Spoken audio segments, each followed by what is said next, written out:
Good morning and welcome to the MODUS Super Series here at the Live Lounge in Portsmouth. What a fantastic field we have for you this week. It includes 3 debutants, a 3-time world champion, a former weekly winner here at the MODUS Super Series, and 2 players who have hit headline-making 9-darters, of course, most recently on Saturday afternoon when Fallon Sherrock became the first female player to hit a 9-darter in a PDC event. Of course, we'll see her in action later in the week in Group B. But before we tuck into Group A, let's remind ourselves of how Week 6 ended as Matt Clark's spectacular run here at the Super Series continued. Here's Murph with more. Chad Barstow's blitz of Daryl Fitton saw the Dazzler denied a semi-spot on a very special finals night on Saturday. Week 6 saw the Super Series celebrate its 2nd birthday, and Group A winner Robert Thornton was celebrating a place in the last 4 at the expense of Johnny Haynes. Perennial party pooper Matt Clark continued his unrivalled record in Portsmouth. A semi-final success over Richie Howson saw Superman make the money match for the 3rd time in as many attempts.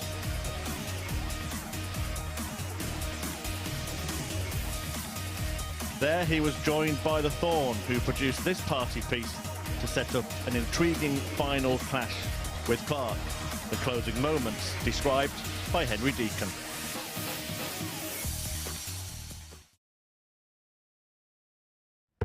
Two fives for Matt Clark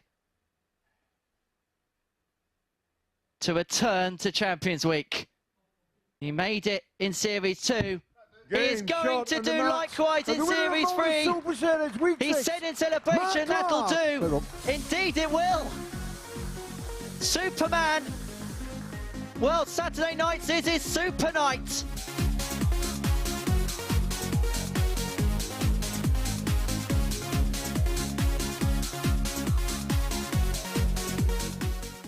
Yeah, spectacular yet again from Superman. He just can't stop winning here at the Super Series. Yeah, it's an incredible record, isn't it? 2 from 2 in terms of qualifying, and then when he did qualify for Champions Week, only narrowly beaten 4-3 by Raymond Smith. So, yeah, he's going to be dangerous at the end of this series. Yeah, he certainly is. Right then, let's focus on Group A and the start of Week 7 here at the MODUS Super Series at the Live Lounge. We've got so much quality in the field, the likes of Willie Borland. I want to start with him because, of course, everyone remembers that 9-darter to win. It was on my birthday. It was indeed on that Ali Pali stage. What a lovely treat for you that was. But since then, it's fair to say that his form has dropped off quite considerably. Didn't work out for him at Q School at all. How can he use this platform to kind of kick-start his year?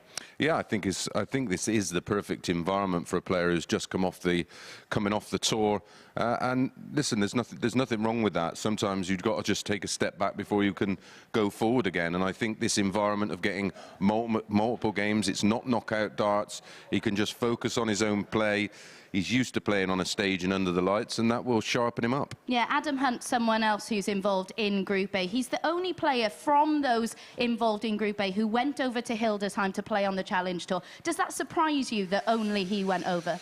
No, not really. Not considering how flights can get cancelled at the drop of a hat nowadays. And of course, if it got cancelled on the Sunday coming home, then that would have caused all sort of problems. Fortunately enough for us, he got a flight back Sunday, no problem at all. And of course, the ones who were on later in the week, you can understand that just to stay sharp. And of course, the all importance of getting up those Challenge Tour rankings. Yeah, absolutely. Let's have a look at how the bookies favour this week's action. Then Steve West, of course, he's involved in our opening game. He's the 9-4 favourite to win outright. Does that surprise you slightly, especially given that he's waiting for that hip operation? Not really. When you look at his form actually last season, I think he played 50 matches on the Pro Tour, a running average of nearly 89 over that distance. So he can still play at a high level, and if he can manage the hip over the course of the week, I think he's going to be one that's probably the most reliable and consistent player of the group in this Group A. Yeah, word on Ciaran Teehan, he's 9-2. Of course, he won the first weekly win here on this brand new stage. But things didn't really work out for him. He finished bottom of Group C the last time he was here. Really struggled on the outer ring on that occasion. What do you expect to see from him today? Yeah, he's another player. He's one of the the group that we have in this session that has the most experience on that stage, and that should benefit him. Again, it's just about for Ciaran, I think it's managing the mentality and not getting too disappointed too early. Right then, let's have a look at what you've picked in Aces Accas for today. I did hear you in the practice room just telling the players, now don't be too disheartened if I've backed you to lose. Just run us through your selections there. Yeah, I've gone Borland against Teehan. Total 180 is over 1.5. I think they're going to be equally matched, and it should produce enough legs to get over the line there over 1.5. Teehan against Part minus 1.5. Of course, Part on debut, although he's vastly experienced, it's still a different environment for him. And then handicap bet and minus 1.5 against Tony Wood, which is a bit risky. Yeah, we saw Steve West and, of course, John Part here on Saturday night, just getting used to the surroundings. We've seen players do that before. How much of an advantage can that have, just to get used to how things work, maybe the temperature in here, things like that? I was impressed with that, because that shows commitment. It's the kind of thing I probably would have done back in the day if time allowed, just to come and have a look around. They had the tour of the building, so they know where everything is and the timings of everything.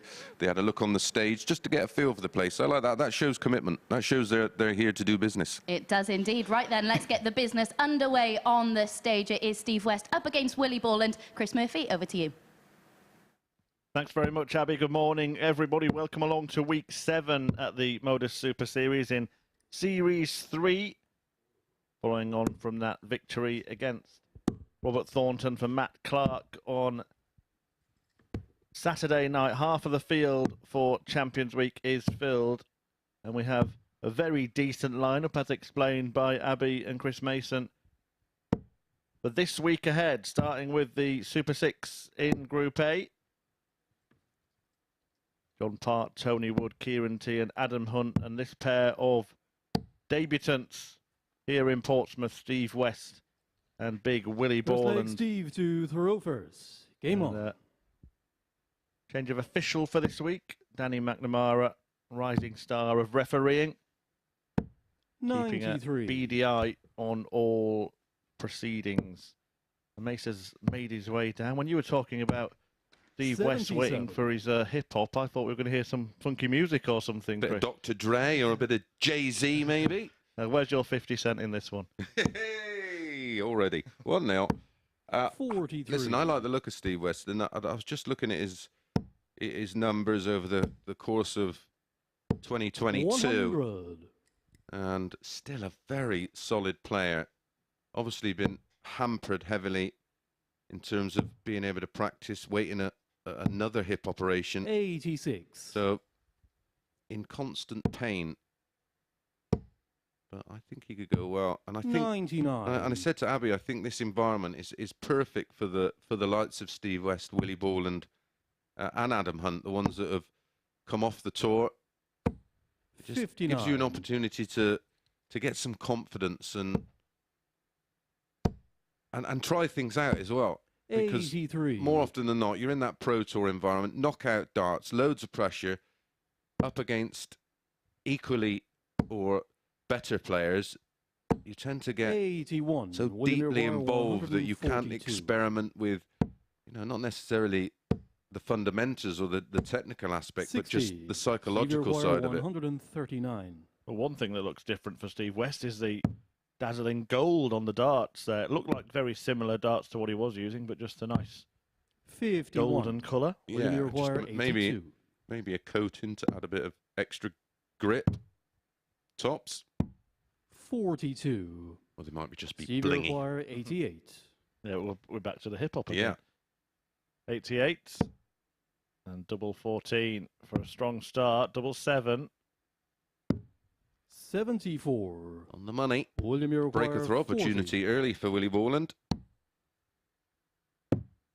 Game shot in the first leg. It, William Borland. and this will be where we watch out for what kind of Steve West we're going to get here, because he is a player that Second leg, William to got a bit of a reputation when things start to go wrong, that the head starts to shake and starts to drop and the whole world starts caving 93. in. Well, again, this is why this environment is perfect. When you're in a knockout situation and you're sort of fearing the worst, that's on the Pro Tour, that's your day done. 140. And that was perfect as well. The start from Steve West. In his heyday, one of the greatest groupers. 140. Yeah, fabulous scorer. Another one who's 58. big on the 180s is Tony Wood. He's at 103 in the ADC, which is 141. well above anyone else within that system, sort of 30-odd clear of anyone else. This is some leg from Steve West. 40. Tops after 9, a possible 10. Game In our shot of the second leg Steve West. of the opening match, you have a leg that may not get beaten all week. I hope it does. And I think he just Third proved leg your point a Steve little bit, to didn't he? throw Because we saw him first. miss a couple of darts at double Game two in the on. first leg, and he fires back with a 10-dart breaker throw. Yeah. I mean, you did one of those. To be fair, yours was on bull, his was on top. So Yeah, mine was a little bit better than that. this might be better than the 10, though. Kicks off 180. with a 180, and Steve West is certainly up for this 60. against the 9-dart hero himself, Willie Borland, of course, who produced perfection in a last leg decider at the World Championship, a 60. historic 9-darter. Yeah, remarkable match, wasn't it? Against Bradley Brooks, who had a great run yesterday, didn't he, on the 140. Pro Tour in Hildesheim, making the semi-final. I think that's his first senior semi-final. Yeah, really good stuff from young Bradley. MVG defeating Josh Rock in a 41. wonderful final. And of course, as mentioned at the top of the show by Abby, speaking of historic 9-darters, Fallon Sherrick, the first female to hit one in a 140. PDC event, and will be here on Thursday and Friday this week. What impressed me about that was the way she backed it up in the next match, beating a good version of Max Hopp. 53. And she did that with nearly 100 161. average. We've seen magical moments in this match already. How about another one here? Not to be, but 78. West has a similar Steve equation Maguire, in front of him. 167. Opted to start on the 57. 139. William Maguire, scoring from 83. West. Only the bull. 58. Can't locate it, so Stevie West required returns. Well, he did 28. miss this double in the first leg of the match. And then he missed this double 7. Game Doesn't shot miss of the this third time. leg, Steve West. Our first hold of throw of the match should be, or probably feels like he should be 3-0 up here. Good pace Third play leg, William in this to game. We're going to see first. some sort of Game on. contrast. I know John Part is slightly more methodical, even more so now in his 45. senior years, and I'm only saying that in darting terms before the party army get on my case. 100. Yeah, another multiple world champion here at the Super Series. 140.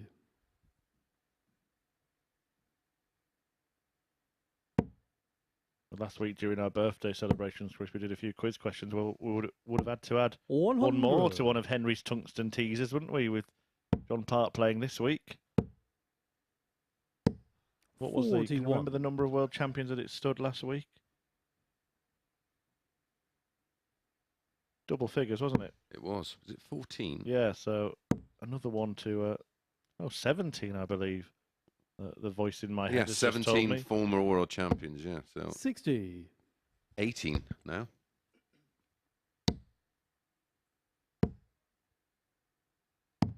$97. Yeah, also a second former PDC world number 1. Yeah, Peter Manley being the other. If you didn't do the tungsten teaser last week, I think that was a 140. great addition to the show. Yeah, You do want to get in touch with us at 138. MSS Darts, all Maguire, one word, 101. Facebook, Instagram and Twitter. You just want to say hi and tell us what part of the world you're watching from, or if you've got any questions for myself or Murph, 45. get in touch. William Maguire, 40. Can Borland pose a few questions for West here? Double 10, double 5. 35. Big darts probably there. West Stevie require 56. looking to mop up. Tops for 3-1.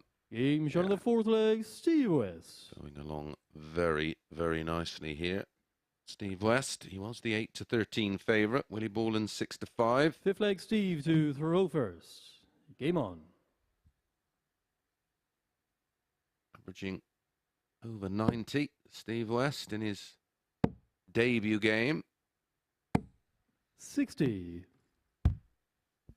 You do have your own Twitter as well, don't you, Murph? Yeah, Chris Murphy 180 if you want to 100.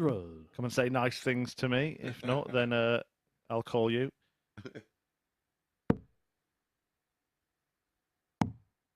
Do have a tweet in actually from a Henry in Portsmouth. 131. Loving our work. I said he'd be watching it and bored. He'd be in here tomorrow. Yeah, that's why I know Tungsten Teaser, by the way. Henry's at home thinking some more Tungsten Teasers up. He'll be back later in the week. 100. You're off to the World Seniors Champion of Champions 132. qualifier. The golden ticket qualifier is Friday. Is there still time to enter? I'm not sure. I'll have to double check that, but I think it's... if you're 50 and over and fancy going in the qualifier on Friday in Blackpool, it's at Viva Blackpool. 70. William require Just got to be 50 and over. Register at wsdt.com. 96. Or if you'd like to come along, Stevie check require out 140. the Viva Blackpool website or dartshop.tv. The action is from 12 till 6, Saturday and Sunday. 100. William requires 74. Good dart. Yeah, 42 for 32, double 8. 58. That could be Stevie require 40. just about that. And Borland's made his mistakes. 8 darts missed at double. West has one more to win the match here and now, and 20. he hasn't taken the chance. William requires 16. People often question Game shot on the fifth leg, William Borland. my use of some statistics. Well, here's a fascinating one. Steve West's average currently 88.25. That literally is pretty much bang on his number for the entirety of 2022. 41. Willie Borland, well, prior to that 41, at just over 85, is almost identical to his seasonal average 85. last year as well. So they're both playing to type. 43.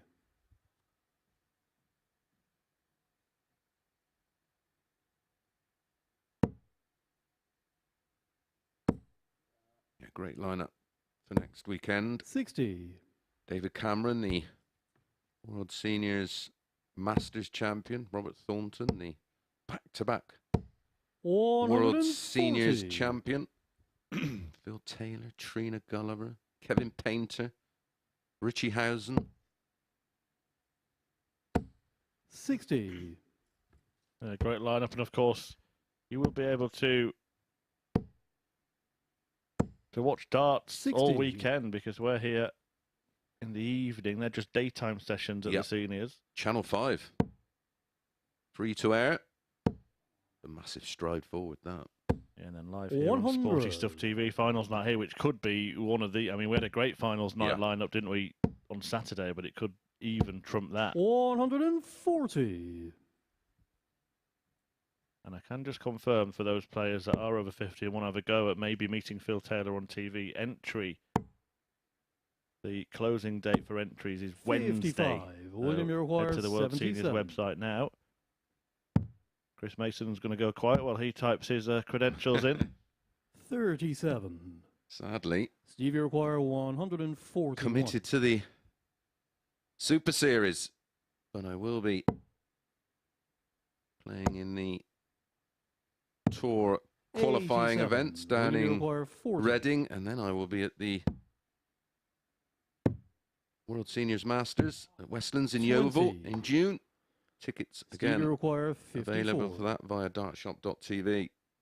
as the Alpha Finals night here on Saturday, and Steve West might be making his first small step towards it here. He's already missed match darts. Double top.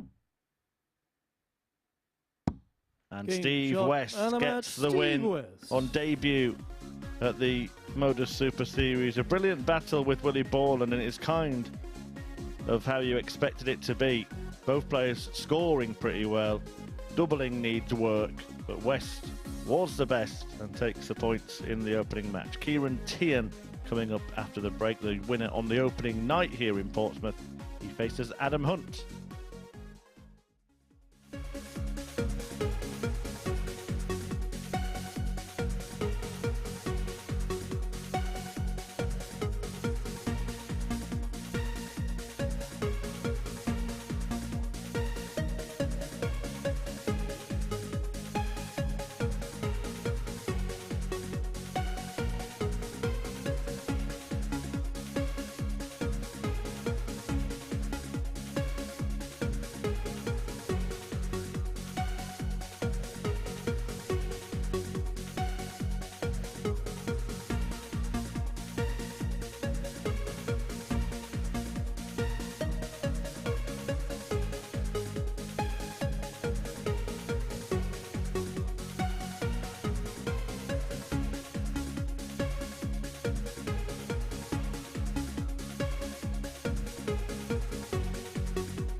So then, Steve West victorious in our opening game. Next up, it's Ciaran Teehan taking on Adam Hunt. These two have met twice previously, both in Players' Championship events, and both times it was Adam Hunt who came out on top. As we mentioned at the top of the show, Hunt was present in Hildesheim at the weekend, competing in the Challenge Tour events, and it was a bit of a mixed bag for him, really. Made the last 16 and last 32 on the opening day, but was only able to win his prelim games on day 2.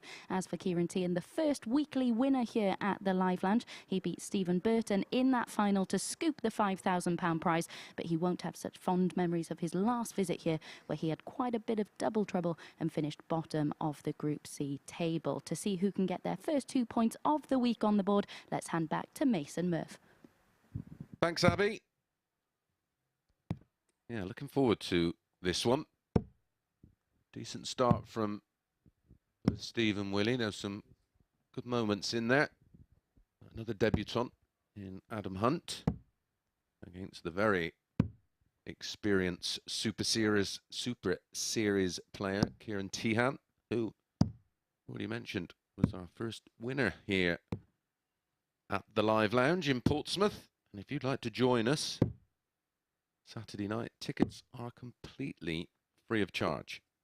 All you have to do is go to dartshop.tv, register your name, it'll be put on the door, and then you collect them on arrival. Doors open at 6:30. Come and enjoy a complete unique experience here at the Live Lounge. It can't not be a good lineup. Yeah, a great night was had on Saturday. Oh, and we had a great crowd in as well, didn't we? 99. Absolutely all buying into the experience. 7:30 starts now. More chance to come and enjoy it. 95. Usual socialising time, and maybe those of you who are a little bit more. Well, what I love to see, Murph, because we have like a fair few breaks in between now. 59. The actual players go out into the auditorium and spend time with the fans and get pictures taken, and obviously they go to see their friends and family. 190. Ciaran Teehan, of course, won in front of a really big crowd here on our launch night, and that was a special evening. 60. Ciaran, you require 92. In his opening leg, he's come racing out of the blocks here, Hightower. Adam Hunt, well, not in the hunt in this opening leg. 80. Well, these two know each other quite well. They played each other twice on the Players' Championship. Once in 25. 2020 that Adam won 6-3, then in 2021, which Adam won 6-4. They're both first round matches as well. Game shot in the first leg, Ciaran Teehan. The first round, if you like, of this bout has gone the way of Teehan. Some Second leg leg, as well, Adam, 14 dart starts Game on. for the Irishman.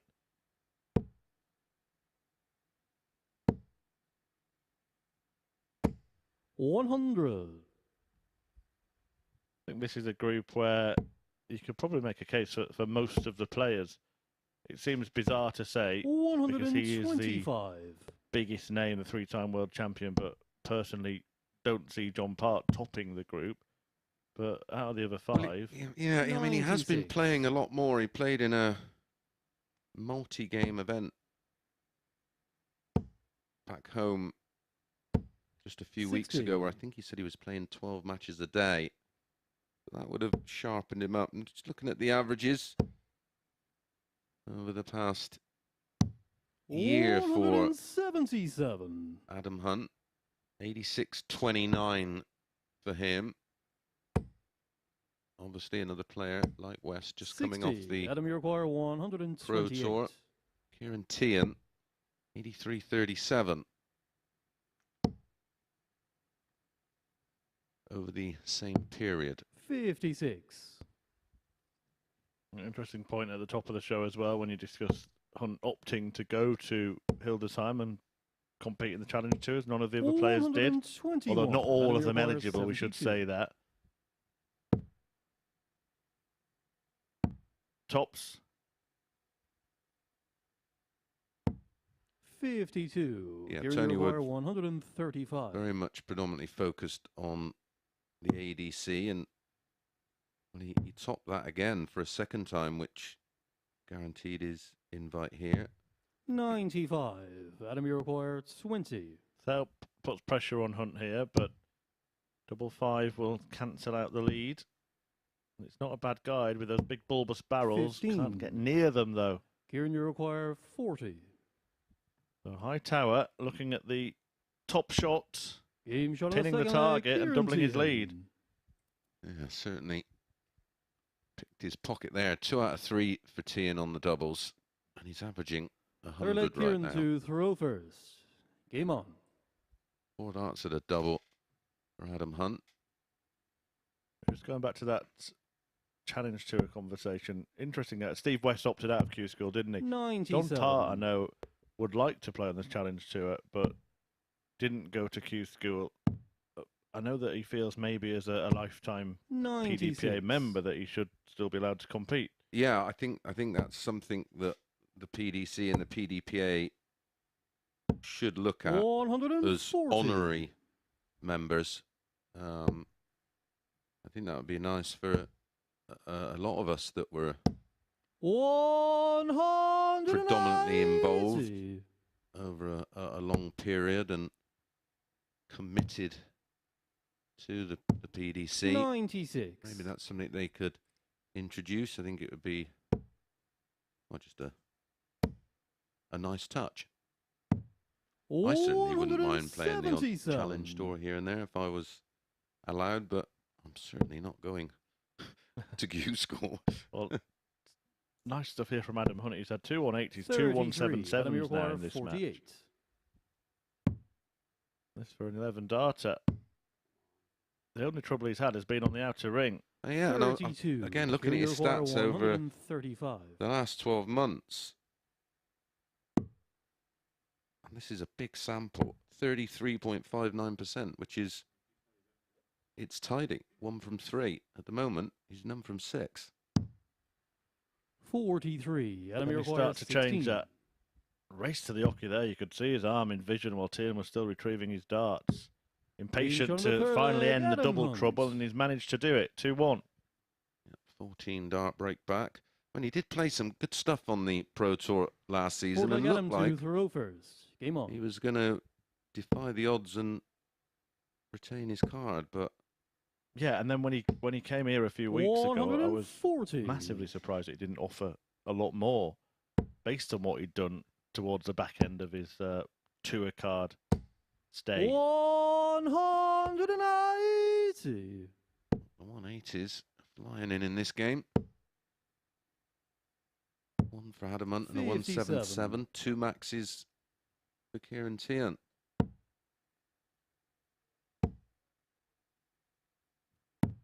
$97. Of course, Adam, I don't know why he said on debut. He was here not long ago, wasn't he? Didn't even know he did say that. So he was in Series 2, was he? He played in a Group C. I'm just checking the exact week right now, but I remember it feels very recent. 44. It may even have been an earlier stage in this series. I remember his brother Scott 100. was here. Big part of the ADC setup. Yep.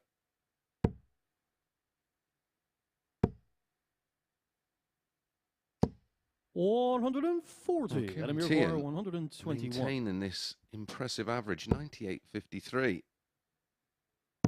He wants the ball for a level game. 96. Ciaran, you require 40.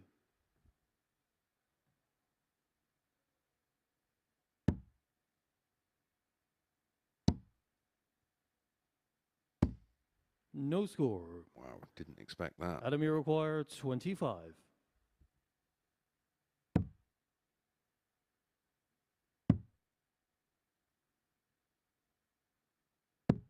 Game shot of the 4th leg, Adam Hunt. Has managed to dig himself out of a hole here. I think it was earlier this series, the week that was won by Scott Taylor in the end. Yes. 5th leg, Ciaran Teehan of Game on. Group C. 140. That was most definitely his debut. Yeah, absolutely was. So debutant this series, of course, as you said, dropping off the tour. And it's one of the things that's going to give this concept great longevity. The fact that every year we're going to see players that have fallen off the tour come and attempt to apply their trade in this event. And some of them have found very quickly that it's not as easy as being a giant and falling down and just mopping up and winning every match. No, absolutely not. But it's just the perfect environment if you're a player that is looking to re-establish themselves back in the top 128. Or if you're a new player, as we've seen over the last couple of years, attempting to get their tour card for the first time, it is invaluable. Well, the stats back it up. You look at the first couple of matches have all been tour card holders at some point, and all players who would like to get there again.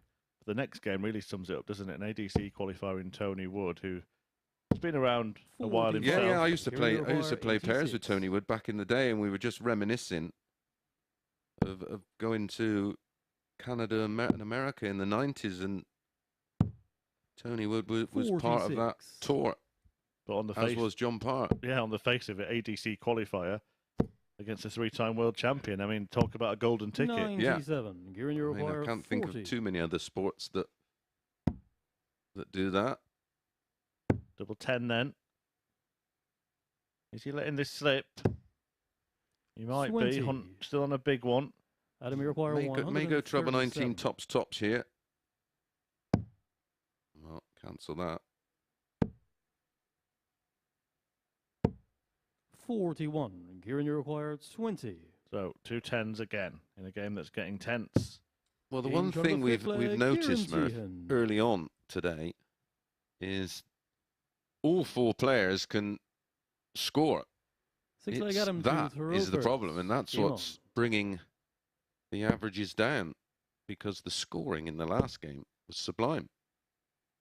Yeah, and I suppose if you are scoring well and 121. playing against players that are scoring well, you know that in these short races, that doubling is so important that perhaps that's what makes you miss. Yep, 77. absolutely.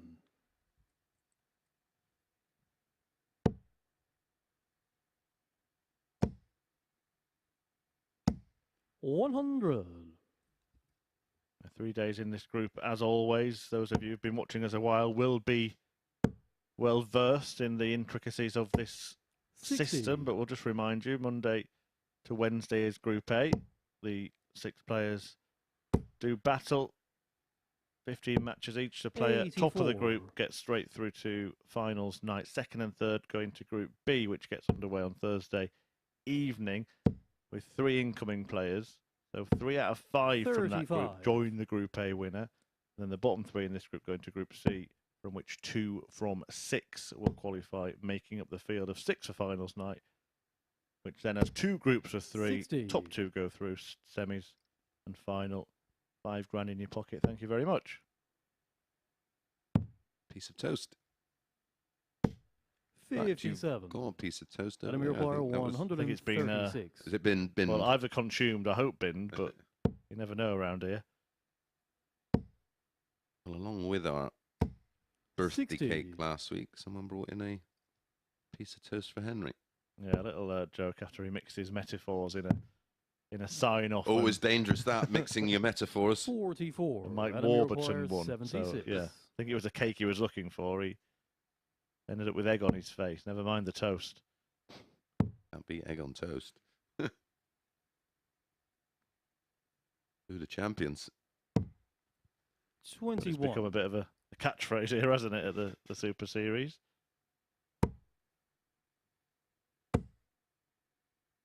Pressuring that 55 to stay in the game. 180. Adam, you require 55. As Ciaran pops in his 3rd max. Game shot on the Wow, 6 that's leg. more like Adam it. Hunt. So we do, unsurprisingly, go to a decider. Yeah, I think 7th we'll see and a final fair leg. few of Ciaran those to throw first. in this group Game on. and throughout this week. Right, it's only just over 12 minutes old, this one.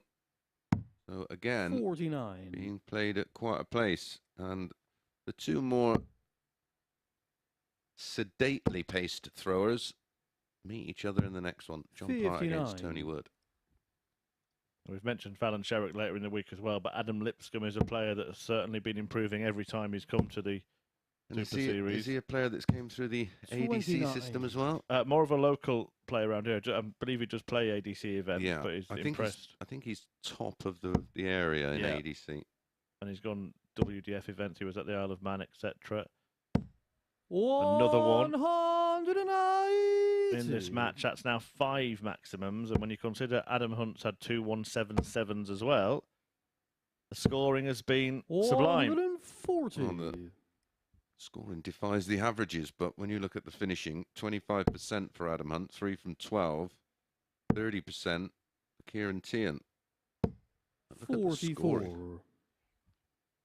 Yeah, and sometimes misleading the stats we show in darts because we often don't do the intricate 177 plus stuff. 2 of those 140 pluses 60. have been 3 treble visits for Adam Hunt. Yeah.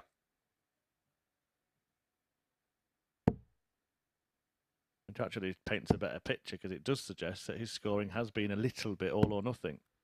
81. 5 visits where he's found 3 big trebles. Sorry, 4 visits where he's found 3 big trebles. And then 5 visits where he's 59. found 1 or Adam 2. require 137. For the match. Should be treble 18. 59. Ciaran, you require 164. Well, for the match. 2 treble 19s and ball. Perfect. Oh, it looked like it was begging for a bedfellow. It did. It sat up lovely, didn't it? Adam requires 78. Now it will be treble 18. Well, it's all about where the first dart goes here, and it looks pretty much out of the way for tops. 58. Ciaran, you requires Mismatch dart for 67. Hunt, incoming for Teehan.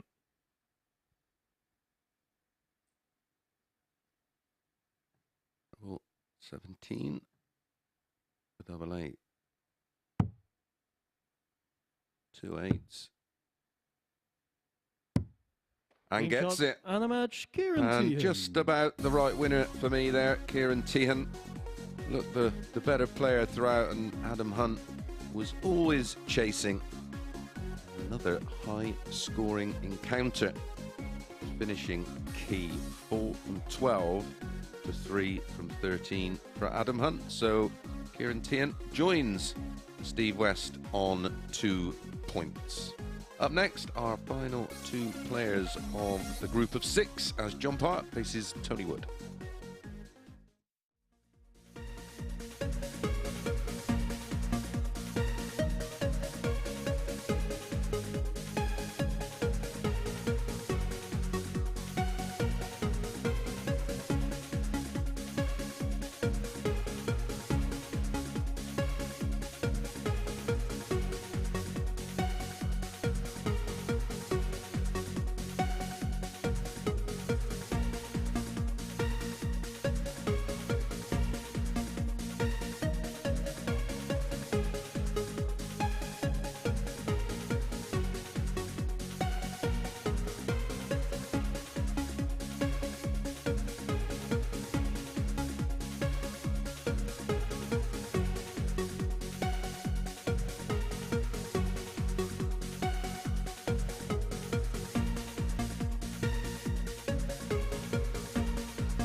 Win so far this morning for Steve West and Ciaran Teehan. Next up, 3-time world champion John Part, who was of course here on Saturday to watch finals night unfold and get used to his new surroundings. One of 3 debutants in Group A this week. He's taking on our ADC qualified Tony Wood. Before we get into this one though, let's listen to what the Canadian had to say on Saturday night. Here he is, chatting to Chris Murphy.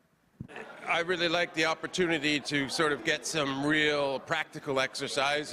It's not an exercise, it's a competition, and but you do get to play a lot of darts in this format, and you can get a second chance or 2 maybe, but that's not really why I like the round robin. I want to throw a lot of darts, play a lot of games, and you know, I'd like to win, really. I mean, why wouldn't you? It's a kind of different setting as well, isn't it? What's your first impressions of the actual venue?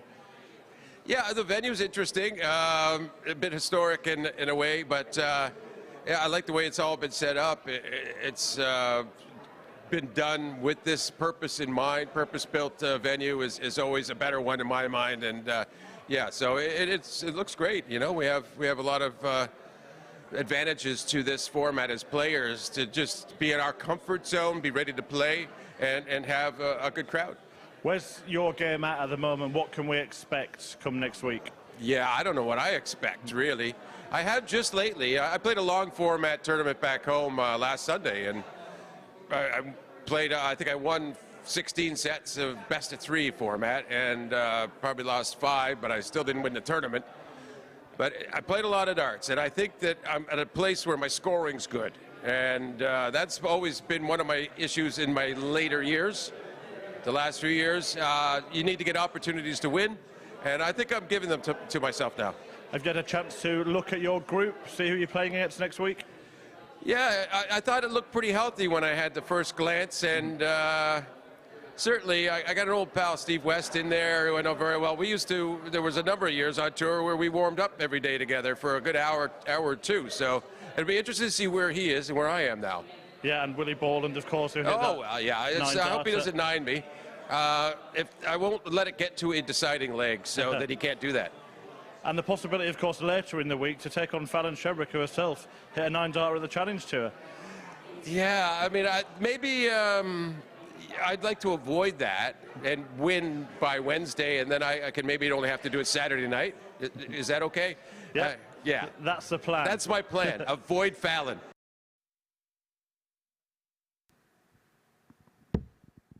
Well, John Part, yeah, trying to avoid Fallon Sherbrick, but you can't avoid her in the news at the moment in the darting world. A bit of breaking news that she's actually going to make her debut on the PDC Pro Tour today. She's a late call-up to Players Championship A, which is taking place in Hildesheim a little bit later, alongside Jelle Clarkson, who's going to be at Champions Week, of course, at the Super Series.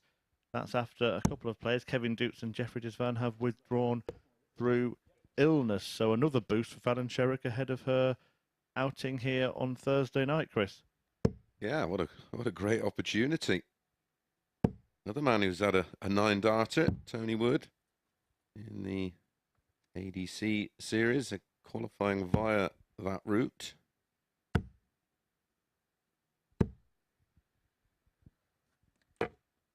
Tony here with his friend Joka. Big support system for Tony Wood. Well, John Park already tearing the stage up. He's just stepped through our vent that's there for the smoke machine on finals night. There you go, look. Well, he's left an impression. Yeah, he said he'd be destructive here. I didn't know that's what he had in mind. That 9-darter you mentioned for Tony Wood, the first in the ADC, in fact. And the first person ever to hit over 100 180s in the ADC vault competition. Yeah, 103, which puts him 30-odd clear of the field. That's impressive. So we're going to expect a lot of 180s from him. And John Party was at the party in Pompey on Saturday night. That's where I caught up with him, looking ahead to this week, familiarising himself with the venue, although obviously I didn't point out the smoke vents well enough for John Part to remember. And that shows a lot of commitment from John and Steve West. It shows you how serious they're taking the task. And that shirt from Tony Wood wouldn't have gone amiss at the birthday bash, would it? Absolutely not. 140. Well, the John Part throw just not changed over the years.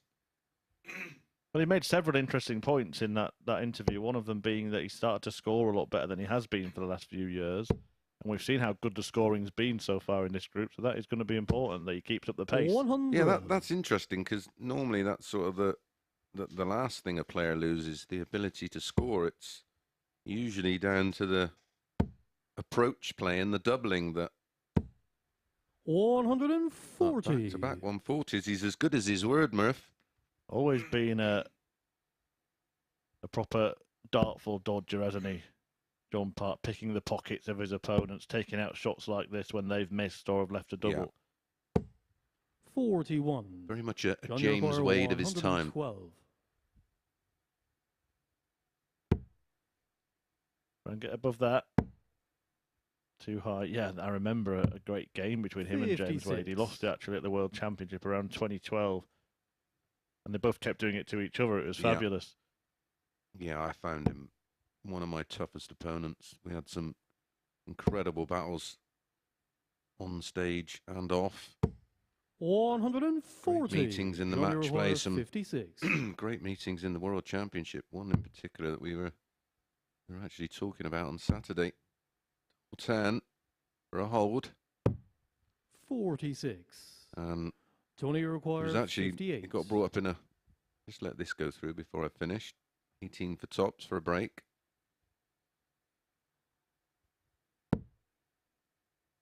Ooh, don't want to miss the big number. And he's done it twice. 18. Johnny Require, 10.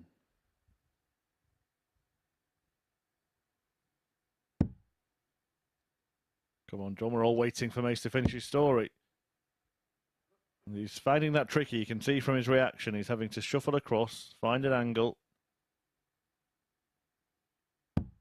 5. Professor Park can't quite pull it off. Tony Require, 40.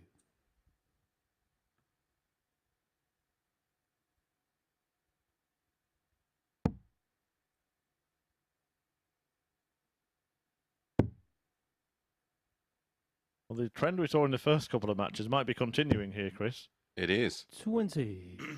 Double Johnny trouble. Require, 5.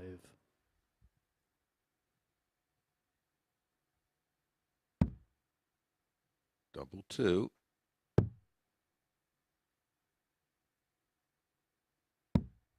No score. Well, Tony both Require, players 20. will just want this leg to end ASAP.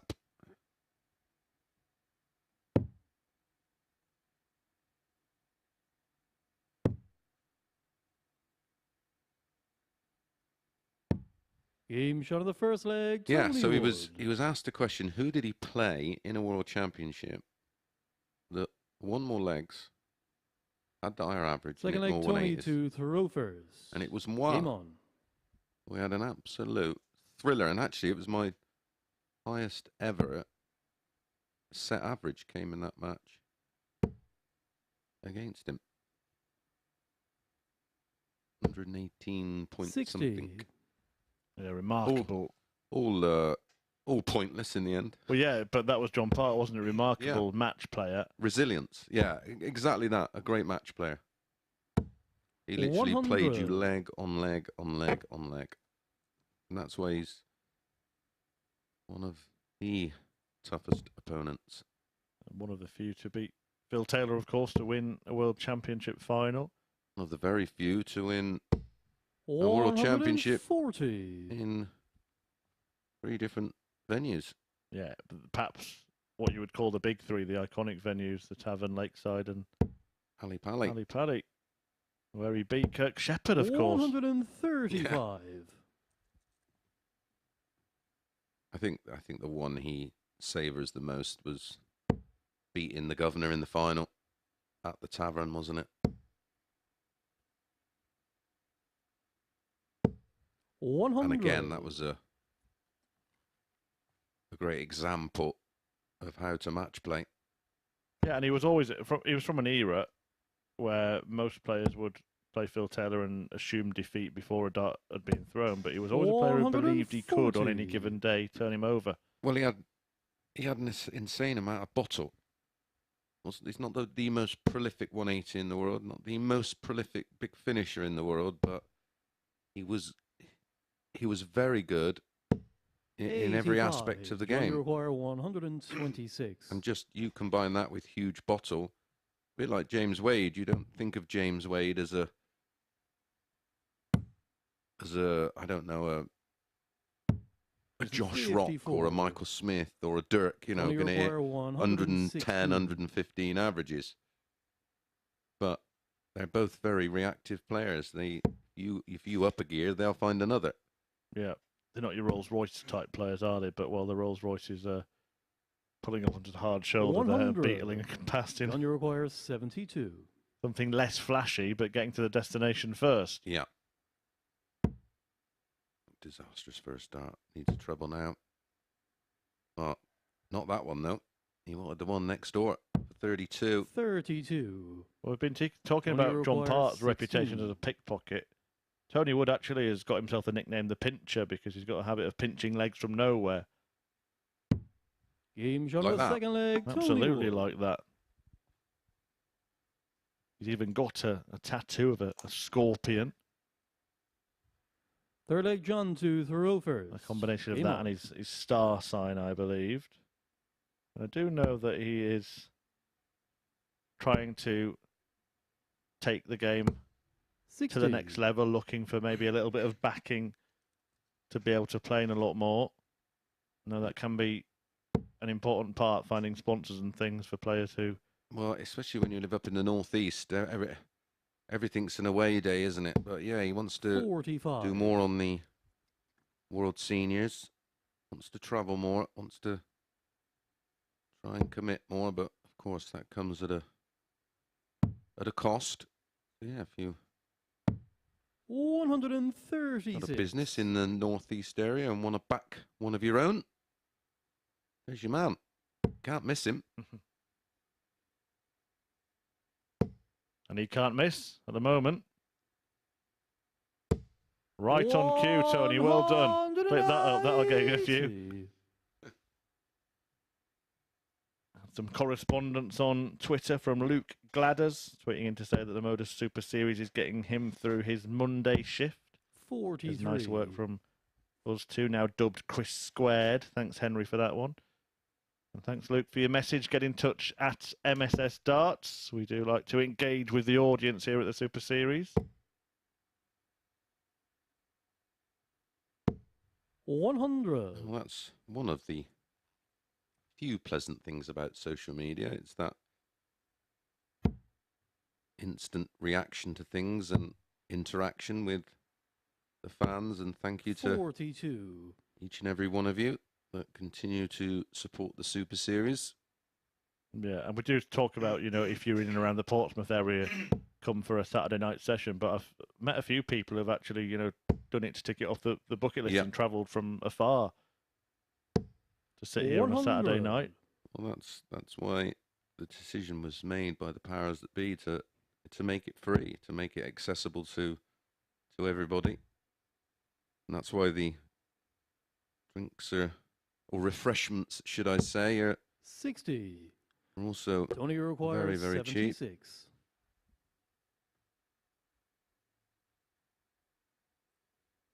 cheap. Do have a big security staff here to make your experience safe 44. and an enjoyable one. 160. Can we see a bit of the old John Part here? All he can do now is try and leave it handy and hope that Wood fluffs his lines. 60. Tony requires 32.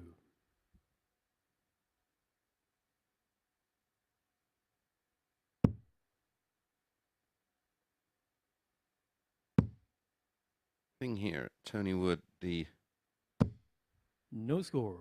the sharper of the two, plays John, a you lot require more competitive 100. darts, where John Part, like ourselves, very much now full-time involved with the media side of things.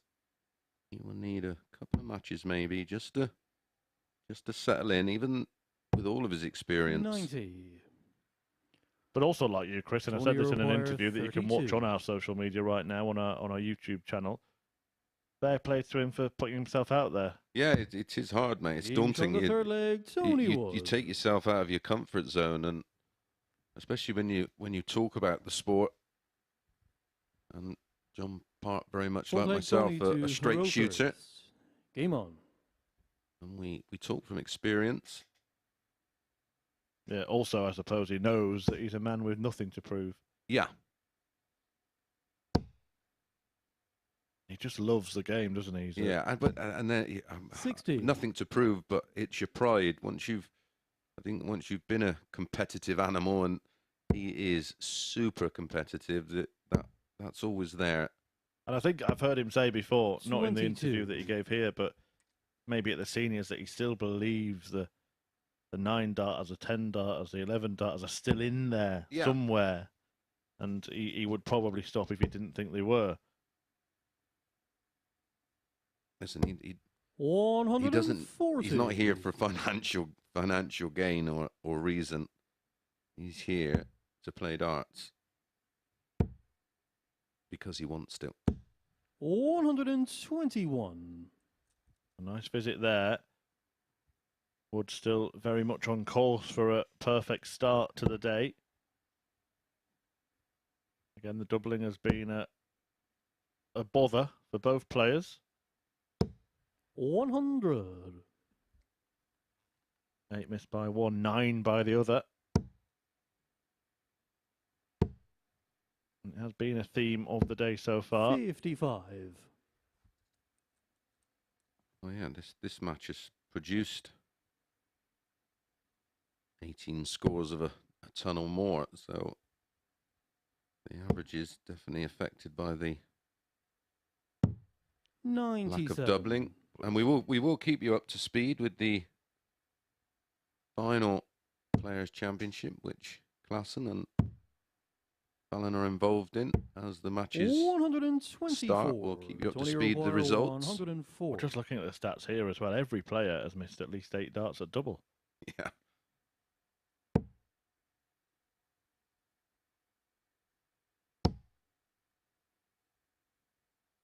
But this one will win the match. Game And shot has won the and a match match, for Tony Wood. But after all that double trouble, a lovely 104 kill to see off John Part. 4-0. John Part just a little bit bemused, wondering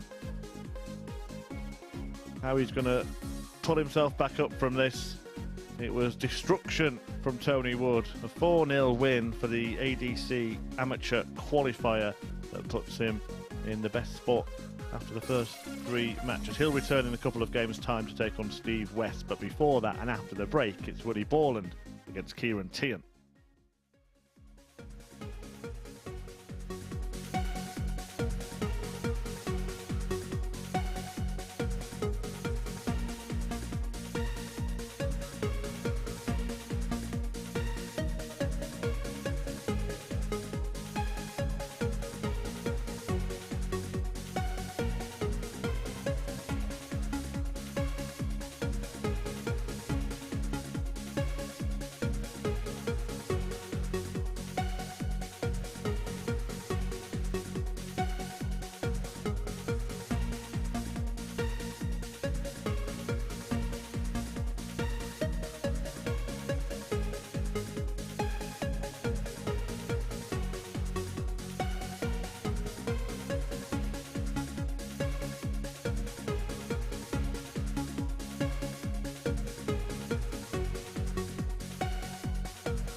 Well, missed darts at double has been the theme of the morning so far. Will we see a more clinical display in our next encounter? Willie Borland and Ciaran Teehan next to do battle on the Super Series stage. Teehan very impressive in the scoring phase of his opening match, averaging up over a ton early on. He did fade slightly towards the end, but did enough to come through in a last leg decider against Adam Hunt. He's looking to become the first player on to 4 points. As for Borland, he also made a decent start to his first game, but missed 12 at the outer ring and ended up going 4-2 down to Steve West. Big Willie, of course, looking to rejuvenate his career here this week, and this is what he had to say when I caught up with him a little earlier on.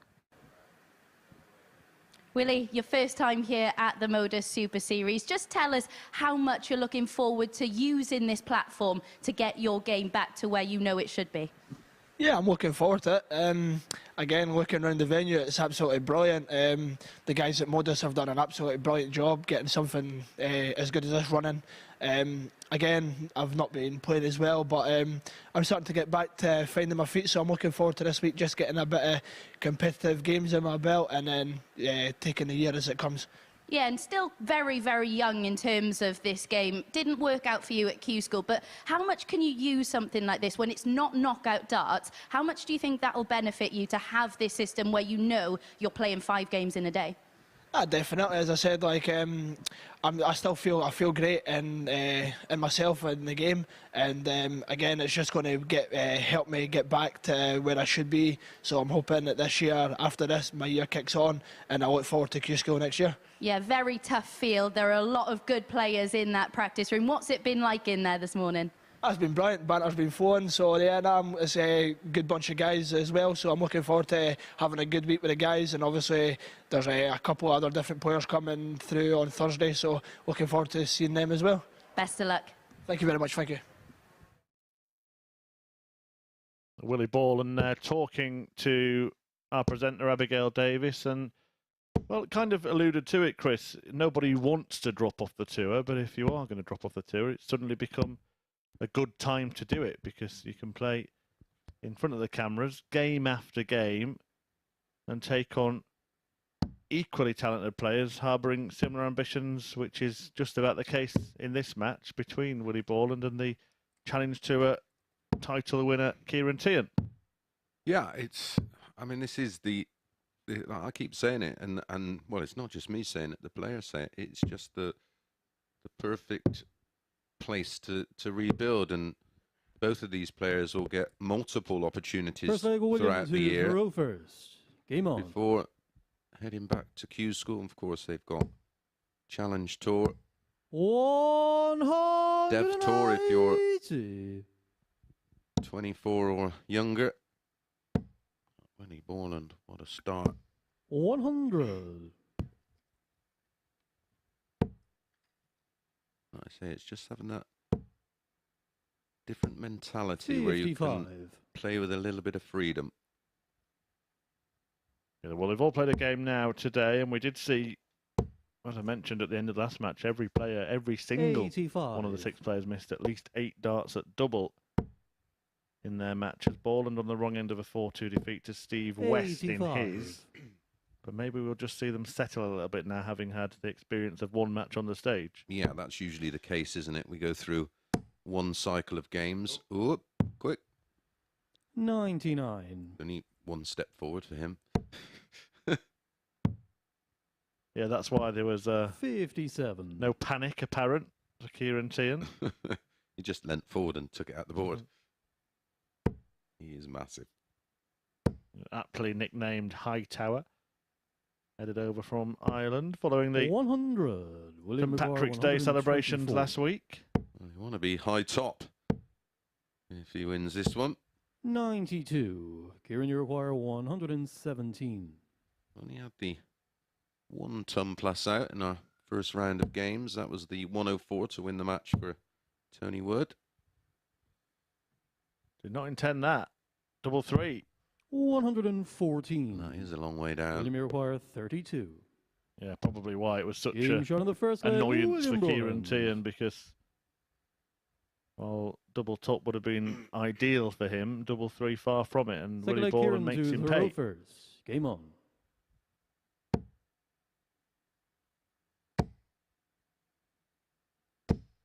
64.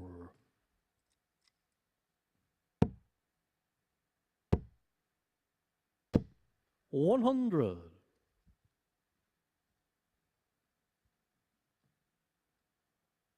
I know you love this sort of segment, Chris, when we look back on days in darting history. Ooh, this is literally 139. one of my favourite segments. And a couple of 9 darters have been hit on the 20th of March. 140. One from Danny Noppert last year. One from Andy Hamilton 13 years ago today. Wowzers. I don't know if we mentioned it, but Andy actually appeared here on Saturday as well. 90. Decided to pop in. I know he celebrated his birthday last week and he thought he'd celebrate ours as well. He appeared with his partner Chloe, so I'm on the balcony while I was 100. presenting. Great to see the hammer. I think they're only based down the road in Southampton. Yes. 56. Yeah, William require 161. Borland looking at 161. Not going to be. Other sort of significant things that stood out. A Pro Tour victory for Ciaran require Alex Roy 152. on this day in 2005. Beat Ronnie Baxter in a final. Where was that? It was a Northwest UK Open qualifier. 56. William requires Not 73. sure exactly where it took place. Game shot on the Borland second leg. William Borland. Places that dart in the double. Chris Mason was beaten in the last 16 by Alan Reynolds. Oh, my old pal Alan Reynolds. Third leg William to throw Love first. looking back at Game on. all the names there. Yeah, Northwest doesn't actually say the 83. venue, but a few players who have played here played in it. Andy Jenkins amongst them, Colin Monk. Roy went on to win it. Dennis Priestley, of course, who actually took Tony Wood, who we saw in our previous match, 43. under his wing a little bit when he was a sort of semi-pro player. Yep. 96. And then the other side of the code, as it still was then, Gary Anderson won the German Open 19 years ago today, beating Tony O'Shea in a final. 95. Well, he hasn't been seen in Europe since, apparently, but he will be soon. Yeah, he's actually back on the Euro Tour for the first 125. time in 7 years. And I'm fortunate enough, I'm going to be there. The Dutch Darts Open. 55. In Leeuwarden, in the Netherlands. 140. Planes, trains and automobiles for me on the way there.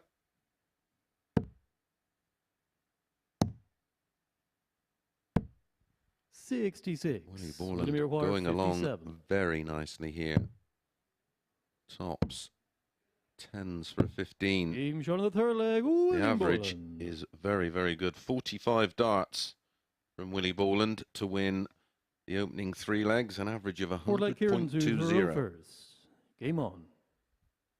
Yeah, and look at the sharpening up that we kind of predicted in that department.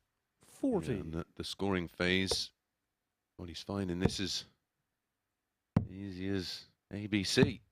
3, 2, 1. The average there, 98.75 after the 77. 60. Willie Borland, who lost to Steve West in the opening game, with, as was the theme, a fair bit of double trouble, just 2 from 14, 12 missed darts at a double. Only missed 1. I'm just having a look at the draw 60. from the Players' Championship event out in Germany. Fallon Sherrick on her Pro Tour debut will take on Belgium's Mario van den Behaarde in the first round. Oh, that's how you pronounce it. Yeah, Mario. Yeah. Potential. I call him Humphrey because it looks like Bogart. Potential meeting with Danny Noppert in the second round. On the same board as Brendan Dolan, who himself hit a 9-dart finish yesterday. And Jelle Klaassen, of course, the other man who's filled up the places. He's going to take on Robert Owen, of course, the most successful player we've had in this. Yeah, 5-time winner. Brendan Dolan, one of the few group of players to have hit one double start and flying start, the 9-darters. Well, speaking of flying starts, it's been one from Willie Borland, so much so that it's almost the end. 51. Ian will have to take out the 70 when he returns, you would fancy. 140. Does now. Ciaran, you require 70.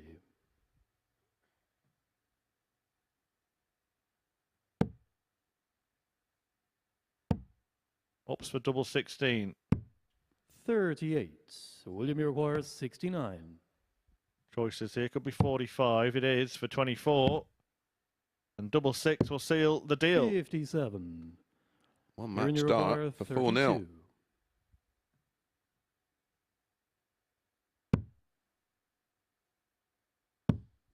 Game Well, shot it of had the been fourth so leg. dominant, Ciaran this Teehan. performance from Borland, that prior to that point, or prior to this leg, in the Fifth previous leg, three, William to the Borland had Rovers. only had Game on. one dart at a double.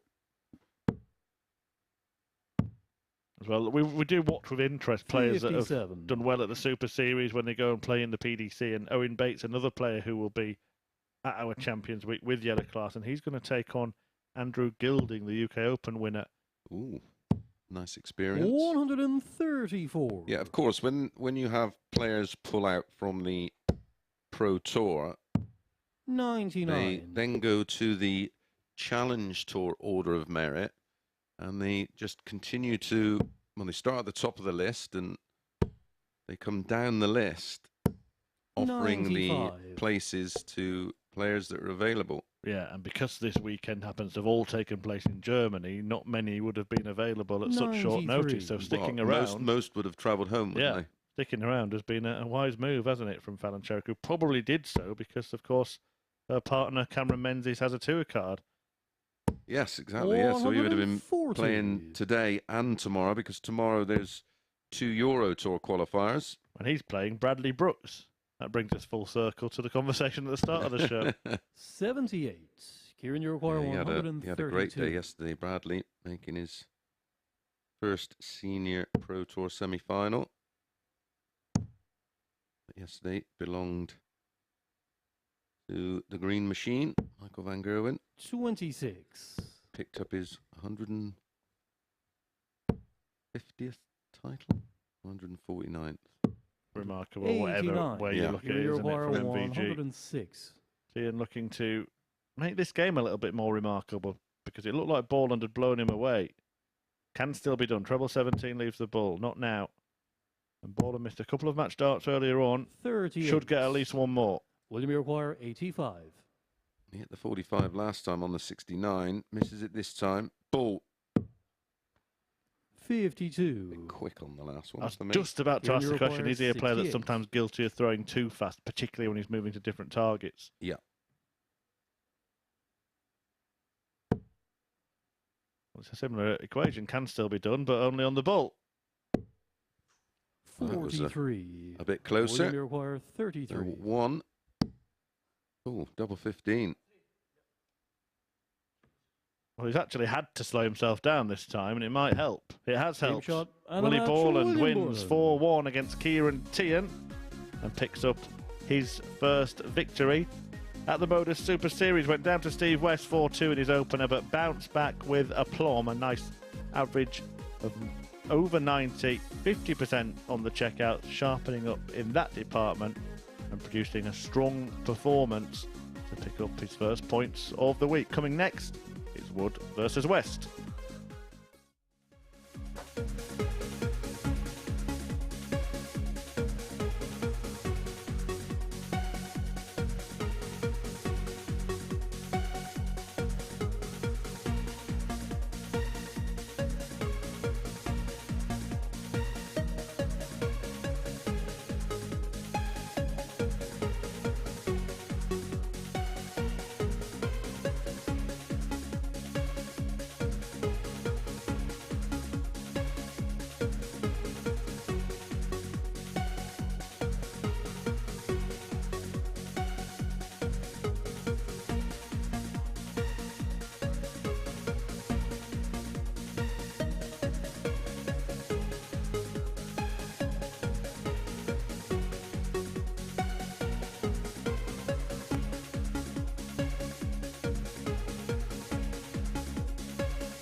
This is the MODUS Super Series.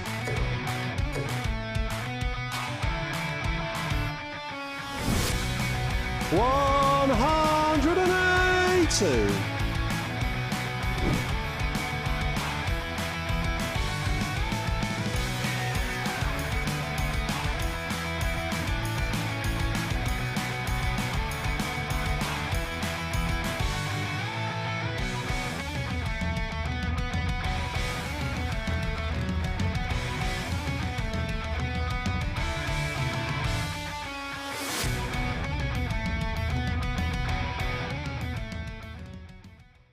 And you can be here on Saturday night. It promises to be a fantastic field given the players we have on display this week. Visit dartshop.tv to book your complimentary tickets. The action gets underway from 7:30 p.m.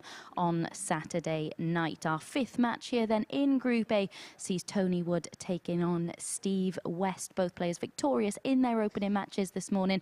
Wood with a comprehensive whitewash win over John Part, averaging just over 81 in that match, taking out our only three-figure outshot of the day so far, a 104 to get over the line in that one. He's up against the man who's produced our best leg of the day in Steve West, a 10-darter to get off the mark against Borland. As Murph mentioned a little earlier on, a player who elected not to go to Q School in January, and this is what he had to say when I caught up with him a little earlier this morning. Steve, your first time here at the MODUS Super Series. How much are you relishing this challenge? I don't know about relishing it. I think I'm looking forward to it. I haven't played competitively since like last November, so I am looking forward to it a little bit just to find out where I am. But yeah, and since dropping off the tour, where would you say your mindset is in terms of darts? Totally empty mind, really, because I'm not relying on pro darts or the pressure of hitting a double to pay a bill. I'm not relying on that anymore, so I should be pretty relaxed, to be honest. And that must give you a lot of freedom to just go up onto the oche and just produce the level of darts we know you're capable of. That's what I'm hoping. Yeah, I mean, I've played an exhibition on Friday night and I played pretty well, beat Anderson, so, you know, that sort of gives you, although it's only an exhibition, I threw well, so that, you know, it gives you an idea of where I am. And the wealth of experience that you have, of course, this format can be incredibly relentless. You have a lot of experience, though. That's going to stand you in good stead in a format like this, isn't it? I would hope so, yeah. I mean, physically, I'm not at 100%, but, you know, as in abilities, arm and eye, I'm hoping that that just works out for me and I play well. Yeah, and a quick word on that, because you are still waiting for a hip operation. How are you physically at the moment? Squeaking, creaking, knocking, aching. Other than that, yeah, I'm pretty good. Yeah, who needs a squeaky floorboard when we've got Steve West's exactly hips, that, yeah. Best of luck today. Thank you. Oh, got a few squeaks out of me, but they were moans when I played. Not sure about a squeaky hip, but yeah, he's already had one operation quite a few years ago now, and unfortunately for him, now got to have another. But both played well in their openers. Steve West with the 10-darter in leg 2 and a couple of 180s. Did miss 8 darts at a double, and that brought the average down to 85. Tony Wood took care of John Part, and again, he was 4 from 12, 8 missed darts at a double, but polished it off with a tumbleless finish. Yeah, really good end to that win over John Part. First leg, Tony. Won't be a stranger to matches against players called Tony, will he, Steve West? His brother also a very capable darts player in his own right. Former world master, Tony West. I'm sure he's watching via our YouTube channel. He lives in the Netherlands, of course, Tony. Hope you're well, pal. Yeah, fine player, Tony, back in the day. And of course, I'm pretty certain 100. Yeah, Steve West's second highest career average was posted against Tony in a PDC European Tour event. 109.98. He did his brother 6-0. I wonder how often he reminds him of that. Well, the other one was against 60. one of his best friends in darts, Mervyn King. His highest average was against his apparently best pal Merv, 111.29. Wowzers. So who needs enemies, eh, when you've got friends like Steve West? Well, many moons ago, I went to right up in the north of Holland with Steve to do an exhibition around the winter time, and it was in an area where they have this skating thing which they do on the canal. I can't remember the place of it. I will have a look in a moment. But I had a sports car back in the day, and I think Steve was either due his hip operation or he just had it done. But the other person with us was Andy Fordham, who was 24 larger than life character in both ways, and it was only a 2-door, so I had to squeeze Steve in the back Game shot of the and first somehow get Andy in the front, and it was one of the best trips I've ever had. We were in that part of the Netherlands for nearly a week doing all different types of shows, but the journey there and back, as you can imagine, was hilarious. Well, what a start to this journey for Steve West. 100, 123, 121 and a 157 finish. Dozen dart leg. Might be in pain, Steve West, but it'll be Tony Wood who's thinking ouch after that one. Yeah, it's how he manages the problem with the hip, because as you can imagine, it's absolutely excruciating. The one good thing he does have is the ability to actually plan how to manage it. He can look at his fixtures at the start of the day, knows when he's playing, knows if he's got a spell of 3 games off, then maybe that's the time to rest for a little bit. If he's back on after one game, then maybe he'll just carry on practicing. Yeah, talking to him this morning, he said that's the problem. It's being able to practice because of the pain he goes through being up on his feet practicing. But yeah, he's had to manage lots of things. Pro Tours and Challenge Tours and those kind of events. Relentless. And also they can be pretty stop-start at times, can't they? You can finish your match and not really know when you're going to be playing your next one because it's dependent on other games. 41.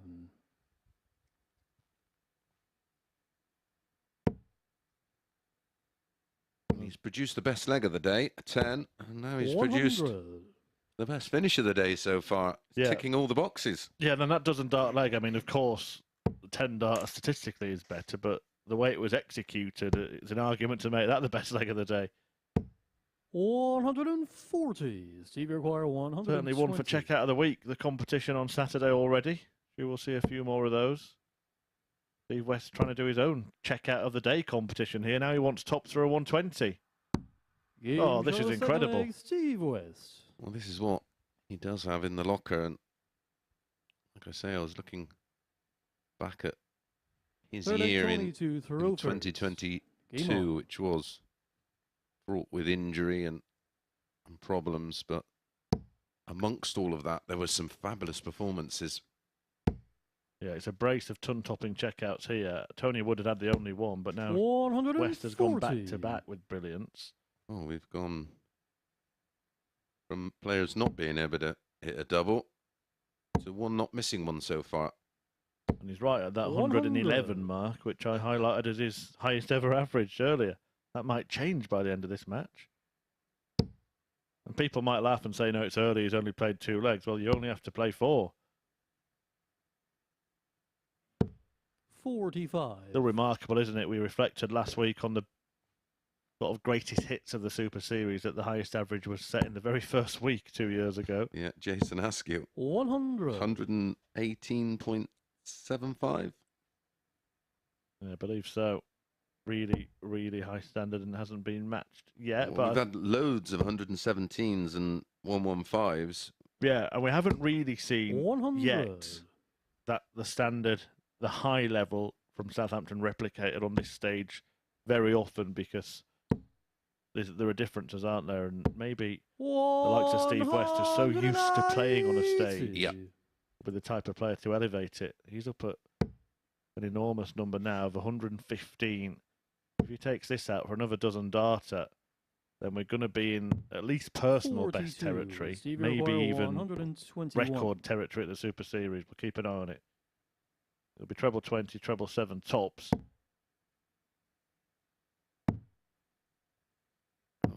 If he was I wonder if he was aware how close he is to. Yeah, would he have gone for the ball? Would he have gone for the ball? Well, if he goes out in 13, I'm not sure he will. He will worry, and on reflection, he's gone the right way, hasn't he? Well, it's a good guide, and he'll certainly feel like he's gone the right way now, and it is going the right way for Steve West, who after 3 fantastic legs in this match, finds himself averaging fourth leg, Steve, to a slither under 110. Yeah, he's missed 1 dart out of double, which you just seen there.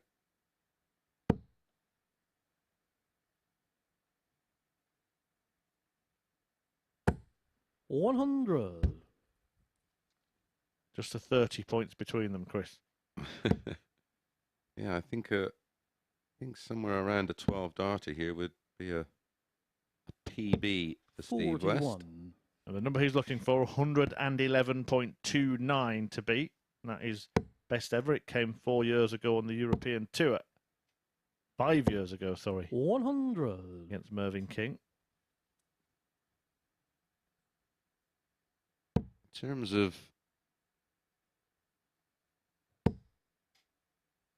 his PB 140. on TV, it's 101.67.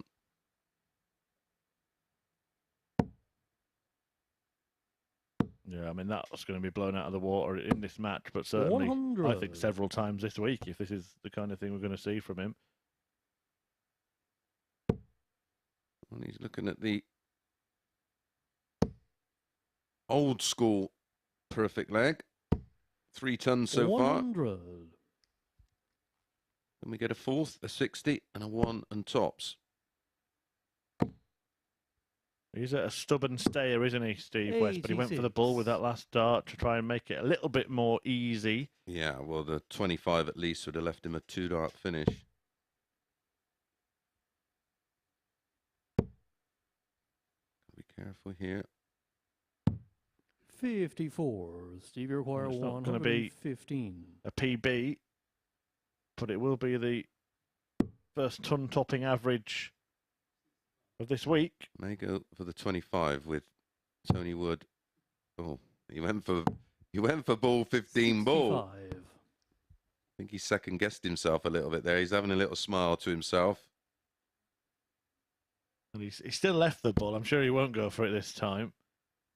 Well, I was quite surprised because of the position of the ball. It was 95. low and blocked Stevie the rest of the ball, and it 50. looked perfect to aim at the ball, not be able to hit it, to leave tops.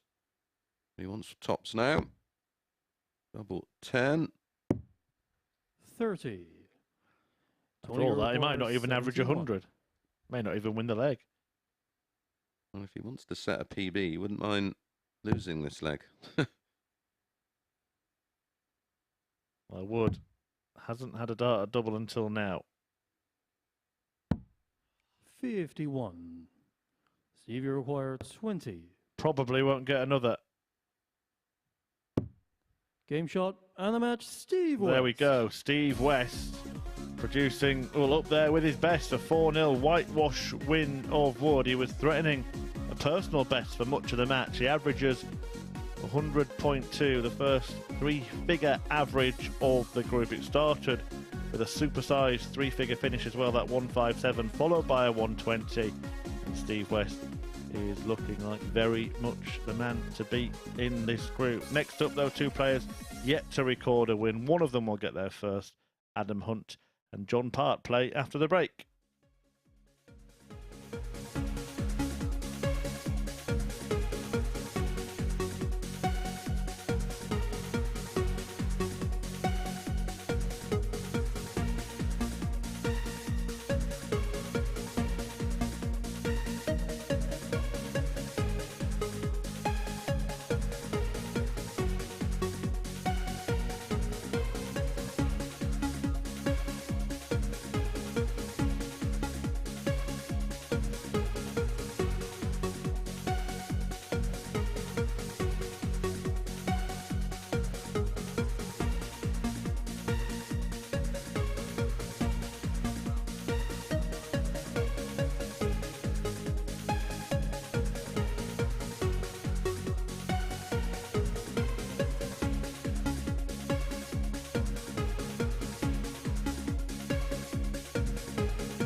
Back to the live lounge here in Portsmouth. Adam Hunt and John Part back in action next. Two players looking for their first win of the day. Hunt losing out in a last leg decider to Teehan a little earlier on. He'll be pretty pleased with his scoring display in that one though. 2 180s and 2 177 visits, but 10 darts missed at the outer ring, costing him in that one. As for Part, he missed all 9 of his darts at the outer ring in his opening match, averaging just shy of 74.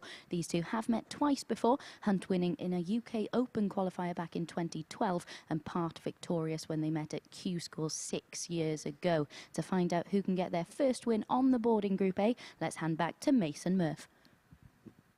Thank you, Abby. Yes, John Part, 3-time world champion, but yet to get a leg, never mind a win on the board. Losing 4-0 to Tony Wood, who's just in turn been bageled by Steve West, and that was a sublime performance from West in that previous match. Mace, earlier on in the day, earmarked Steve as potentially the man to beat, and I think he's living up to that billing. I picked him Saturday night. We were having a little chat on the balcony. I had a few question marks over my selection. Well, now maybe you can see why. Yeah, and John Part, well, he was a little bit unsettled, I think, after putting his foot through a smoke vent at the start of the previous match. Never really got going in the game, but did have darts to win legs. He wasn't the thrashing by Wood that Wood just took from West, was it? Even though it was 4-0. Part could have easily picked up at least a couple of legs in that game. 45. He's had a wonderful career. 57. Final of the World Match Play in 02 and 05. Final of the Grand Prix in that same period, 02, 03. Former Premier League player, a finalist in the UK Open around about the same time, 04. Of a European Tour in 2013. That was the early stages of the Euro Tour, wasn't it? 3 Pro Tour titles. 59. Also a winner of the Las Vegas Desert Classic back in 2006.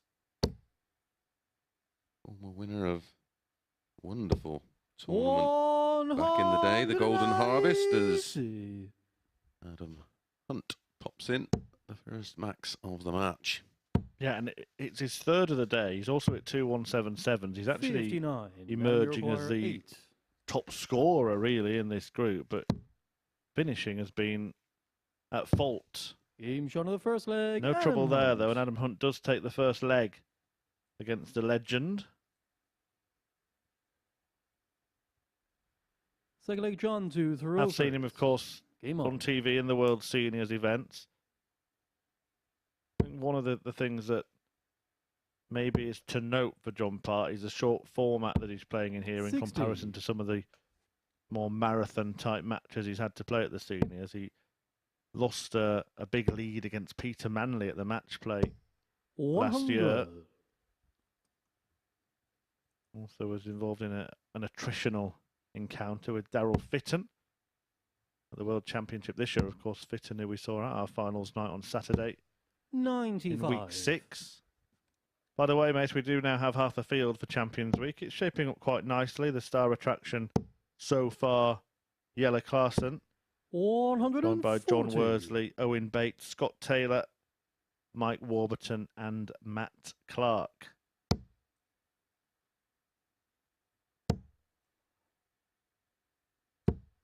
$85.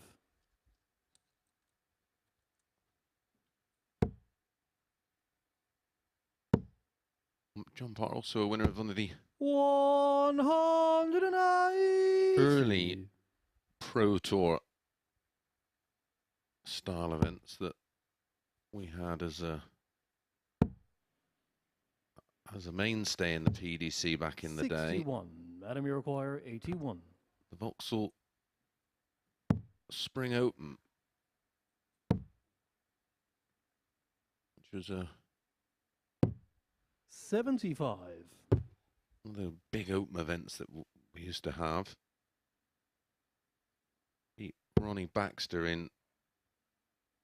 No, he beat Mark Durbridge in. Sorry, he won it back to back. 02 and 03. John Park beat Nick Gedney and then Mark Durbridge. Then Mardle beat Baxter. And then I beat Baxter the following year. No score. You know, this is the leg he used, the John type of leg he requires used to win, wasn't it? He was 75. on 200 points when Hunt had missed darts at double. But having left double 3. May go double here. Yeah, a bit of frustration. That was something we never saw from him back in the day. Always a very stoic player, never gave you too much to feed off. 35. Adam, you require 6.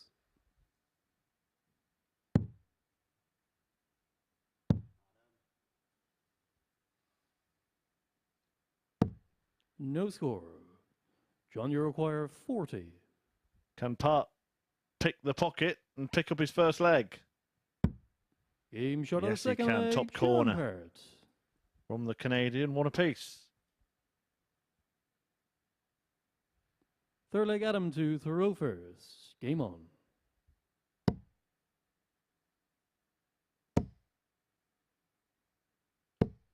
$55.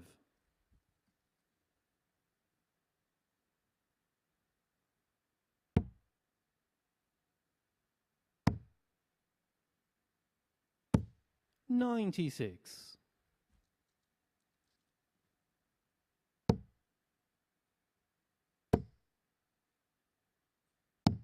$137.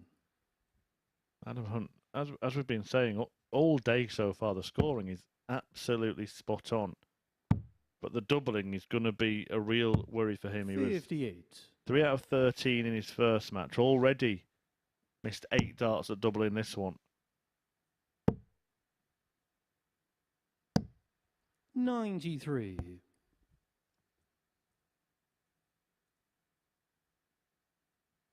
Just 4 out of 21 so far to date.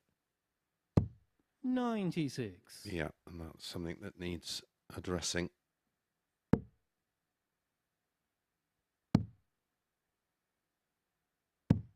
$96.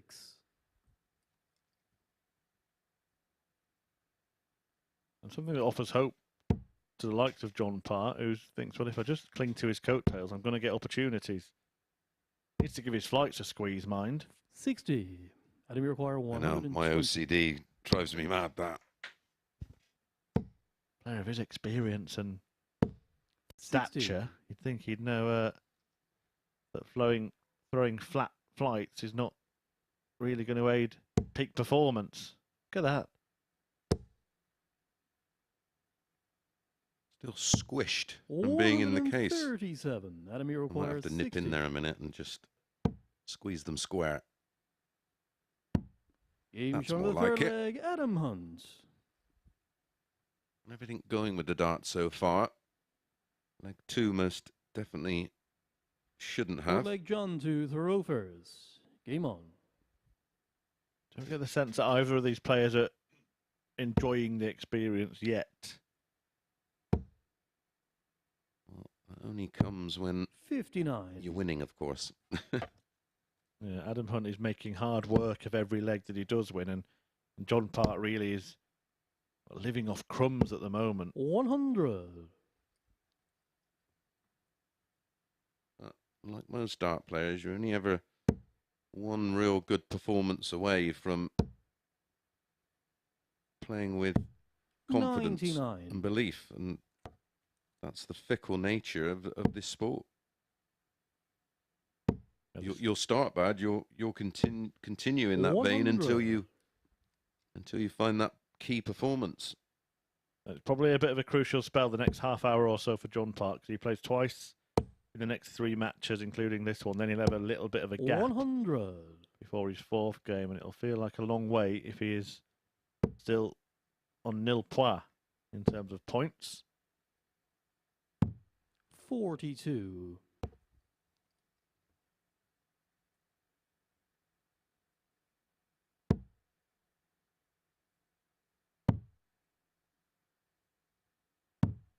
$58.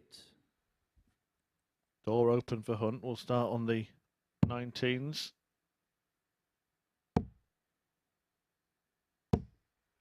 $99.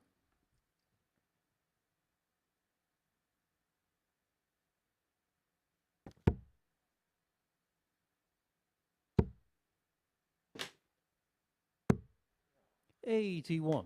Adam, you require 160. Well, a chance for par if Hunt can't take this out, which he can't. So 104, various ways to go for it. 40. John, you require 104. What is the part plan?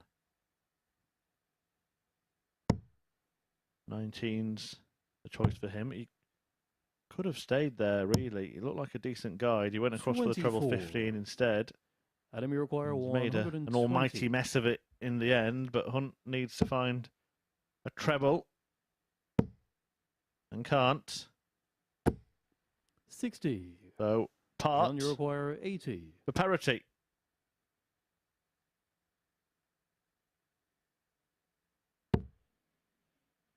$25 and ball then. 28. Ain't much going his way. Adam, you require 60.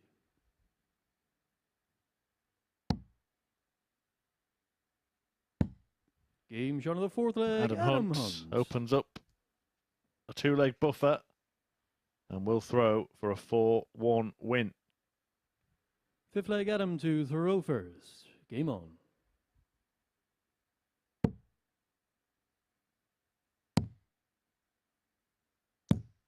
$58.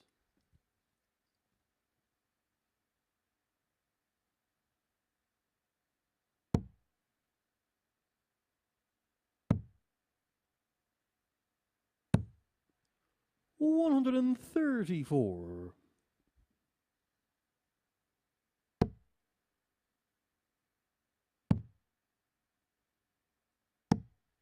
$43.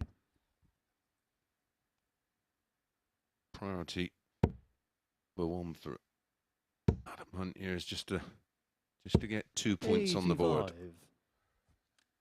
And the same will be said for John Parr. And he faces Ciaran Teehan in his 60. third game of the day. This is the final game of the second cycle of matches. So 2 down for everybody. 96. And 3 to play. You don't want to end the day pointless. Yeah, well, this game could be changing a little bit because it is Adam Hunt's 100. throw this, and Part has worked his way down to below 200 before Adam has. 3 in hand here. He's going to leave himself below 100 after this visit. The tempo 100. of John's throw is just starting to pick up as well, and there's a little bit more purpose when you look at him in his opening game. They were sort of being thrown 60. in the. John, They were being thrown cautiously. He's a bit more aggressive here. Ooh, ball. 61. He is a player who'll go for his shots. You hear him say it Yep. in commentary quite often. Back himself to take out 25 when he comes back, so why not go for 100. it? Yep. Of course, at the World Seniors, went for the 25. bull when he shouldn't have gone for the bull, didn't he? A memorable moment. Yeah, that was Game a shot, the fifth great leg, moment John Parr. because Charlie sort of questioned it and then changed his mind, and then no, I'm definitely right. That's Six leg John to Took out throw 129 first. when he needed Game on. 119. and that's very unusual for John because he's such a great canter. But Well, I actually had a chat with him about it, and he said that what he'd done was he thought he would try and entertain the crowd a little bit, and he was going to go bull 19, bull if possible, Yeah. knowing if he hit the 25, there was still a decent outshot. And then 55. when he hit the 25, he went for the right second target for that outshot, but then because he'd got in his head about going bull, finishing on the bull, 100. that kind of just overtook his thought process, and he went for it, celebrated, because of course the screen that the crowd had seen had actually gone on double top the camera. 60. They knew it was wrong. So he's celebrating. The crowd were completely dead silent. He's thinking, what's going on here? And then he heard, check, no score. And then, of course, returned to take it out with his next 3 darts. 140. Yeah, that's what made it special. The fact that he actually did it right the next go. And got it. And he's doing a lot right all of a sudden here. 140. On par. Require 121. Well, you would suggest that he may go for the bull at the end of this based on what we witnessed in the previous leg, but forget that. Trouble 19 to leave tops. 43. And this has been the problem for Adam Hunt. Both times he's been here, scoring in spells pretty good, You only require 78. but wins at a premium.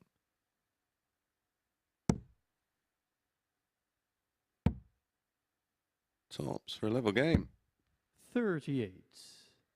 Adam, you require 156. So Part will be back. At tops. 60. Feeling a bit of You only angst require now, Adam 40. Hunt. We were almost talking as if this game was done and dusted. And maybe he was feeling that way, but John Part, the ultra Game shot of the competitor he is, six-leg having none of it jumper. and forcing a decider. Hunt does have the darts, but Part has the momentum. 7th and final leg, Adam to throw first. He Game does. on. Well, that's one way to get rid of it. That's another. And that's the best way. 190. That's yeah, 3 in the match for Adam Hunt. So that's 5 for the day, plus the 2 177s he had. Yet to pick up a point. 140. And that's a good response from Part.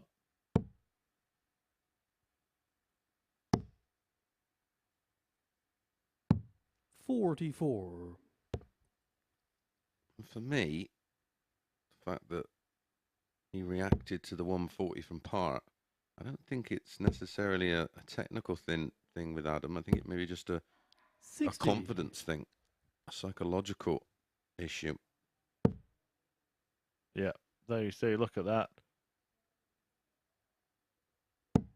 Manifesting errors, Adam Hunt. 45. 2 scores in the 40s.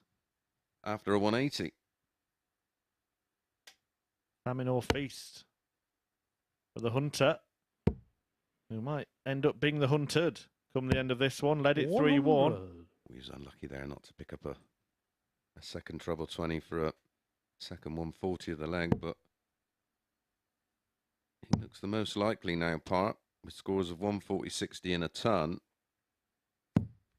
58. For Adam Hunt, it's 180, 44, 45, 58. Yeah. Just troubleless visits. And maybe the second dart should have been at the bullseye then, so he could go back up to leave a finish of some kind. 58. Oh, Party has left him off the hook.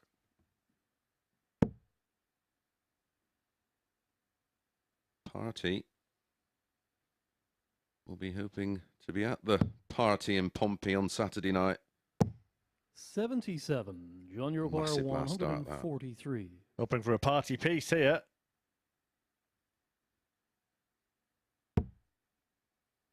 Not to be.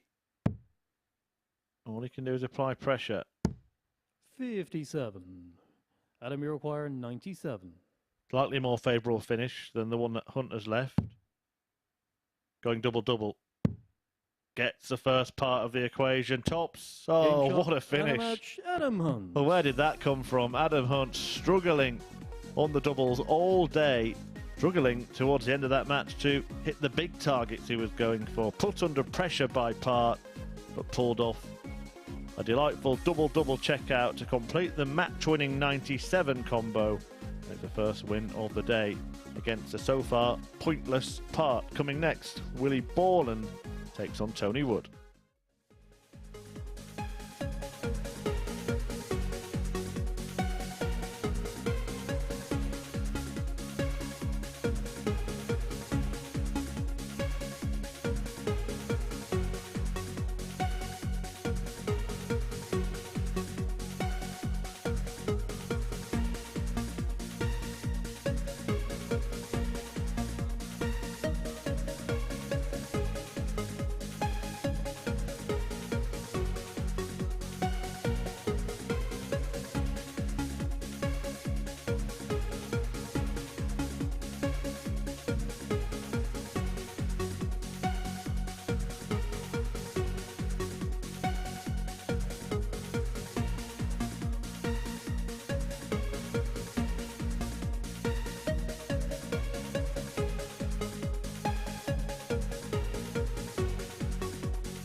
Welcome back to the MODUS Super Series, where Adam Hunt has just come through in a last leg decider to get the better of John Part. Chris Mason alongside me. How crucial was that victory for him? I know it's still very early on, but psychologically that's a crucial victory, isn't it? Yeah, especially when we look what happened the last time he was here, and it is important. I mean, you can't lose it on day one, and of course the bottom three and the second and third position get to go again. It's not an elimination process in Group A, but just for his own sanity, I think that was important, just to get those 2 points on the board. And now you feel like he's in the event. Yeah, let's have a little look at the league table then. John Part, of course, yet to pick up a point, but you feel like things are starting to click for him now, don't you? Yeah, I'm not surprised. He's not played in this kind of environment for quite some time. So, you know, we've seen him play at the World Seniors event again. That's a knockout tournament. This is totally different. But yeah, there were some positive signs, and well, my pick to win it, or win Group A, is not looking so daft now, is it? Yeah, I always thought he was the one that could get out of the blocks quicker. I got wind of him playing an exhibition Friday night where he beat Gary Anderson. I know it's only an exhibition, but if you play well and beat someone like Gary, who's playing well himself right now, that's sort of a good indicator of where you are. Yeah, I'm going to actually ask the production team to start a tally for how many times you mentioned that he was your pick this week, because I've got a feeling it's up to about 5 or 6 already. We're going to hear it a few more times. Did I tell you I fancied Steve West to win Group A? A couple of times, yeah. But we are, of course, at the halfway stage in terms of our Champions Week field. Let's have a look at some of the key stats from the 6 weeks that we've seen so far, because we have seen some phenomenal darts, a really high standard. When you look at some of those stats, what are the things that catch your eye? Because that Lauby Blom game, I remember being here for that, a match completed in 6 minutes and 2 seconds. Sublime. Yeah, Lauby not getting through and winning a week. That was one of the biggest shots, because he was outstanding that week. We've had 38 ton plus averages, over 2 180s per game. Yeah, I mean, the standard this series, and it's going to get better and better, because we now have the opportunity of inviting, you know, players from further afield. Yeah, and somebody who's already got better today in his second game, Willie Borland, he's in action next. What are you expecting to see from him? Because first game took a little while to settle, of course. Second game, absolutely superb in taking care of Ciaran Teehan. What are you expecting for him for the rest of the week? Yeah, I like what I'm seeing from him, and that's exactly what we said at the top. I think this environment will suit him. I think it'll give him an opportunity to sort of learn more about his game. And you're not playing elimination darts, and that's the key factor. And if you get your mentality around that, it allows you to play with a bit of freedom, and he's looking good. And it allows you as well to work on your mental strength, doesn't it? Because you can be defeated early on, but you've got time to rectify that, and that could be important at this stage of his career. Yeah, and you can experiment. You can try different things. You know, when you're playing knockout darts, you don't want to take that risk of maybe having a different approach, or maybe trying to change your throw slightly, or just the dynamics of your all-round game. You can't do that in knockout darts, because there's too much pressure, where in this environment, you get an opportunity to just tweak things. Absolutely. Right then, who's going to come out on top in the next one between Willie and Wood? Well, let's find out, shall we? Willie has been rising his levels as the day has gone on, as Abby and Mace alluded to in that chat there, beaten by Steve West in his opening match, and then really did a job on Ciaran Teehan, averaging north of 90 in a 4-1 win against Hightower. But now he's got Wood, Tony Wood, the 55-year-old amateur darts circuit qualifier, the first man ever to hit a 9-dart finish in an ADC event. First leg, William to throw first. And he game on. Took apart John Part in his opening match, a 4-0 win. 77. Before being taken apart himself by Steve West with a 4-0 defeat. Well, as a middle match here, Willie getting Wood is probably not bad timing.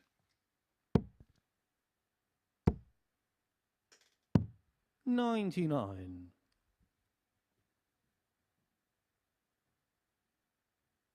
I know, I'm a child.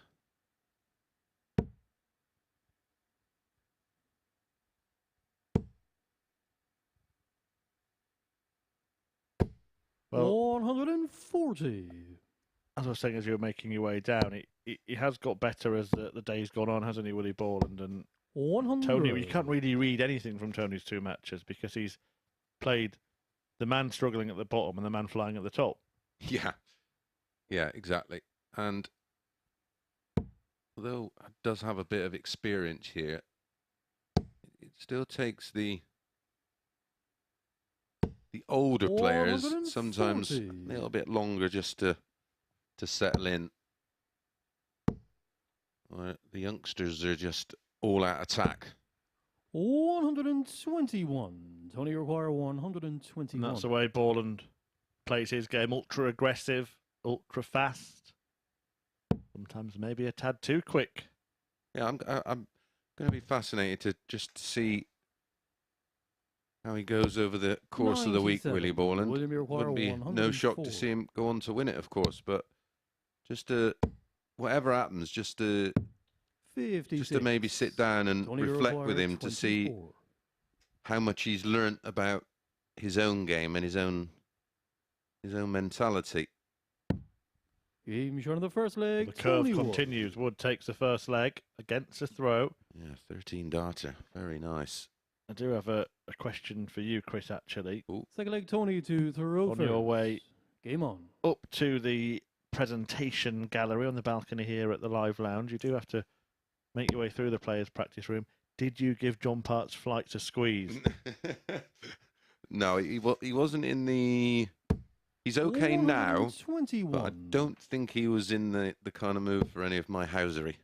So I sort of let him be. And by the time I come back, he was laughing and joking with Steve West. So, but by that time, I was rushing back in here.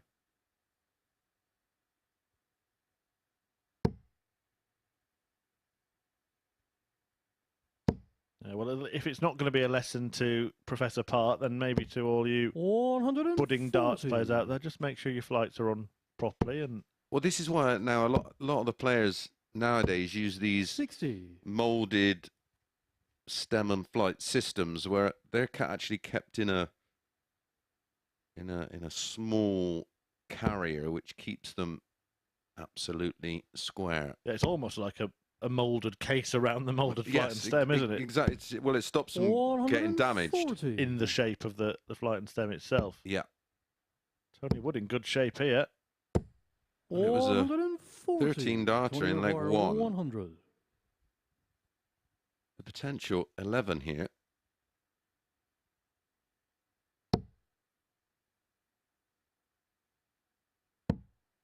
Ooh. 60. Safe top. Yes, it was. Yeah, I like that. I like that play. The Borland back on 208. He could afford to 84. Throw a safe one. Now he can go aggressive. Back-to-back 13s, maybe. Well, it's been all or nothing for Tony so far. One course for all in this one. Double 10 would give him a 2-0 lead, and he's at the halfway point. In double quick time, 13 followed by 14 with a misstarred tops to stop him making it a brace of 13 darters. Tony Wood here, of course, qualifying via the ADC. 57. If you think you can do better, why aren't you in the ADC and why aren't you here? Interesting developments as well. It looks like a lot of people are in Australia opting for ADC tournaments now rather than playing on the sort of more established traditional DP8. Oh, you were right up to speed with this. What was the 3 from the Oceanic region that have qualified to come here to the Super Series? Yeah, or were in the top 3 positions. Yes. I know Raymond Smith was 4th. Ooh. Mal Cumming, Tim Pusey. 140. And the other one is just somewhere at the back of my mind. I'm going to have to either pull out or 140. use some kind of information device to get the answer.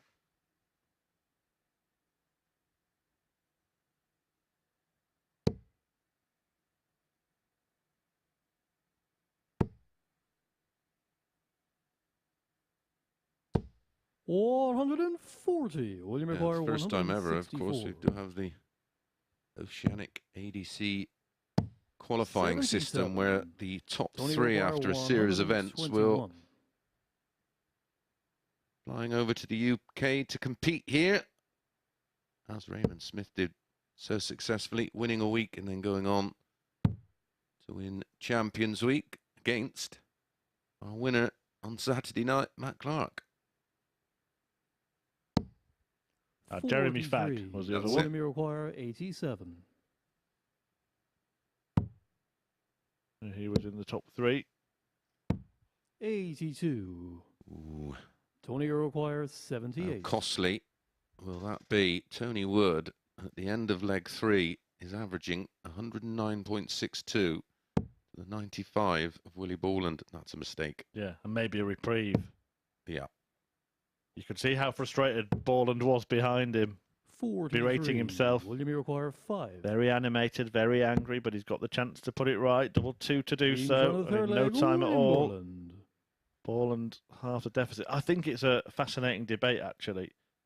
The speedsters, the real speedsters, and you know, it's easy for us to sit here and say maybe they'd be well advised to just slow down when they're moving around targets. But I suppose their counter argument would be, well, I've got to where I am by doing what I'm doing.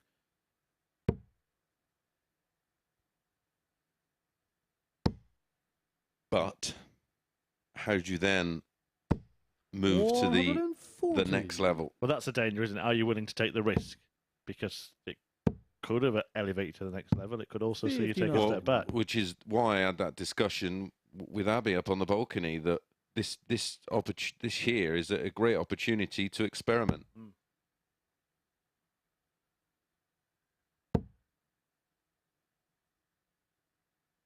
mean, especially if you can 100. carve out a scenario where, you know, you're top of the table and can't be caught in Group A, and you've got a couple of matches remaining. You can really use that as a basis to try a few different things. My observation for players I'll just focus on Willie Borland in particular, and again, I'm not claiming to be any kind of expert. I'm here to be shot down in flames. That's fine, but I think particularly when he misses by a margin, he's almost searching to find that while still throwing at the same pace, and maybe that's the time to reset and restart. Yeah, I agree. We used to see that a lot from Michael Smith, and he just takes that little bit extra care, and that's all it is. It's not necessarily, you know, doing a Rob Cross, a step back, and a Rob Cross 60. reset, but just sort of set yourself properly. I think. But this dart here, I mean, they've probably hit 2 treble 19s now. Will But look silly. Yeah, but look at the pace of that. It was more sedate for him. It was more measured. And look, we did see the benefits of being a very careful player when we saw Matt Clark win again. And look at this here, methodical and magical from Tony Wood. Well, a 144 checkout. 15 dart hold. This is some performance. His winning legs 13, 14 and 15. He's 3 out of 4 on the doubles, and he's averaging 103.63. Nothing suspect about this. 100.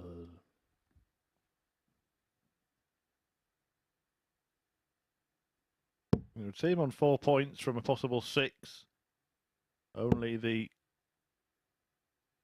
leader-elect Steve West. 50. Yeah, but Steve West was ran the 111 average for 3/4 of that match. Yeah, it's been a little while since we've seen Steve. He won't play until game 9 again now. He's the last of the 3rd round of fixtures against Adam Hunt, who, despite picking up a couple of points against John Park, can't be feeling the best about his game today. Yeah, that will suit Steve, though. There's his turn today to have that 3-game gap window. Well, a couple of them do. 99. Carrying that hip problem, that will suit. You can just take the weight off. Up next is Ciaran Teehan against John Park. Then it will be Steve West against Adam Hunt. Yeah, the only little worry for Steve West is that there's usually a point in the day, isn't there, where each player will play 55. 2 out of 3 matches, and his are the last 2. So he'll play in game 12 and game 14.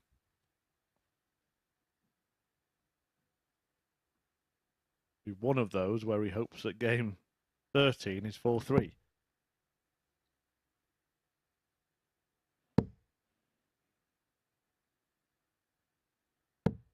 $94. William require 135.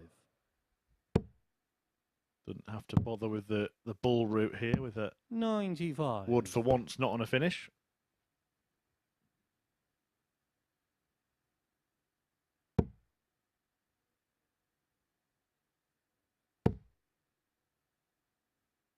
He won't be too concerned because William require 40. he has that insurance policy of having the darts in the very next leg. Game shot of the fifth to leg, try and William Borland. serve it out as Willie holds in 17. He's averaging Six around leg 90. 22 2 out of 4 on the doubles. Game on. 8 scores of a ton or more. 13 for Tony Wood. Borland obviously best known for that historic 9-dart leg at the Ali Pali. 140. But the match actually often doesn't get... It gets lost in that Yeah, because it was a moment. brilliant match between him and Bradley Brooks. It was superb and topped off with the most incredible history-making moment. But yeah, and I think it's something sometimes when you're involved in a moment like that, it can 55. overshadow everything else you've done. And I though it was a great moment for him, I think that 96. it also came with a burden, didn't it? Yeah, because he exploded, didn't he? In the age of digital media, he was everywhere. Everywhere around that period, every time you looked on YouTube or went on Facebook, 140. I can only imagine what Twitter was like. And that attention on that tournament 58. and that moment, he'll have done loads of interviews. I can remember seeing him in many places, and he became a household name, even if it was, 50 minutes of fame at that point for Willie Borland. That's a lot of pressure to deal with as a young man. 130. 36 left after 12. So Tony Wood with the opportunity, 3 darts in hand, Tony require to 36. complete all 4 of his winning legs in 5 visits to the board. Looks like a useful guide, and it proves to be the case, and it's a useful performance from Tony Wood, the ADC qualifier, beating Willie Borland and beating him well. A 4-2 success, an average of just under the 100 mark. But look at that 140 column. He has 140'd Willie into submission there. 10 140s in the game, 4 out of 6 on the doubles. One of those 140 plus, of course, that high checkout of 144. Well done, Wood. Ciaran Teehan and John Part up after the break.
So then Wood getting the better of Willie in that last match with a superb display. Ciaran Teehan and John Part up next, playing their third match of this opening session in Group A. Teehan winning his opening game of the day thanks to some fantastic scoring, but was blown away somewhat by a superior Willie Borland display in Game 2. Let's have a little look at some of his stats here at the Super Series then. Of course, the first weekly winner here at the Live Lounge, a very decent average, just shy of 87 across his games played. His doubling occasionally letting him down when we've seen him here previously. That's at 33% across all of the games that he's played. He has, of course, taken out the big fish as well, with a total ton-plus checkouts of 43 during his time here. His quickest leg being completed in 11 darts. Can he return to winning ways in his next match in Group A against John Part, who may still be looking for his first Super Series win, but did show many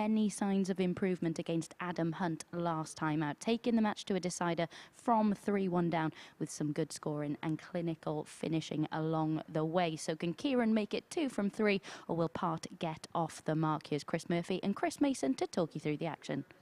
Thank you very much, Abby. And without the help of a graphic, I'll do John Part's all-time stats here at the Super Series, shall I? Well, he's played 2 matches. He's lost them both, though he did manage to get 3 legs against Adam Hunt, an average of 79 and change in that one, and 73 and a bit in the hammering against Tony Wood. But before we do get into the meat of this match, let's just tip our hats to Tony for what he just did in the previous one.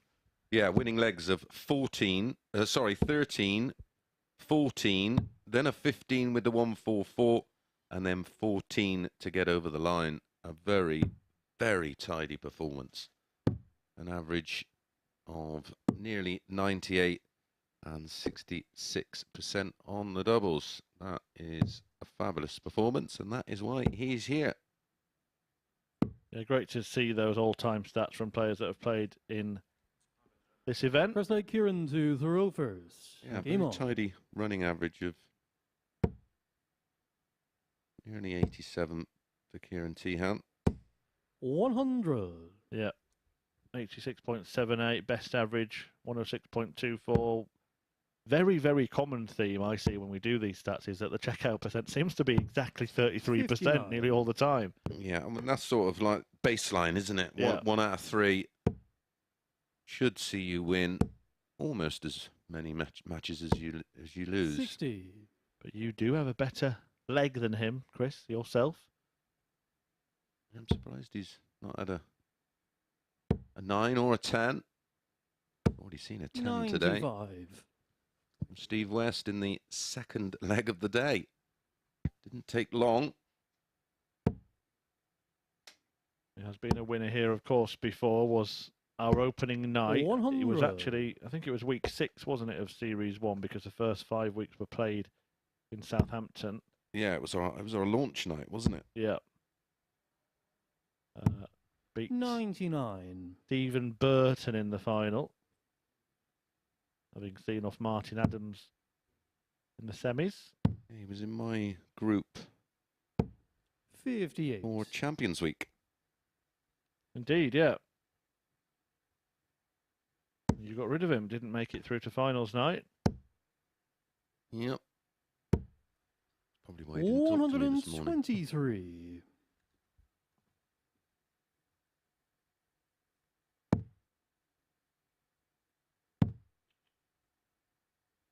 Just looking at your 79. results against John Teehan. He did beat you in the first 125. match, 4-3. Yeah, I think he just edged me out, didn't he? And then I think I then repaid the favour. Yeah, and how? A 55. 4-1 thrashing in the Ciaran, you require penultimate match of the 104. group. 104 on offer for Teehan. Part has started playing his part in games now, hasn't he? Goes the price route for tops. 84. But in the last John, couple you of require matches, 70. certainly the second half of the match against Adam Hunt and this leg here against Teehan, he's been in the leg, in with a chance to win the leg, John Part. Might only be the bullseye. Oh, it's not even that, John. Well, that is a bit of a sin. 30. Yeah, I think Ciaran, only you one require person gave me 20. a bit of a thumping, and that was Conan Whitehead, but did get a little bit of revenge. Game shot of the first leg. Ciaran Teehan Teehan. makes part pay. He had the ultimate revenge, didn't he? He was the one that walked away with the 20 grand. Yeah, roll of honour so far at the Super Second leg, Series John to throw at the first. Live Lounge here in Game on. Portsmouth.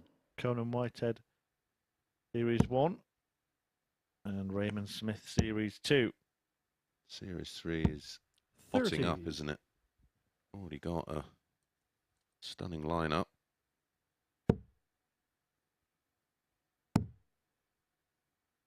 Yeah, John Worsley won 60. week 1. Owen Bates, Jelle Clarkson, who's playing the Pro Tour this weekend. A world champion, no less, of course. Then a certain Mr. Taylor. Sorry, it's Not Scott. that one. Yeah. 30. Might have been a sort of Clickbaity, that was. yeah, being done by the trading standards or something there. No offence to Scott Taylor, very capable player, he of course. played brilliant to qualify, didn't he? Or win the week. 96. And then Mike Warburton and Matt Clark, who has got this incredible record. 3 Super Series appearances, 3 finals nights, 3 finals, and 2 victories. 41. The only loss being a Champions Week final defeat to Raymond Smith in Series 2. And that was only by the odd leg, losing out full 3. And more remarkable, in nearly every, I think, 41. certainly the 2 finals nights outside Champions Week, he lost his first match in the group, which is difficult to come back from. In a couple of groups in qualifying for finals night, he was relying on other results or needing a freak 100. result himself to get through, and did. Yeah. Well, I get mocked for it, but I'll stick by it. If your name's on bot, lad. 44. Well, it's almost like a Superman script, isn't it? He's Clark Kent, and then he dons his cape when he needs to. And Dennis Priestley said it to me. He said, listen, no matter what goes 82. on or what happens or how they play, if you're meant to win, you will win. whose darting destiny will be winning MODUS Super Series 3. And it's probably time to start thinking about, if you are going to plan to be at Champions Week, then get your tickets. They are limited, so dartshop.tv, the place to secure them. Yeah, you have to be early. And please, if you do have a change of 43. plans, Ciaran please go back on to 164. dartshop.tv and relinquish your tickets, because then that allows someone else to take advantage. 64. And we don't want to deny people the opportunity to come. This daft world we live in nowadays, you do get people thinking it's humorous 40. to book tickets Ciaran and then not come. 100. And that, of course, denies others the opportunity. Game shot of the second leg. Teehan takes his Ciaran opportunity Teehan. there. After a little technical issue with our bar Third leg, Ciaran to throw first. a week ago, Game on. we couldn't have a crowd in, but wasn't it great to have them back on Saturday night, and a great crowd we had in as well. Yeah, superb turnout. We do have our regulars 91. as well. Yeah. But it may get to the point, because Champions Week is so popular, that you might have to build up a few loyalty points to to turn up at Champions Week. 92. Well, it just can't fail to deliver. 12 winners then being 120. dissected down to the 6 on finals night. Doors open at 6:30. Play gets underway at 7:30. And Robert 58. Thornton was Devastated, wasn't he? really inconsolable at just not turning up in the final. And it's happened a couple of times now. Peter Jakes in the last series, Matt Clark in this one, having beaten him in the 39. first match of the night. Comprehensively. And I think, everybody knows what a tough cookie Matt Clark has been. So Thornton would have thought at that point, right, I've got rid of him now. So to play him again in the last match. But he's the kind of player that you have to do to him what Thornton did to him in the opening match of the night, and just put him away. Because if you get him broiled, 43. the example is what happened in the final. But he's kind of mastered the format, hasn't he? It's a lesson to everybody, because he got through last week on the back of a sequence of 4-3 defeats in his group. 58. His leg difference, his legs won column was that strong. Yeah. Yeah, 3 on the spin, wasn't it? He lost 3. Yeah. 3 on the spin, full 3. And at that point, it looked like they were going to cost him, but actually, they were what helped him get through. 100. He was sitting in second place in Group C, as first and third fought it out, and he could not be knocked out of the top 2. And then Richie Howson done similar on Friday, day 2 of 96. Group B. Here you require 108. Well, Teehan for 3-0. Part hasn't pulled up any trees in this one. In fact, it's 92. turning into his worst performance. Should have had a dart at the bullseye, at least in the very first leg. Hasn't had a dart at double at all. Will that change here? 81. Here you require dirty 16. deflection. 2 8s. 2 4s. Game shot of the third 3-0. leg. Ciaran Teehan. It's just steady away at the minute, isn't it? Steve West and Four leg Adam John Hunt to throw ready to first. play next. That will be a high-scoring Game on. match. Yep, there'll be plenty of maxes in that one. 54. We average, as we saw from those all-time stats earlier on, or for the series stat, should I say, 2 180s per match at the Super Series in this series. Now, I'm going to suggest it will get at least 3 times that, 135. at least, in the next game, because Hunt has been firing them in. Well, he's had 5 maxes and 2 177s in his 2 matches. 135. Steve's had 3 180s.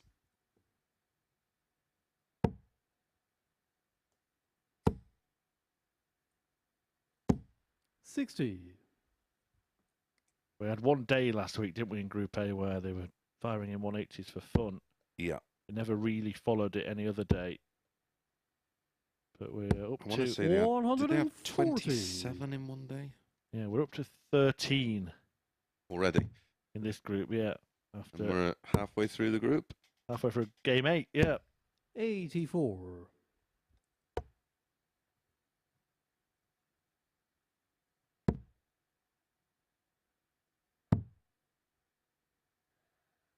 Out of 15 will bring you between now and 40. around 2 p.m.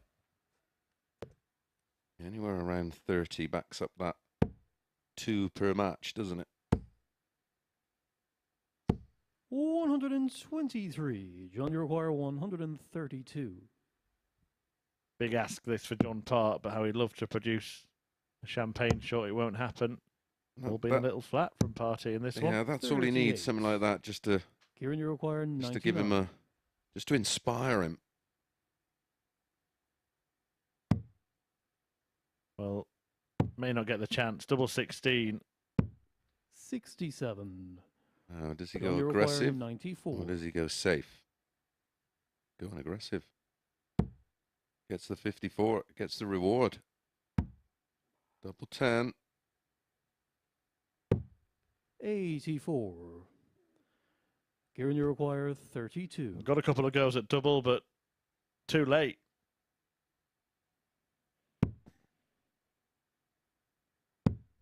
Game Ciaran shot Teehan and the match, Ciaran Teehan. takes Part apart, a 4-0 win. A second 4-0 defeat for John Part today. Hammered 4-0 by Tony Wood earlier on, and now Teehan completes a whitewash as well. 100 checkout in there. He sharpened up his doubling as well. It seems to be the trend today. They all started shoddily in that department, but 4 out of 9, very, very respectable. John Part, though, he's got a long wait until his next match, and he's still yet to get off the mark. Bottom of the table coming next. The man at the top of the table, Steve West, taking on Adam Hunt.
Welcome back to the MODUS Super Series. Next up, we have Steve West back in action.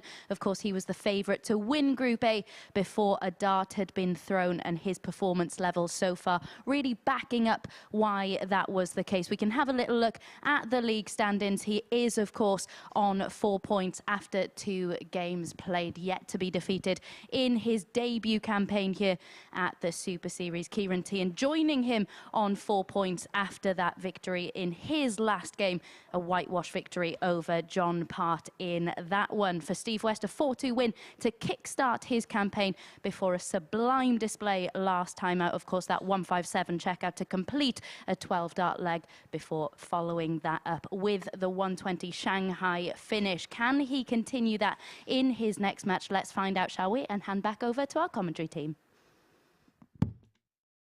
Thank you very much, Abby. Yes, Steve West proving to be the main man so far. 2 from 2.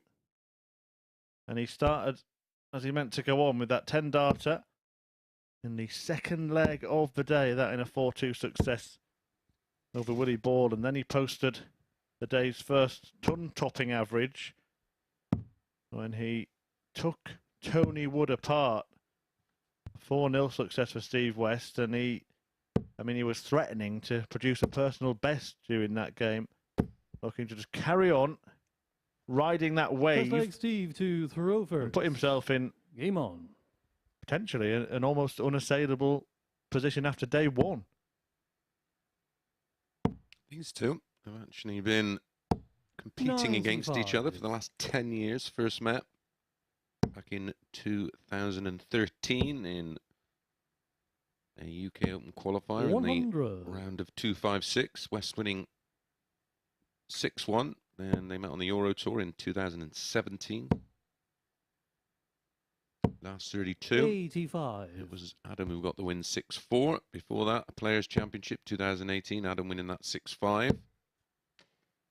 Then in 2019, Steve West winning 6-4 in Players' Championship 8. And then they met twice in 21, a 6-5 win in the first Players' Championship of the season in 2021, and it was a 6-5 win for Hunt. And then in Players' Championship 29, which was in November of 21, a 6-3 win for Steve West. 6 matches played, 3 apiece. Bragging rights on this one. 58.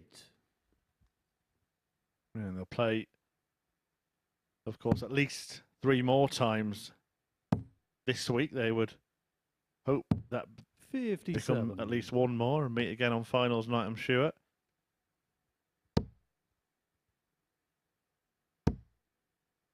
Steve West will be determined to make that P1 his own, won't he, and get that couple of days rest based on what he said earlier on. He's got his ailments, waiting 90. for a... Adam, you require 97. Perez made P1 count yesterday, didn't he? Yeah, he did. Super effort from Max Verstappen.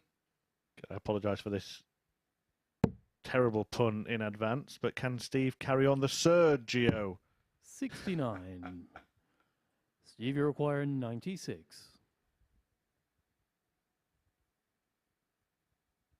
Not mixing up your metaphors. Quizzical look after missing a double. 78. Adam, you require 28.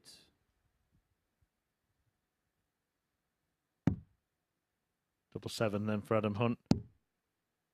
This has been his Achilles heel. 14. Not just Steve, you require today, 18. but in parts throughout 2022. Game shown of the first leg, Steve 18 West. missed doubles before this match, so now up to 22. Second leg, Adam to throw first. Game on. Adam Hunt. And Steve West punishes. As you would expect. Steve, more than most, will be 100. particularly determined with that hip operation pending to get a couple of days rest. But I'll tell you what, the amount of times I've interviewed players or even spoke to them informally, and they say, "Oh, we're not quite sure if winning Group A is the advantage it's all cracked up to be." Well, you asked Lee Cox last week if he'd have rather won Group A because he missed out on leg difference and then missed out on leg difference again. Yeah. Sam Kankert was equally as unfortunate as well, wasn't he? That was legs one for the Welshman. Yeah. 100. I wish Adam Hunt had done that 180 while we were on our little F1 pun train because it would have been our first max, wouldn't it, of the match? 91.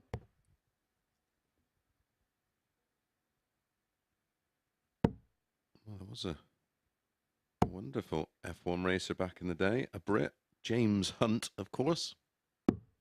100. Adam, you require 130.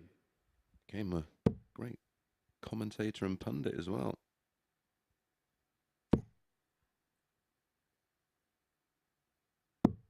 $65. Steve, you require 167. Steve West motoring here. Can't complete the fireworks. 64. Adam, you require 65. Tops. Game shown on the second leg. All square. Adam Hunt.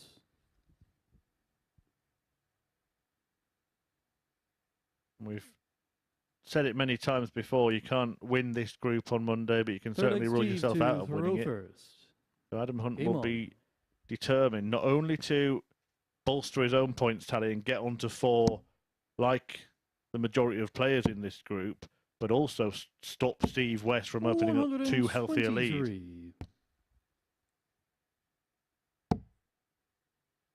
Remember, just 1 place up for grabs at finals night from winning this group. It's 2 days off. Paid, I should add. I got paid for my days off. Oh, I don't really have any. 32. Yeah, and then the rest of the players are dispersed into groups B and C on Thursday and Friday. Well, we've seen a fairly similar scenario last 97. week with John Nelson, didn't we, in terms of the finishing? And it's very like where Adam Hunt is. He's either banging it first start or doesn't get it. 58.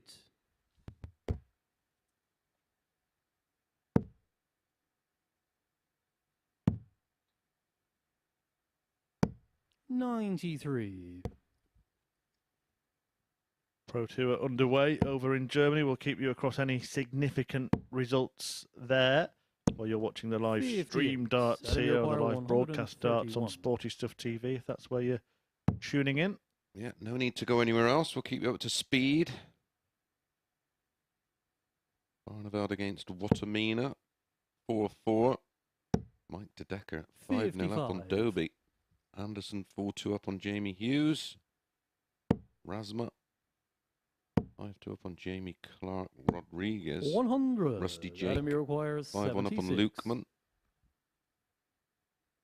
Here's Adam Hunt about to go 2-1 up on Steve West. Oh, no score. Wrong bed. Steve, you require 130. Ross Smith must have a table book later. He's 5-0 up on Chris Landman in about 5 minutes. Steve West punishing to the hill. Adam Hunt busts his score. Steve West fires in a 130 checkout. He called Tony Wood the pincher, but Ford leg Adam to throw first. Game on. Call him the pocket picker. He had a 157 checkout against Wood, didn't he? That's his third ton plus finish of the day to go with the 120 he had in that match as well. Adam Hunt back in business. He's now hit 3 180s in this match, by far the biggest maximum hitter. One in each of the last 3 legs. Hello. 123. When he's hit 8 180s, why switch? Well, he has a similar rhythm, doesn't he, to Luke Humphries, and a similar-ish style. Ross Smith, first player through, 6-0 against Chris Landman. He's back in there again here, Adam Hunt. Yeah, similar style, similar dart actually, although his barrels are a little bit more bulbous, but uses those javelin type arrows, doesn't he? A couple more players through. Steve Lennon's averaged 109.68. That was against Callan Woods, 6-3. I said Ross Smith threw 6-0 and Mike De Decker 6-0 against Dobie. 50. I don't know where that's come from Lennon. Haven't seen that coming from the man I call Shamrock Steve. He prefers Scuba. Yeah, I prefer Shamrock Steve. But 70. Mike De Decker, Adam, you require 10. completely the opposite. I've been tracking him for the last 6 months. He's been playing some wonderful stuff. Game shot Yeah, number we're 40, in Adam Hunt. agreement without knowing it as Hunt squares up this match with a great leg of darts. But me and Matt Edgar were in comms at the start of the Pro Tour season Fifth here at leg the Super Steve Series, to and we did a Thoroughfares. little Game on. question for each other who will be the first new winner, and I said Mike De Decker this year. I agree. I've been tracking his numbers, 93. and he is on course to pick up a title this season. Can't remember who Matthew said actually. Maybe if he's watching, he'll 140. remind me. But to be fair, that day he did pick out both players that qualified for a Q School. That was some prime time prediction. I mean, if he could have said Matthew Edgar, he probably would have said that, to be fair. 140. Broken clocks right twice a day. James Wade also through 6-1 against Danny Jansen. And Madders Rasmar, 6-2 winner against Jamie Clark. 123. Two players on the stage here that wouldn't look out of place on the Pro Tour and certainly didn't when they were there. In fact, Steve West, former finalist. 140. He was MVG'd. As we've all been. If I recall rightly, he didn't have a 94. shot at double to beat Steve, you him. require But he did leave a finish, something 128. like 76, and then miss a big number in the last leg decider. Treble 20. Would have left the ball. 48. Adam, you require 144. Well, the way it's treble 20s, I was going to say I thought he might go close. 61. Steve, you require at 80. 2 more 180s than he's at 140s. Could go tops. Thought he might be tempted by that, Steve West, for some reason. I think I must have seen him do it 23. before at some point for it to enter Adam, my you head, require but 83. probably wishes he had now. Made a real mess of that, and Adam Hunt can try and pick up the pieces and put himself one away from a win here. Bullseye to do so. 50. Reprieve. Steve, you require for 57. Steve West. Tops. 37. Adam, you require 33. Well, this is a long way off the standard he's produced so far today, and now we do start to wonder how much of a factor his physical problems might be. 17. Steve, you require 20. You would think it would get worse as the day went on. Still in with a very good chance of winning this match, particularly if he pins this double 5. 15. Not to be. Adam, you require 16.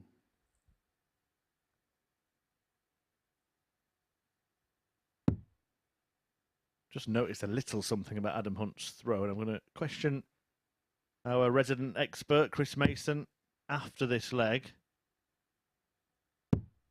No score. whenever that may be. Steve, you require 5.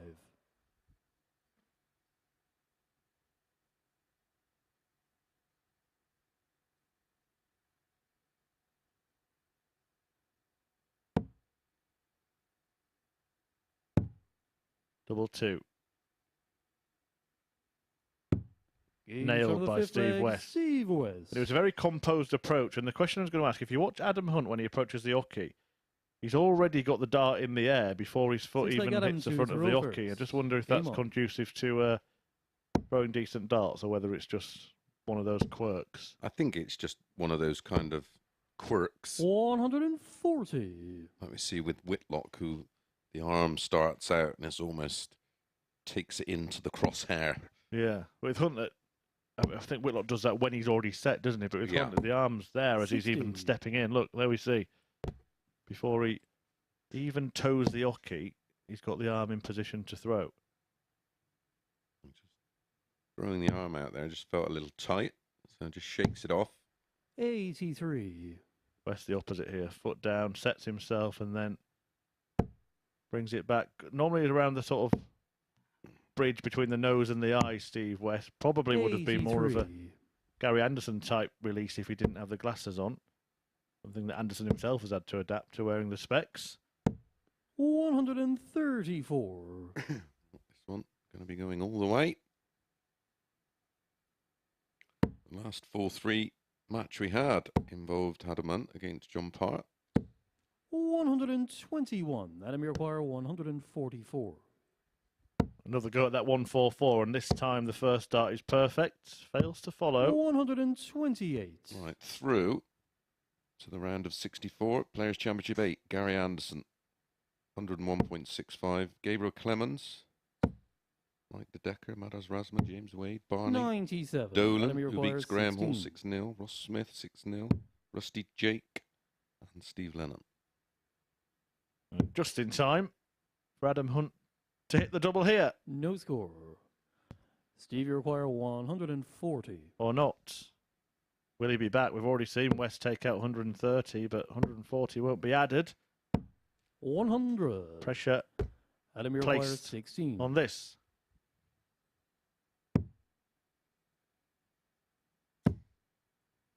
To save the match. Game shot on the sixth Wow. leg, Adam Hunt. You left it late, Adam. He's missed 18 darts at a double, and he's still averaging 88.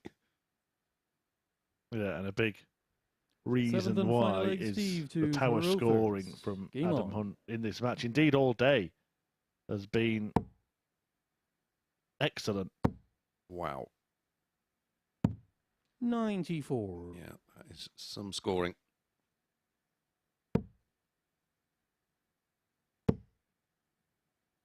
Talking of Whitlock, he's just beat the informed 140. Jim Williams 6-3.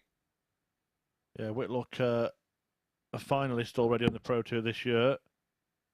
Ryan Searle, the one up to keep an eye on as well, reached 3 finals from the first 4 events. 30. Didn't travel to Germany, did he? As I recall rightly, but Pro Tour form of Ryan Searle the last couple of years, surely set to translate into big tournaments. Yeah. 123.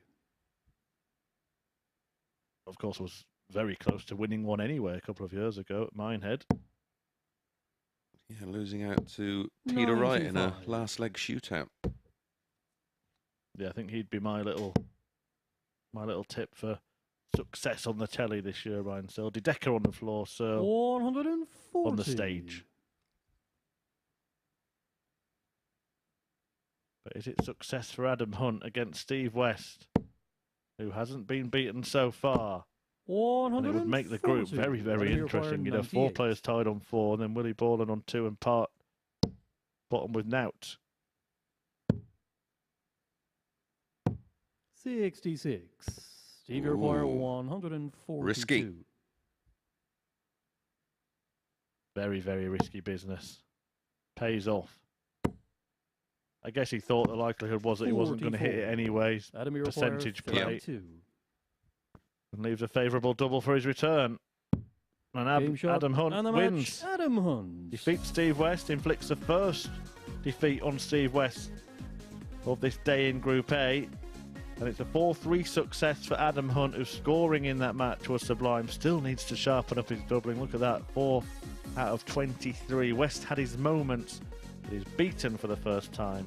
And that means that 4 players are tied on 4 points after all 6 have played 3. We get into the 4th round of matches after this break, and it's Tony Wood, one of those players on 4, against another one in Ciaran Teehan. The winner will go top.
This is the MODUS Super Series.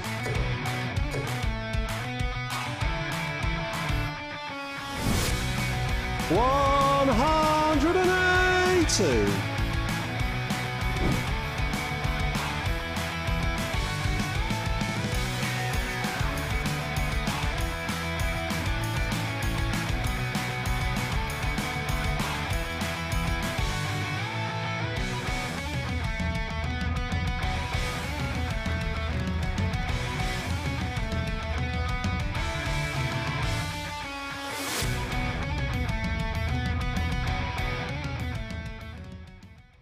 And you can visit dartshop.tv to book your free tickets for finals night. All the action gets underway from 7:30 p.m. But back here in Group A, it is a battle between two players on 4 points after 3 games. Tony Wood has looked very good indeed in the 2 games he's won this morning, an average just shy of 98 in his victory over Willie Borland last time out, 4 out of 6 on the outer ring. He's got 2 ton-plus finishes to his name, including the 144 in that win over Willie. As for Teehan, he scored very heavily in spells today, a slight drop-off in performance level against John Part last time out, but that didn't prevent him from whitewashing the Canadian thanks to his rather efficient finishing in that match. So, with West beaten in his last match, let's find out which one of these 2 players will go north to the top of the table in the company of Murph and Mace. Well, it would make sense for it to be Hightower, wouldn't it, himself, Ciaran Teehan, looking to top the tungsten tree after this one, but Tony Wood standing in his way and has got plenty to draw on after that fabulous performance he produced against Willie Borland just a few games ago. Ciaran Teehan might have won 4-0 in the match that followed it, but you can't say that the level of play was as good from Ciaran as it was from Tony. Oh, absolutely right. There's levels in this game for a reason. But day one is just about settling in and just trying to pick up as many wins as possible to put you into First a leg, good Tony position going into first. Tuesday, where players on. really do tend to make their move. Hence we call Tuesday moving day. Yeah, got a real classic Super Series feel to this group as well. You've got John Part, the legend, the 3-time world champion. You've got a whole handful of players who've played on the Pro Tour, won Challenge Tour events. Ciaran Teehan's won one himself, of course. Adam Hunt has won more Challenge Tour and Development Tour events than most players. And then the ADC qualifier, Tony Wood, even though he's been around a while, a bit of a darting journeyman, will be an unknown quantity to many of them. And often, we've seen, we've had 1 or 2 that haven't really performed, but many have got a rude awakening, haven't they? 140. Yeah, well, if any of the players didn't know too much about Tony, he certainly would have made them raise a few eyebrows in that performance last time out, where he averaged nearly 98, a 144 checkout, and a 4-2 win over Willie Borland. Oh, interesting point, by the way. That something we were discussing in the previous match when we were talking about who we thought would be the first new winner on the Pro Tour this year, and we both said we fancied Mike De Decker. And I said that Matthew Edgar made some decent predictions, as he keeps reminding me of. I've also been reminded of his prediction in that department. Now, he's made quite a bold claim. He says there will be no new winners on the Pro Tour this year. And that's his guess.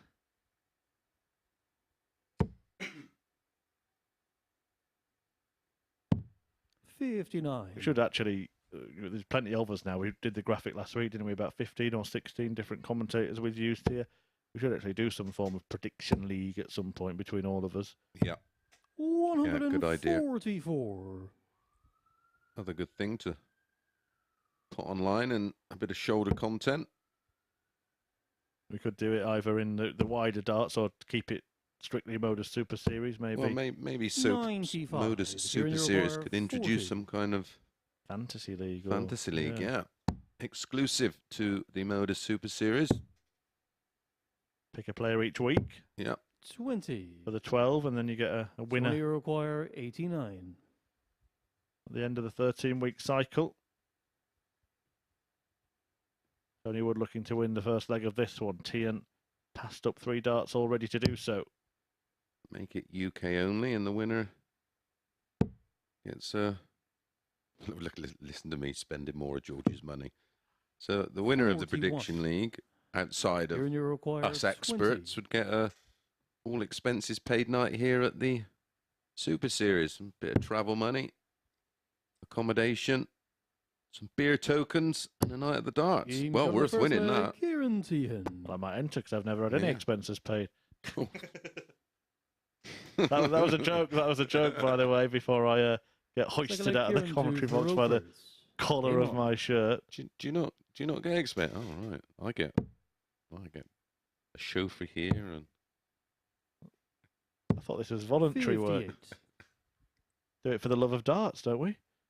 I get my own private chef and everything. I was told my reward was working with you, Chris. Could be deemed as a punishment some days. 77.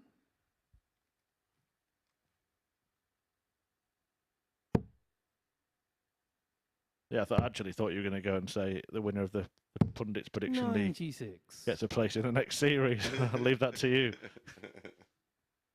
Of course, we have had a fair few actually play. Yourself, Matthew Edgar, Paul Nicholson, Webby. Fallon Sherrick, of course, who did do a little stint in commentary on our opening night, on this man himself, 96. Ciaran Teehan. And we'll be back this week. Corin.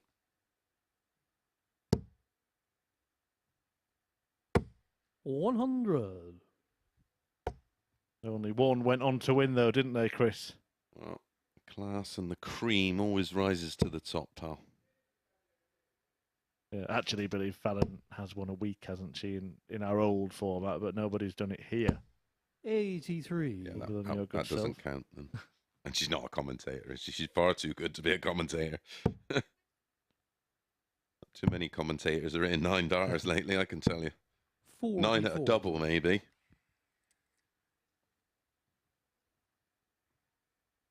I wonder if we'll start to see a few more perfect legs flying here. We got one a couple of weeks ago, Conor Heenahan, the only man to have produced perfection at the Live Lounge so far. Nearly did it for a third time in the final.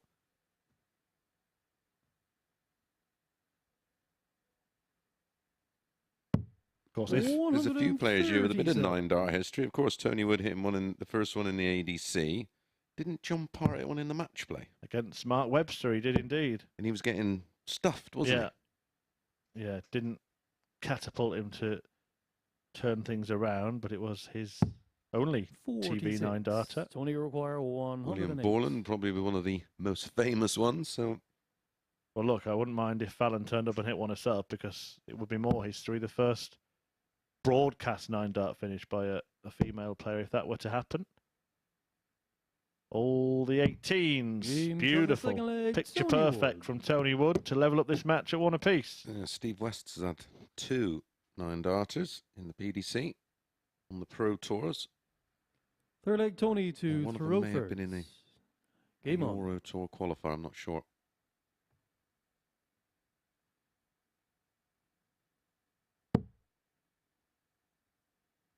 Well, that tournament, again, we talk about the Willie Borland 9-darter. That tournament actually saw 3 9-darters, didn't it, that World Championship?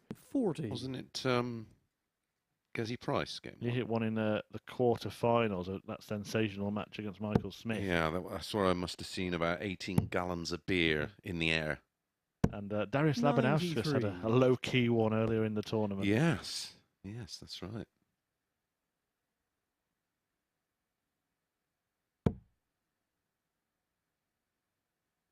Yeah, of course, the Talk Sport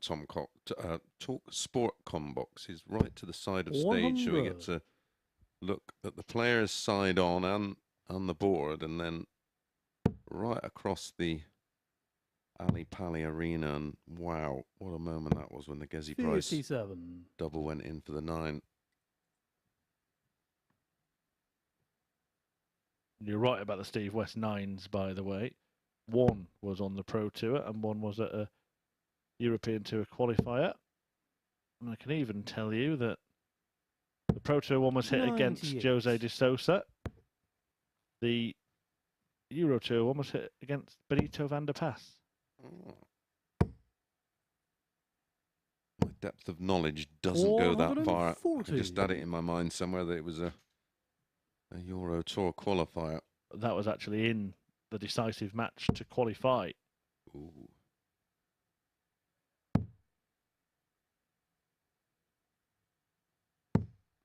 $134.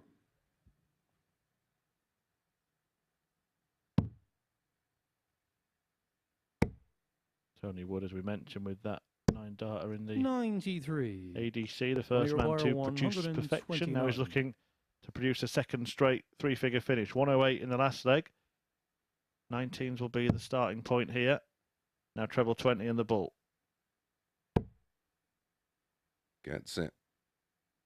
Just checks on Teehan's score, so he knows he's got to go for it. This for the first hole to throw. I'm back. Oh, I was going to say I'm back to back. Ton plus finishes. 118. Well, that was a long. I think he gave himself too much time. We talk about the speed of Willie. Tops. 78. Tony require 43. So for a hole to throw, in what's been a decent battle so far, and a match, remember that we'll see the winner go top of the table. Double 10. And then we'll see the first person to reach Ciaran, you require 6 40. points. And that's got to be regarded as a good day on day one. A 6-point tally. Yeah, you got a positive return, haven't on you? the third leg, Ciaran Teehan. Yet another breaker throw. Well, no 9-dart finish yet in Ciaran Teehan's Roll of Honour, but his greatest hits include qualifying for the 2020 World Championship, where he got a win that looks a lot better now than it perhaps did at the time. 3-0 over Ross Smith. Yeah. He lost out to Mervyn King in his second game in that appearance. He actually won his tour card by finishing second on the Challenge Tour in 2019 after winning his only 100 Challenge Tour title towards the end of that year. And in 2019, reached the quarterfinals of the World Masters, losing out to one of the players we'll see at Champions Week, Mike Warburton. 93. Was that the year O'Shea won it? 2019, yeah, I think it was, wasn't it? The last one before the world changed. For the better. 96. John O'Shea just going out to Jeffrey Sparadans.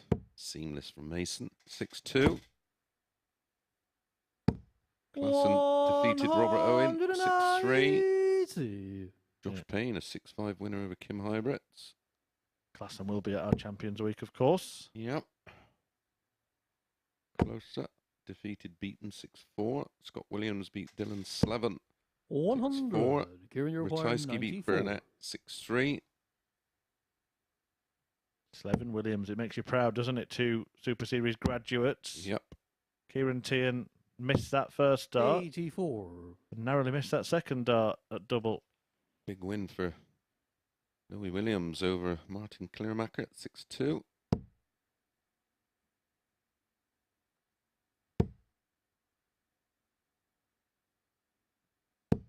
$100. Ciaran, you He could have chosen 10. not to have left this, Ciaran Teehan. Wood wasn't on a finish before the previous visit. Now he's had to tidy it up. Double 2. Game Gets there in the end. Ciaran Teehan. 3-1 Teehan. One away then. And moving on to 6 points, guaranteeing a positive points tally for day one and Fifth leg, going Tony top of the to table first. for the first Game time. on. Tony Wood was there after the first round of matches. Steve West was there after the second and third. Will it be Teehan after the fourth? 25. Coming up next, Adam Hunt against Willie Borland, then Part against West. 125.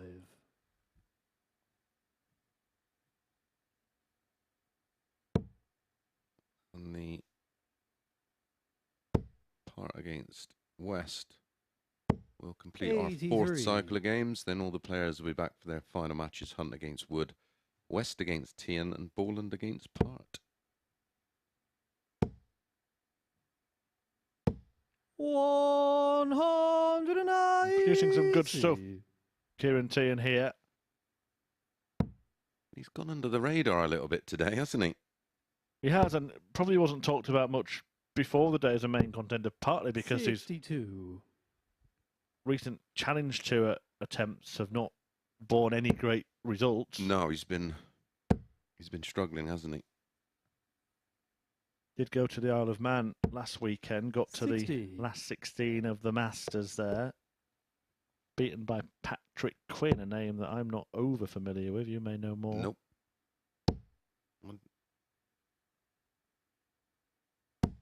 There was a new name on me. Ciaran, you require 136. Just over the past. Maybe a name you're more familiar with on the Euro Tour, but Pascal Ruprecht. Yeah, actually, 100. came from nowhere to get his tour card. I don't think he'd even played a Euro Wow. Tour. I'd have to double check that before. Well, he's 5-2 up on You at Tony me? Martinez, averaging, well, he's won, ended with an average of 99.88, but I've seen some similar kind of numbers from him of late. Well, that's the Paddy Quinn who beat Teehan. I'd go as far to assume he's also from Ireland. Well, with a name like Paddy and Quinn, almost a given, isn't it? In fact, I've done my research now. He's from the same place as Ciaran Teehan, Cork. Oh, Cork. Beautiful part of the world, Cork. Well, is Wood going to stay in this one? Good dart. Good start. Good finish. Shot on the 5th leg, Tony Wood. 66 out to just stop Teehan in his tracks. Those players almost with It's like Ciaran to throw identical first. averages. Game on.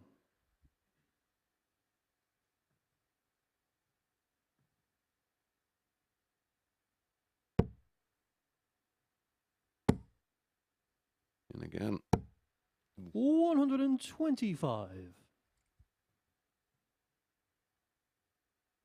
Yeah, Pascal Ruprecht, the German player, just having a look. So he has been in European Tour qualifiers, but never actually qualified that's the associate members ones. for any of isn't the it? events. Yeah, a couple of them will be this year's since he got his tour card. But he turned up at Q School. 96. Nobody really knew much about him. Nope. The EU Q School, and he got a last 16, a quarter final, and a semi final, and qualified by the Order of Merit. Beaten by Corey Cadby 121. in the semi final on his best day, and it included a 6-1 win against a man we know very well and are getting to know very well on the Pro Tour, Jan van Veen. 140. One player we got to know down in Southampton, of course, who came from absolutely nowhere, and then he himself gone on to do well. Well, reached a Pro Tour final, didn't he, without a tour card last year? 100. That's a great response from Tony Wood. 140. A great leg from Tony Wood. Yeah, 121, 121, 180. Oh, wow. 120. Nearly counted for nothing. Tony requires 79. Treble 19 is the usual route for this. He's 7 out of 9 on the trebles aimed at. Oh, and he's got what? Oh, Tony. I don't like that.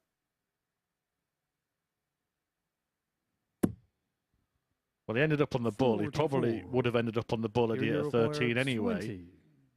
The reason players go 19s is because if you hit the treble, you're on a double, albeit double 11. If you hit the single, 60 left, single for tops. Can't even call that old school thinking. Game I'd probably shot call it no and a school match, thinking. Ciaran Teehan. Ciaran Teehan takes advantage. A 4-2 success for the Irishman over Tony Wood that sees him move on to 6 points. The only player to get there so far with one game still to play. Ciaran Teehan top of the Group A table. Tony Wood actually had a slightly higher average in what was a decent darting ding-dong there. Adam Hunt and Willie Borland looking to respond. Borland looking to get his second win of the day, Hunt for his third. That will be coming up after the break.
Next up, Adam Hunt and Willie Borland playing their fourth match of the day. All three of Hunt's matches so far going to last leg deciders. Defeated in the first of them before getting the better of John Part and Steve West by 4-3. He's hit 8 180s across those 3 games, but despite finding himself on 4 points, his finishing will be an area of concern, having missed 37 darts at the outer ring across those matches. Can he put a more clinical performance in this time around against Big Willie, whose one win came against Ciaran Teehan a little while ago? His best display with a 90 average and 50% checkout success in that one. He's had a little bit of time to wait around since being defeated by Wood. How will he respond here? Let's hand back to our commentary team to find out. Cheers, Abby. Yes, you mentioned those 8 180s from Adam Hunt, plus 2 177s as well. The scoring from him has been sublime, but the doubling has been, well, disastrous, really, hasn't it, Mace? Yeah, absolutely. They go 4-6 Adam Hunt here. And they go 11-10 Willie Borland. I priced this up as probably a 5-6 each of 2 pick'em games, so I'm going to take the value. I think Borland just edges this one. As always, if you are having a flutter on the arrows, gamble responsibly. BeGambleAware.org for information about safer gambling. Well, I know it's a bit of a cliche, but it's very much the truth. And the fun stops. Please stop. 60. Willie Borland's only on 2 points from his first 3 matches. Adam Hunt's on 4. But who do you think's having the most fun from this duo? Because Adam Hunt seems to have sort of struggled along despite getting the better return. Yeah, for me, Borland looks like the player playing with a little bit more freedom. Everything with Adam at the moment is 140. Nearly, it's yet another max. Yeah, all seems a little forced, but he's getting the results. 97. No, I say if he cleans up the doubling, he could be the man to beat in the group, because Scoring power first leg, Adam has Hunt. been stunning. And that's a 12-dart hold. Maybe the doubling has been duly cleaned. Second leg, William. Yeah, to well, throw it's, first. Game on. it's basically one of those. If you start pinning a few for a start and you get some confidence, 140. it can change as quick as you can flip a coin. Scoring hasn't been a problem all day long. That's a 177. third 177. These are the kind of darts we've seen 80. from him last year. Like I say, he looked at one stage like he was going to retain his tour card. He had a couple of good runs. 60. Well, based on what we've witnessed so far, and we've been talking about the history of 9-dart finishers in this group, 140. I think Adam Hunt is absolutely nailed on to miss the double for a 9-darter. 58. Speaking of nines, Willie Borland has left 141, but this is after 9, not for it.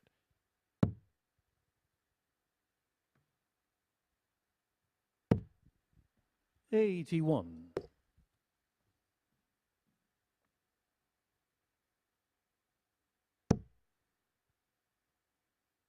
60 when he comes back to cancel out 100. the Adam William Hunt requires lead. 60. So tops and tens. Game one shot on the apiece. second leg, William Borland. Then during the previous match, we were having a little chat about unknown players making a mark, and had some information Third leg, Adam to throw flood first. in from my Game on. network of contacts in the sport about Pascal Ruprecht, apparently training to be a police officer. Still 6 months training left. Not even the 58.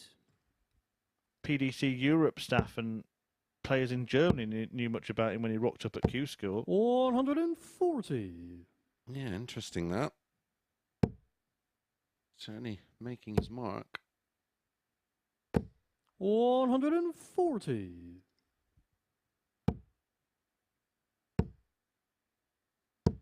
60. And talents unearthed there. Talents have been unearthed here at the Super Series as well in the last few years since this concept started. All the players in this group pretty 79. well known, but we have seen the emergence of some really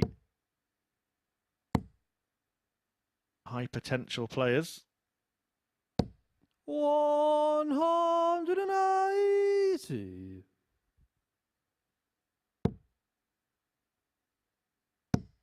Oh, against the grain. 54. William it's require 121. Borland, who hits the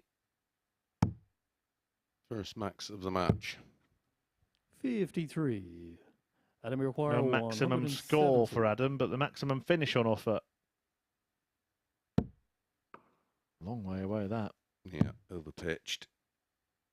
Went a little bit too aggressive. 59. William requires 68.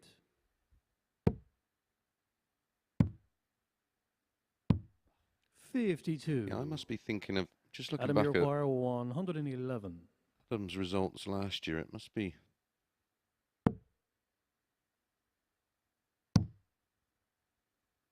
2021. He may have had a 37. William requires 16.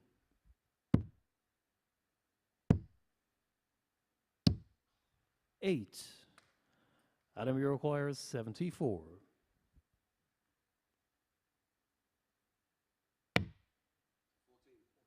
Just 14. Having to check with our referee, Danny McNamara. Speaking of unearthing talents, that's another 54. William require 8. Game shot on the third leg. Borland William one. Borland. Takes the lead. Adam himself does have a 9-darter to his name. Care to hazard a guess who it might have been against? And before you do, maybe think about why I'm asking that particular question on this particular day.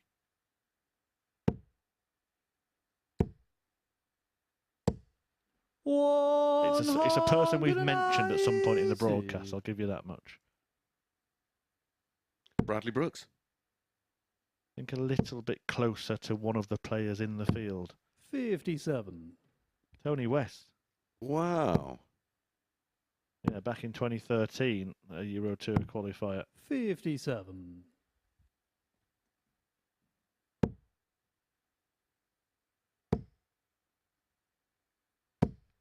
100. Plenty of chance for Danny to practice that 180 call. 100. And now up to 18 for the day. 85. William require 164. Adam Hunt has hit half of them. That's remarkable. 124. Beautiful setup from Willie Borland.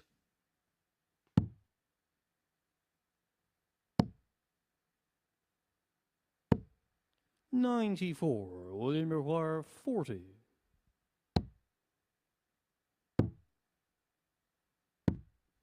30. Adam, you require 85.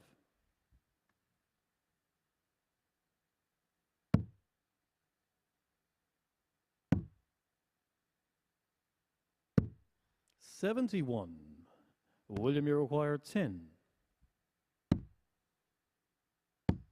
Double five for Borland. Borland. William Borland. Just come on from Willie. Just an update. I forgot to refresh my screen. You were underselling it. Yeah, 22 maximums we've had. Game on. And that means that we've had 1,275 in the series. Wowzers. Adam Hunt hasn't quite hit half, but he has had 3 177s in addition. Feels nice to have contributed to 59. 1,275.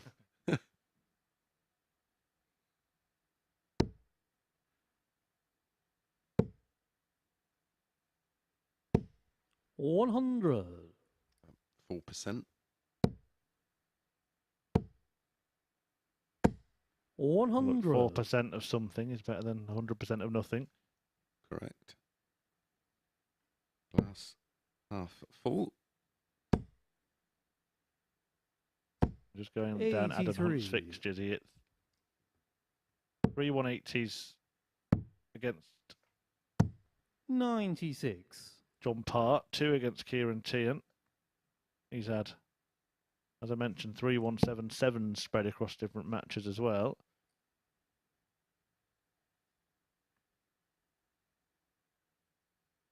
And he beat Steve West. He hit 3 in that match as well. 180. Some tally that he's racking up. 96. Adam, you require 41. But the doubles is where the problem has been for Adam. Game shot of the fifth leg. Manages to find that one. To be fair, it's Borland who's missed 10 darts at double in this game. 6 leg William to throw first. Game on. Key leg incoming for Willie Borland. 97. Has the advantage of throw. Loses the leg, of course. It'll be Adam who has advantage of throw in the decider.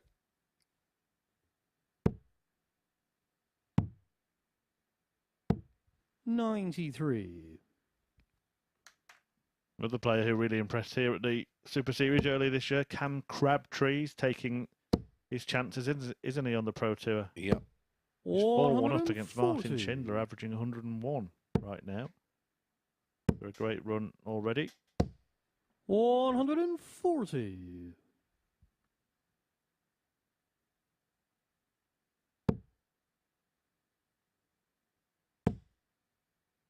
Another. 140. It's more of a shot when they don't go in. Oh, this is good. 139. This is very good. Adam, you require 140. The ball and poised on double 16 to win the match. Adam Hunt needing 140 to stop him doing so, and he can't get that. 60. And that would mean William, that you require 32. 4 would be bunched on 4 points. So that's Game exactly shot, where we are. Willie Borland. leapfrogs Adam Hunt on leg difference with that win. A 4-2 success for him. And after 4 matches, both he and Hunt have 4 points, along with Steve West and Tony Wood. Ciaran Teehan out in front on 6 and John Part at the bottom on 0. But despite a 96 average, a couple of maximums, An 114 checkout from Adam Hunt. It's Willie Borland who picks up the points in that one. Next up, it is John Part against Steve West. Stay with us.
John Part then still looking for that first win on his debut day here at the Super Series. We've seen some good stuff from him today. We thought things were starting to come together for him in Game 2, where he narrowly missed out in a last leg decider, but bageled either side of that with statistically his worst display of the day against Ciaran Teehan last time out. Can he up his level to get that elusive first win in this one? Or will Steve West get his quest for finals night qualification back on track after defeat to Adam Hunt last time out? West, of course, setting the standard earlier in the day with our first three-figure average of the day, but a considerable drop-off from him last time out saw him average below 77. Was that fatigue setting in, or was it just a minor blip for the man who's previously reached the final of a Players' Championship event? What do you think, Mason Murph? Well, I'm sure we're about to find out. And yeah, there are a couple of questions to be answered, aren't they? How long can Steve West hold out physically? And can John Part up his game as the day goes on, as he settles into the surroundings here at the Super Series? West has got an important spell now. He's going to play 2 of the next 3 matches as he tries to manage that problem he's got with his hip. Waiting for a replacement. John Part waiting for a win. First leg, John to throw in all 3 of his matches so far, though he did come close to getting the better of Adam Hunt a little earlier today. Yeah, it was all 3. 100. Adam Hunt. And then Adam Hunt himself squeezed out Steve West 4-3. Found 1 match on record 60. between this pair at a Players' Championship event in Crawley 2014. That was when John Part was kind of coming to the end of his stay on the Pro Tour, wasn't it? Yeah, well, I found another in 2015. It was a World Series qualifier on the 23rd of October, the last 64, and it was John Part who won 6-1. Oh, interesting, because it was West who won the other one, so there we go. Yeah. One apiece. A rubber.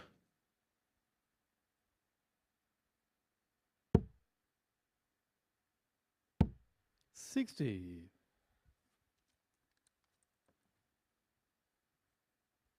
Don't forget, if you want to get in touch with us on social media, at MSS Darts on Facebook, Instagram and 60. Twitter. Already been informed there's a bit of a meltdown on there because Fallon accepted her invite as she was the highest ranked challenge tour 80. available, but people are still, oh, look, they've given her an invite. Yeah, trending, by the way, the word Fallon. Good. In the UK, so... The one yesterday or the day before, 70. someone again sent me John, you require 121. a WhatsApp message about that. Oh, she's always getting invited into events. How about the tour? She's never been invited to an event that requires you to have a tour card. Whether that be the Slam 107. or World Championships or a World Series. Grown men 60. crying about John, it. you require Yeah, well, 14. we'll come back to it. I'd like to see John Part trending by the end of the day. Games would on I. the first leg, John Well, Part. his trend might be heading in the right direction as he wins the first leg against Steve West, but It's going to come at some point, isn't it? He's going to Second leg, find his Steve to mojo. Thoreau first. Game on. yeah, the Fallon thing, of course, people forget that most of the events that she's played in on TV had a qualification criteria. They weren't invites at all. 60. And of course, I did spend a few seconds looking at the replies to the announcement that she was playing in the 140. Pro Tour today. And of course, the reason for that is that they come from the next available players on the Challenge Tour. Emphasis on the word available. Now, most players who played on the Challenge Tour at the weekend went home. Fallon Sherriff 85. was still around. Whether that was a wise move on her part or whether she was just coincidentally there because her partner Cameron Menzies is playing on the Pro Tour, we'll never know. 99. Either way, it followed the procedure. But I'm surprised that a few more players didn't choose to stay around, knowing that players do tend to pull out of Pro Tours, particularly overseas. 56. And on a Monday, whereas some will maybe have to return to work. Yeah, Yella Clarkson, the other beneficiary, but strangely nobody crying about that one. No one crying about Yella's inclusion. Bizarrely. Well, John Part producing 42. magic here, Maguire, absolute 82. magic. So let's cry tears of joy at the performance of Part so far in this match. Could still be done this if he fancies it. He's going to go for it. No. 50. Well done, JP. I like that. He was tempted, wasn't he? You could tell he was tempted. His eyes shifted away from the prize. Well, they lit up when he saw Westy back on 44. 258. Maguire, 32. Yeah, and certainly looks a little bit energised here, John Games Part, even on if the he didn't second go leg, for the John Red Bull. Part. It's the green double 16 that wins the leg, and John Part, maybe even halfway through this match, is averaging Third leg, John 103.66. Game on. But the worry is, look at where West is here.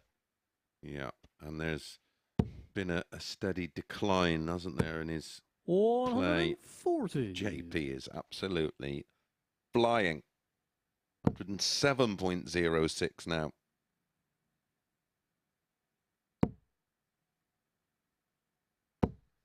We'll say, Steve West waiting for that hip operation. We had Mike Norton here, pre and post hip operation, and I asked him how he felt afterwards. He said he felt like a 19-year-old. 57. Don't we all?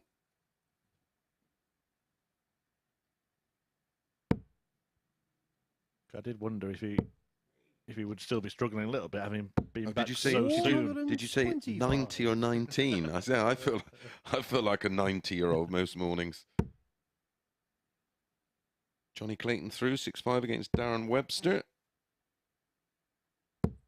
81. Cammy Menzies 6-5 against yesterday's semi-finalist Bradley Brooks.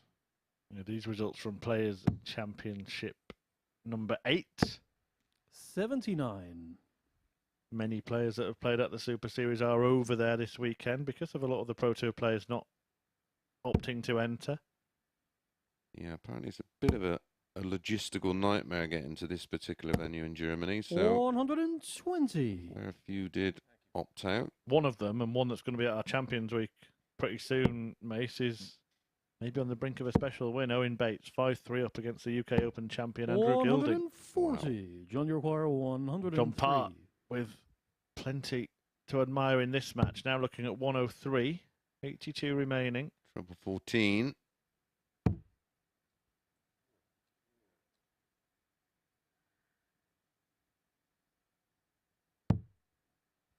49. I don't think many would have had a part whitewash in their accumulator. Yeah, that'd be brave. Game And it's not going to be, leg, Steve because West. that is a 14 dart break of throat for Steve West. Westy was the 2 to 11 favourite, 7 to 2 about John Parr. Game on. has beaten Stephen Burton 6-3 with a 95. Good to see Heta finding a bit of form. Keegan Brown 5-3 up on Rob Cross. Gian Van Veen, a player we mentioned earlier, 4-4 with Josh Rock, yesterday's finalist. Yeah, good final as well. Managed to watch that. Yes, I did as well. 125.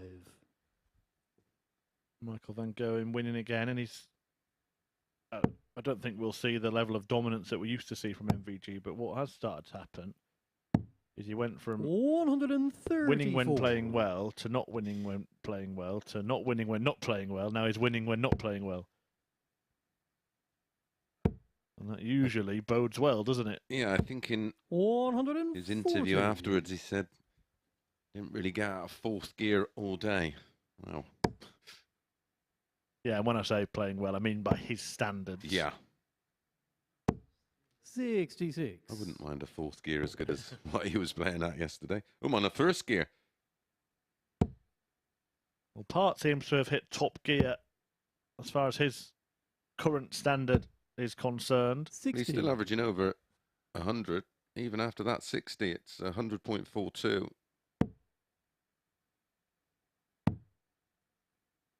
West is going to be in pole position in this leg, though. 134. After being absent in the first couple of legs of this match. Danny Noppert out to Evil Charlie. 58. Well, that's an interesting result because 72. the winner of that was slated to face the winner of the Sherrick match Yes. in the second round. That's gone a bit wrong for Steve West. He's only chipped 16 off. And just can't hit that 16. Is there a force field around it? Rob Cross is out to Keegan Brown 6-3. A real disappointing performance there from Rob. 84 average. Disappointing dart for Part, particularly when he found the treble with the second. Steve Iroquois, 49. Oh, a little bit of pressure on the 49. Big difference. 3-1-2-2. You just drop it in off that. 9. No. John Iroquois, So tops 40. for 3-1 and to leave himself throwing for a first win of the day. A 9-darter from Willie O'Connor against Jimi Hendrix in the opening leg of their match. 30. Oh, John. Steve Iroquois, 40. What an opportunity that was. 3 darts for 3-1.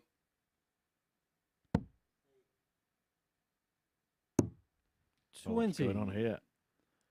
John The Iroquois, player 10. can manage to get over the line. John Part adjusts the spectacles. Oh, John. No score. Steve Iroquois, 20.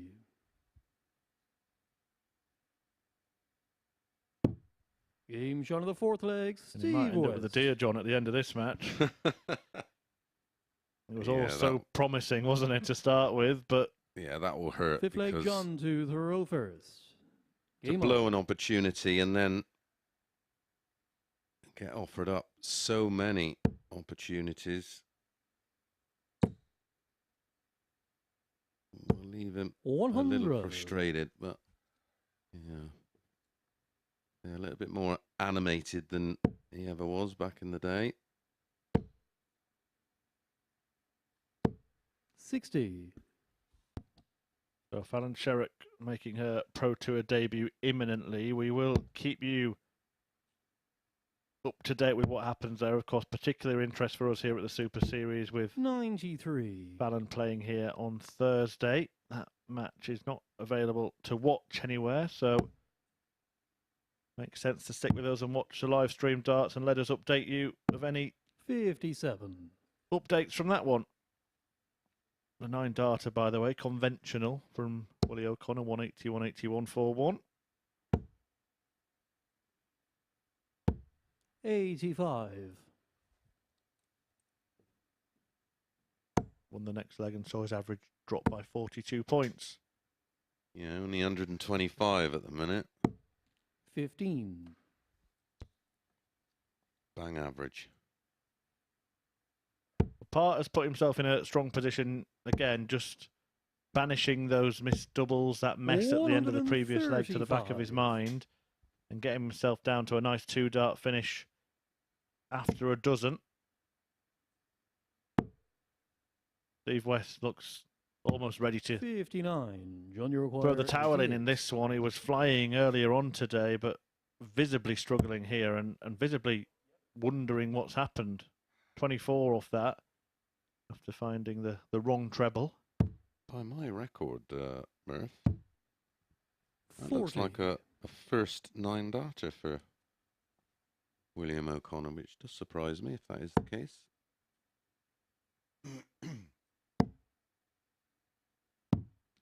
54. John, you require 48. The 3-2 and time on his side this time. Ooh, well, that was in. That is. John of the 5th leg, John Pert. So 1 leg away from picking up his first 2 points of the day. 6 leg, Steve to the Spot on, by the way. Confirmation. First ever 9-darter for Willie O'Connor. And interesting, it was Northern Ireland's Brendan Dolan yesterday and yeah, Ireland's William O'Connor 41. today. Yep, congratulations, Willie. Another Willie doing well here today. Willie Borland. 100.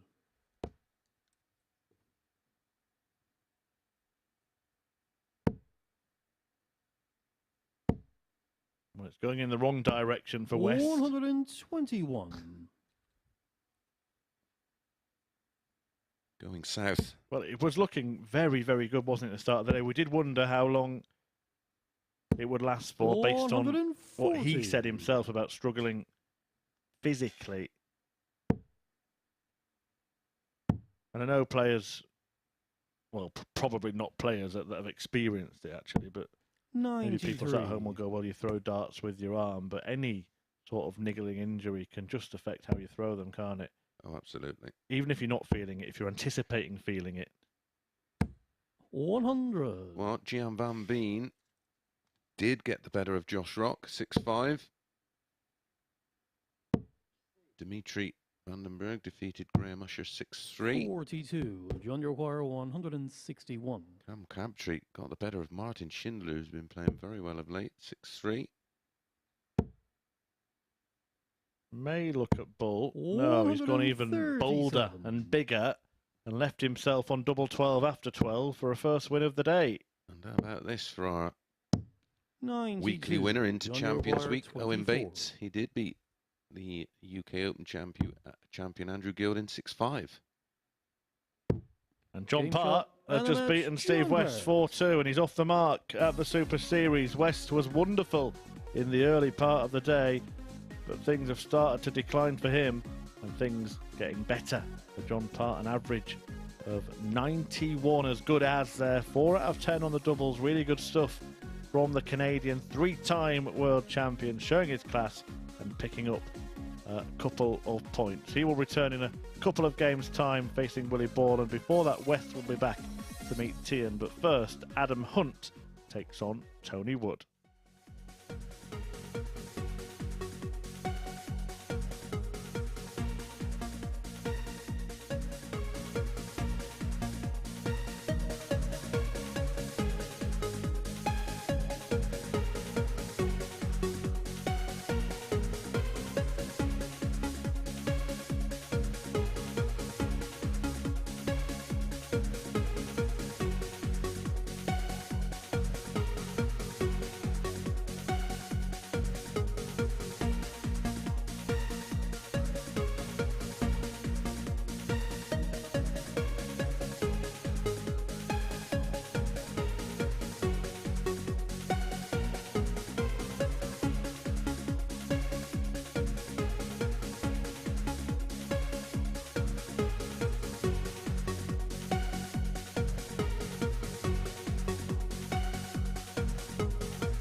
So as John Part's cries of "I finally won a game" continue to reverberate around the building, it's time for our final round of games here on the opening day of Group A action. And the first two players to complete their day's work, Adam Hunt and Tony Wood, both looking to make it 3 wins from 5. Hunt, of course, with some sublime scoring today, but with plenty of work to do when it comes to his finishing. He's not looked comfortable at the back end of legs for much of the day, but if he can still end the day on 6 points, he can see that as a bit of a result and reset for tomorrow. As for Wood, he's had 3-figure finishes in 3 of his 4 matches so far today. His standout performance coming against Borland as he posted an average just shy of 98. The ADC qualifier has impressed today. Can he join Ciaran Teehan on 6 points? Let's find out with Murph and Mace. Well, after things started to go south for West, we've got a battle of the northeast now as Adam Hunt takes on Tony Wood, the ADC qualifier, who has had a mixed day, I think it's fair to say. Both of them have amassed 4 points, winning half of their matches, and we're into the final 3. So one of them will probably end up feeling a bit happier. I think Tony Wood may be happy with his performances, even though Adam Hunt's been this massive maximum hitter today. But if Hunt gets away with 6 points out of a possible 10, then it's looking good, isn't it, for a tilt at the top spot over the next 2 days? Yeah, and it's what it then does in turn to his confidence going forward. He has a good day today. It's positives to reflect on, and 97 going forward, that's key. This game is. We've seen enough from him today to see that he can still play at a very, very high level. Yeah. I mean, 10 180s, 3 177s. 43. But the doubling at times has been suspect. He tidies that up, and that will only come from the confidence of hitting doubles. Yeah, and he's given himself plenty of chances with that scoring. Yeah, exactly. He's hit 10-1 each. The other 5 players have hit 14 between them.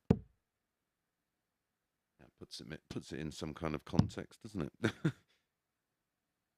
I know some of you are waiting for updates from us on the incoming Fallon Sherrick. She's going to be here on Thursday. You might get your chance to meet the Queen of the Palace on Saturday night. No guarantee, of course, that she'll get through, but fancy her chances in Group B. More on that later on in the week. But she is making her Pro Tour debut right now, but has lost the first couple of legs against Mario van den Behaarder of Belgium, and has missed starts to halve the deficit. Yeah, 137 and a 180 in the leg, and just missed double 11 to leave 11. Mario on a ton. But we'll give you updates as and when it happens. 83. Maybe annoyed with that one. Plenty in hand though. Tony has not started well in this match. 43, 58, 81. 60. Adam Iroquois 97. So 57 leaves tops. Did him take out 97 earlier. Went double-double on that occasion. No thought in his mind of such 57. a thing because Wood is way back.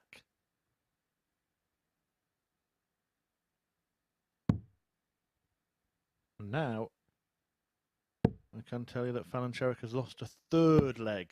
It's 54. Super Mario so far 40. in that one. She's got Adam Hunt's trouble today on the doubles. Game shot of the first no leg. trouble Adam there. Hunt.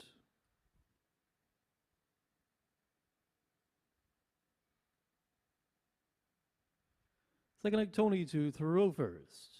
Game on. Well, Wood will just want to chuck that one on the fire and forget about it. And that first start suggests he's done that pretty well. So does the second. Fill it up, Tony. 140. Adam was the 1-3 favourite for the match.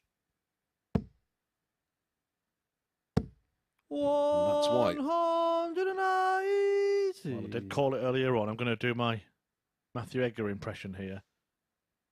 I said he would miss the double for a 9-darter. I mean, that is a bold prediction, isn't it? But it's based on the facts. 140. He's hit that many maximums and he's Yep. missed that many doubles. Yep. It's bound to happen. It's going to happen in this leg. You know what would happen if it would have happened? They said, "Oh, it's pre-recorded." Yeah, or he'd have hit it and had it never worked again. Yeah.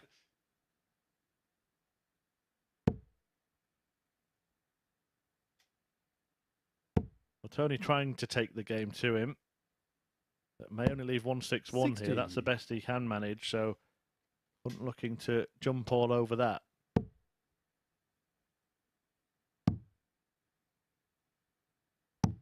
$90.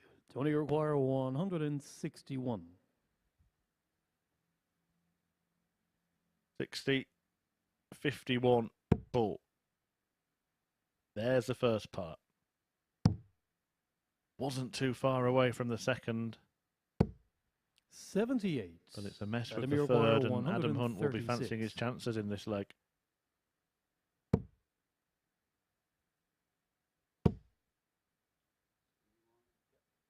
Treble 13, perhaps. 78. 51-32 for Tony.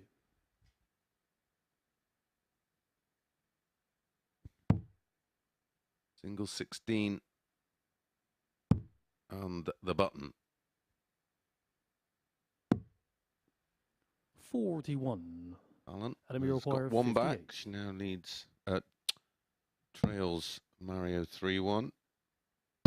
And Tony Games now on the trails second Adam leg, 2-0. Hunt. Looking a little bit more likely on the outer ring as well in this one, isn't he? Yep, 2 out of 3 so far, averaging Third leg, Adam to 97. throw first. Game on. Interesting to the end of today, just to go through and dissect some of the numbers, just to see what his scoring 57. average has been for the day. Yeah, I get the sense that he, probably out of all the players, would quite like to knock on the door of our chief organiser and say, can I just play my first couple of games of tomorrow today? Because seems to be getting into the swing of things, doesn't he? Yep. 180. Tony Wood getting involved in the 180 tally. 100. We're heading towards 30 for the day. 2.5 games perhaps still to go, and we're on 26. Yeah, and that would sort of go with our running tally for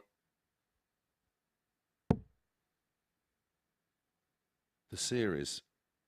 Yeah, which is 43. well, almost exactly 2 per game, 2.01. Yeah. The 15 matches. You don't have to be particularly good at math. 58. You'd equate to around 30.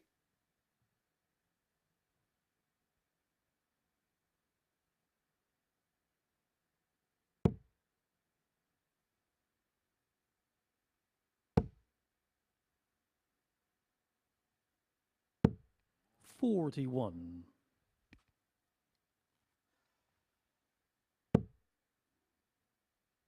Well, Wood may get an opportunity against a throw here. 40. Back-to-back legs for Fallon. She just took out 68 and 2. Now 3-2 to Mario.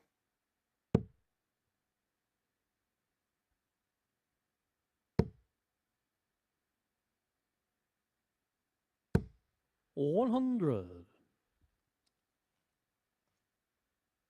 Yeah, by the way, her group later on this week at the 100. Super Series is only Group B, isn't it? Thursday night. In fact, 137. let's wait till the end of this leg because Hunt has just hit a 180. That means the end of it may be much closer than expected. 97. Enemy requires 66.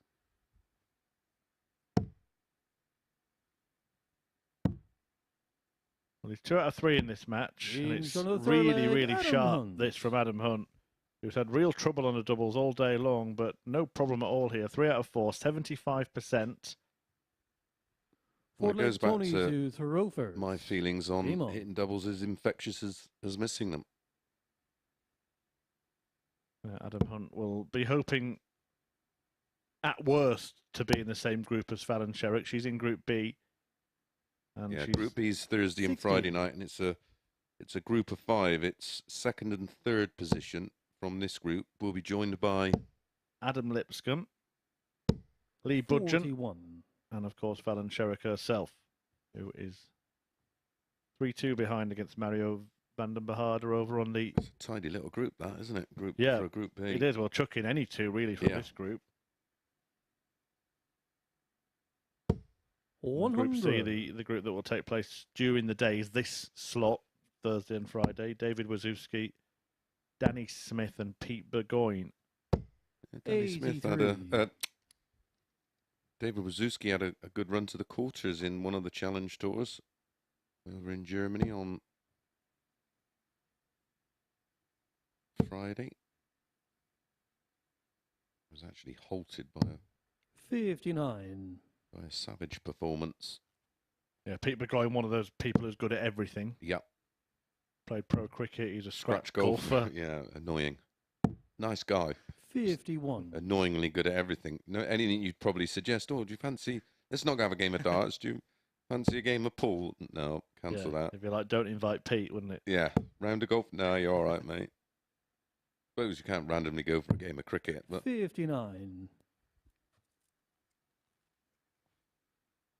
Well, all throughout this match, Wood has seemed to work himself in positions to win legs, but then either Hunt has fired in a maximum or something similar and got himself back ahead, or Wood has had a bad visit 54. and left the door open. yeah.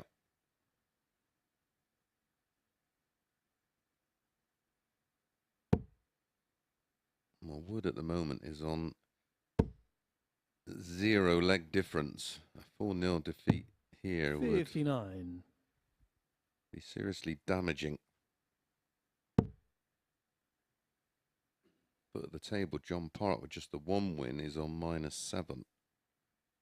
He still has Willie Borland to play. That's the last match of this session 43. between this and Tony that, Wire, Steve West and Ciaran 164. Teehan.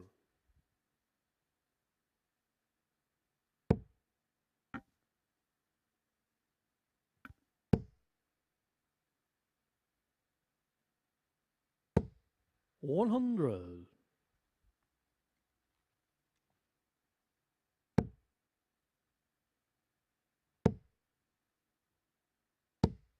123. When Tony Wood thinks he has a bit of breathing 64. space, a two-trouble visit from Hunt has put pressure on the 64. Remember, it's to save the match. Tony Wood at the point of no return. Got to hit the double. And does. On the fourth leg, Tony Wood. Work starts now, though, because that was just a hold. Yeah. Impressive to do Fifth leg, it. Adam to throw first. Game on. Adam Hunt poised and waiting. 140. Balanchuk's now 5-2 behind against Mario van den Behaarde over in Germany. Well, I'd like to put it down to the fact that, you know, Mario, a tour card holder, and 59. is playing brilliant, but it's more a case of Fallon's not shown up. Yeah, she's had 3 maximums, but little else. Yeah. Well, in her last leg, she had 5 troubleless visits and then hit a max. But one of those troubleless visits included a score of 8. I'm not quite sure whether... Well, she wouldn't have known, would she, of course, 41. until very late that... Yeah, but if you look at the scoring of the match, she was on, in that leg, she was on, a couple of legs ago, she was on 146, but she's been left on 8 in 3 of the legs, 78 in another. So even though she's not playing well, it's not like she's been... Denied chances. Yeah. Well, it's another 180 here for Adam Hunt, who just can't stop hitting perfect visits and is looking to end this match with an 11 dart leg. A dozen will do. 33. Well, in truth, 13, 14 or 15 will do, and maybe even 16, 17 or 18.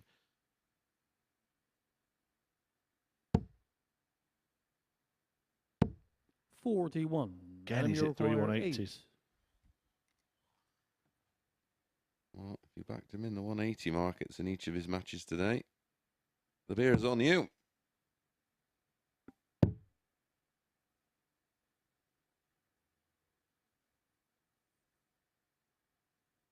What's he thinking here? Yeah. No score. He looked at that block. Don't leave double one. No point getting involved in that.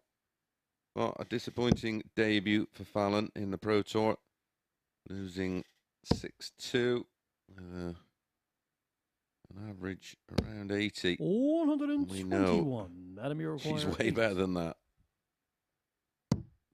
Game shot and the match. A winning end to the day for Adam Hunt, who defeats Tony Wood 4-1 with an 86-71 yet again. Another 3 180s, decent doubling this time. Maybe much happier with that. 4 out of 9, 44.44%. And Adam Hunt goes joint top with Ciaran Teehan, and we're going to see him next against Steve West.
So then, our penultimate game of the day sees Steve West, whose day has gone south in his last 2 games against Ciaran Teehan, who, well, he can't go much further north physically or in terms of the league stand-ins. He can confirm his place at the top of the table overnight with a win here.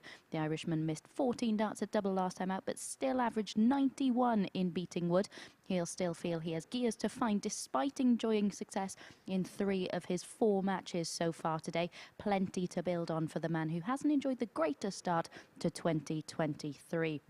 Can he get himself onto 8 points, or can West return to winning ways? He averaged a ton in his second match of the day, but since then has posted averages of 77 and 70, a significant drop-off from him. To guide you through all the ebbs and flows of this one then, let's hand back to Chris Murphy and Mason. Thanks, Abby. Well, interestingly, Ciaran Teehan's 11 to 8 here, and on the back of what we've seen from Steve, who seems to be struggling physically, there may be some value there on Teehan. I picked him out a little earlier, of course, in his match against Tony Wood, where they made him 11 to 10, and he obliged for us 4-2. Certainly wouldn't be a shock here for me if he wins at 11 to 8. What are you saying, Murph? Yeah, it's a strange one now, isn't it, for Steve? At the start of the day, you know, Mason was irresistible. Yeah, Mason was making everybody millions, but now he's making them all. I don't know where to go with it. Now I'm opposing the guy that I rightly said was favourite, Yeah. and the way he started was a perfect example of why he was the favourite to win Group A and my selection. But he started off winning 4-2 against Willie Borland, and then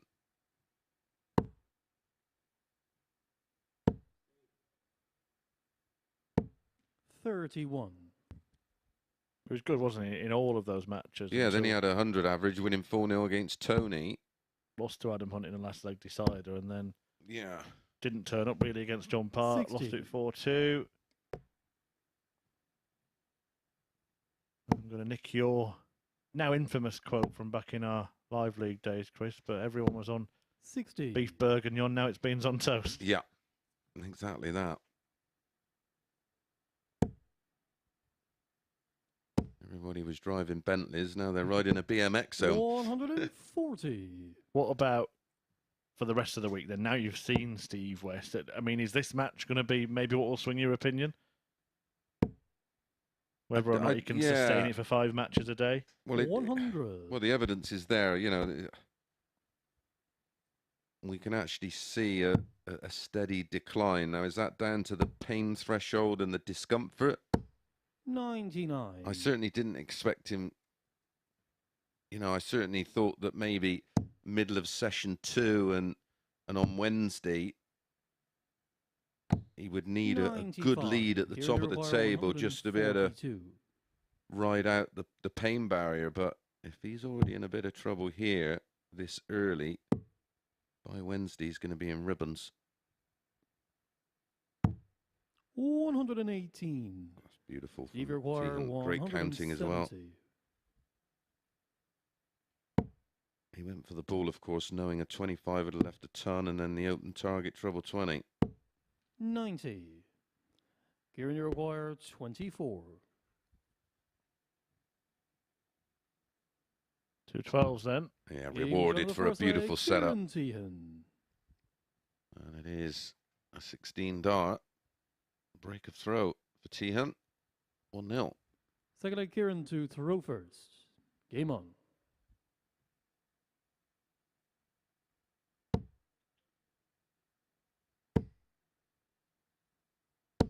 $85.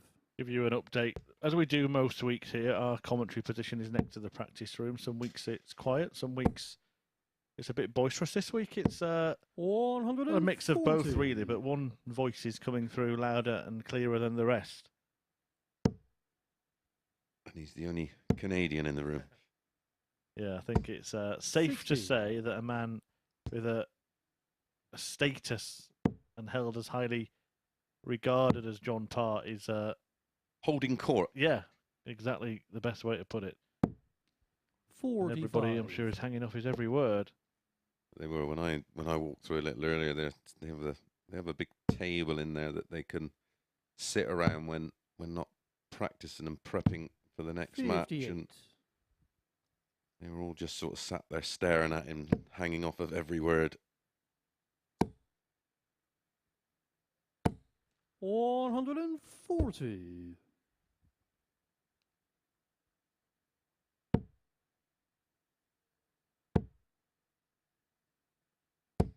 95.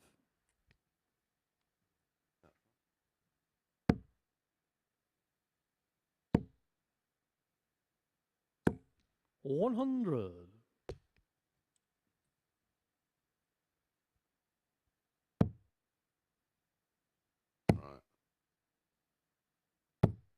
Well, Steve West's in a 57. promising position Requires here. 76. And he has actually started this match better than he did against John Park. Really was lacklustre in his first couple of games, but he's had real trouble on that particular shot there, Chris. 16, the 16 segment. I've seen him miss it now 4 times in the last couple of matches, the entire target. And it's one of those, you miss it once and it starts to play mind games with you. 83. Steve, you require 40. If you go low, you'll overpitch. If you go high, you'll underthrow it. Ooh. 20. Wow. Ciaran, you require 63. You mentioned hitting can become a habit, so can missing. And Steve West's a man who we've seen that occur for everybody to see. Remember the World Match Play match against Daryl Gurney. Should have won by miles. What's 31. Steve, you require 20. different route? Double 10. This Game time he shot, finds it. second Yeah, leg, remember, I Steve can't remember West. how many he missed at double, but it was certainly at least in the teens for Yeah. Steve West in that one. Well, quick update into the last 32. Early Steve Players' to Championship Verofest. 8 over in Hildesheim Game in on. Germany. Barneveld with a 6-1 win over Great Nenches, averaged 99. Lennon defeated Louis Williams at 6-1. Round of 64 matches coming to an end. Scott Williams against Erasma, 4-4. Gary Anderson has just got the better of Klassen, 6-4. Sparadans is 5-3 up on Clemens. Mike De Decker, our early call, 5-3 up on Kist. 100.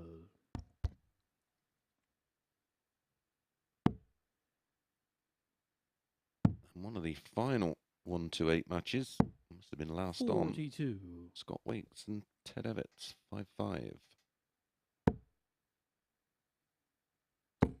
It'd be interesting to see how quickly Gary Anderson 60. can put himself back in that top 16 on the Pro Tour Order of Been Merit. playing some fantastic darts. But he's a hasn't he? long way off. I mean, even with the 100. run to the final, he was nowhere near it. So it's going to be a little bit of time, maybe a couple of tournament wins. But when you're talking about a player like Gary Anderson, then it's almost expected, isn't it? 119. Well, what we've seen is evidence that he's still very, very capable because the numbers don't lie. And it's always about hunger with him, rather than 99. talent. Steve, you require Someone's 82. stirred up a bit of a hornet's nest with him, haven't they? Great dart, fabulous. But he can't get near that 16 again. But he can now go in super style. 66. What is it about that 16 segment for Steve West Ciaran, you today? require 84. I don't know, but that'll be the first thing I'll be practicing tomorrow morning. Oh, chase the treble. 28. Paid the price. Stevie requires 16. Well, he's already hit double 8 in this leg.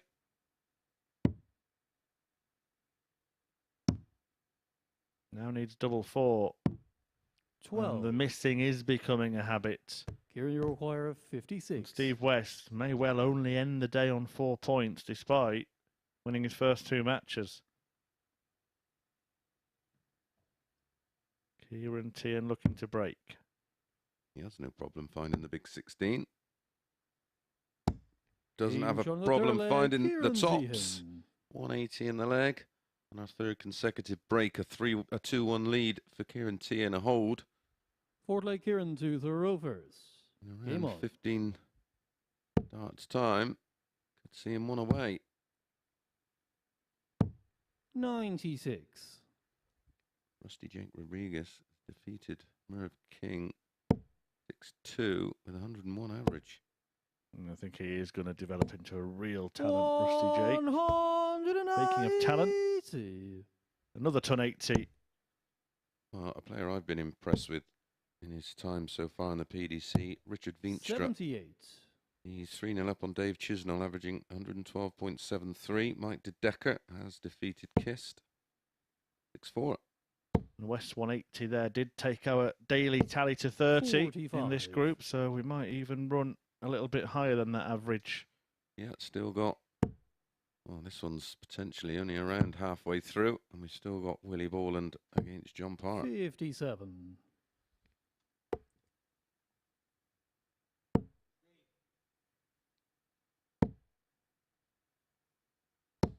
85. Cammy Menzies 2-1 up on Ross Smith. Ross Smith averaging 105.67. 124.94 for Cammy. 135. Like the soccer Saturday version of darts, this. You can be Stelling. 139. enough. Ciaran, you require 135. Great stuff from West. What does that make you then, Paul Merson, I suppose?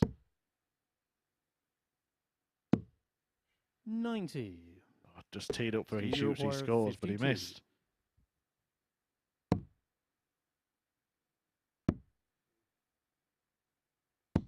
Game shot of I the think fourth I'm leg, more of Steve West. a Matt Letitia. I'd last about as long as he did on Sky. Fifth leg, Steve to Four throw breaks a first. throw in the opening. Game on. 4 legs.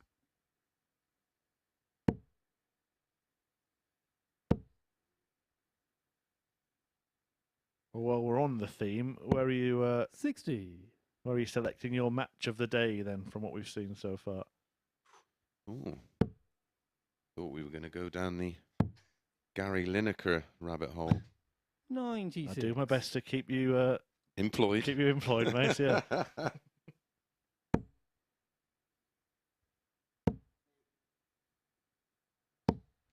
100.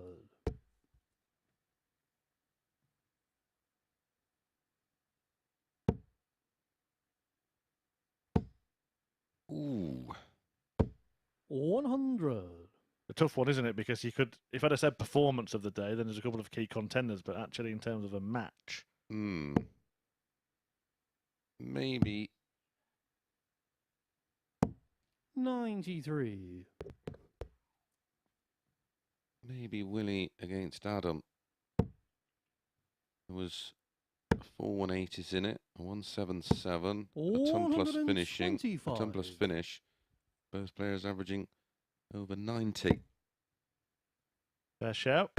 Probably game of the day statistically. And don't forget, if you haven't been able to 140. watch all of the action, you'll be able to catch up with highlights on the MODUS Super Series YouTube channel. Or watch it all back. Yeah, the full thing. 140. And there's other content as Steve well, Royal, including a nice 108. sit-down chat between myself and Mr. Mason alongside me. Yeah, that was received very well. No, Game shot Oh, of the fifth beautiful. leg, Steve West. yeah, it was received very well by the viewers, which is always Fifth nice. leg, Ciaran At to least we throw do first. something right. Game on. Well, Steve West did something right there, didn't he? That nice 108 finish puts him... Well, it was a great 140 by Teehan, wasn't it, to 92. leave tops for a 5th break and a 3-2 lead himself, but may have taken that finish to get Steve West over the line. 44. Well, look, it's only day one, but it could be a pivotal match, this. Yeah, Teehan could move on to 8 points. West can keep him in check on 6 and get there himself. well, we potentially will end up on 4 players, 99. all on the same points, only separated by leg difference, and that separation in leg difference won't be a great deal. Yeah, and also the potential for 3 on 6 and 3 on 4, which means 2 points from top to bottom. Yep. The last game goes. Which is what we like to see. Yeah, the way of John Part. And of course, very rare do you see a player really put themselves in a very commanding position in day one. You'd have to win every single match to do that, really. 59. Yeah, and that's certainly not a regular occurrence. And even then, someone else could win 4, couldn't they? So 93. Doesn't always mean. We've had that a few times, haven't we? Yeah, so even though you've won all of your games, still only 2 points off the man that can catch you. 171. Well, we've seen plenty of 3 treble visits today, and that's another one. 3 treble 19s. 41. Ciaran, you require 80. Possible 14 dart hold. Opting for the 48-32. Oh dear. 39. You go safe to leave your favoured double. Yeah. As 133. Neil Warnock would say, Ciaran, you require you only get 41. injured by shirking a tackle. I like it.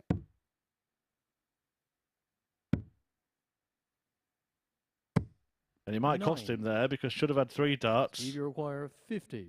Maybe even 4 at double. In the end, Steve West gets 2. And that is Game enough shot for him and the to match, win the Steve match. West. West signs off with victory against Ciaran Teehan, meaning that this group is going to be congested tomorrow. West actually returns to the top of the table on leg difference. He's got 6 points along with the man he's just beaten, and Adam Hunt. A 4-2 success for West there. The highlight, the 108 checkout. Both players missing a few darts at double there, but West just gave himself more opportunities, really. And Teehan may be made to pay for a bit of a bad decision towards the end of that match, but we do have one more game still to play, and it's Willie Borland trying to join the top 3 on 6 points. He takes on John Part.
So then our final match of the day here at the Super Series, and it's a very intriguing one. It took John Part until match 4 to record his first win, but he did so with his best display of the day, averaging 91 with 40% checkout success.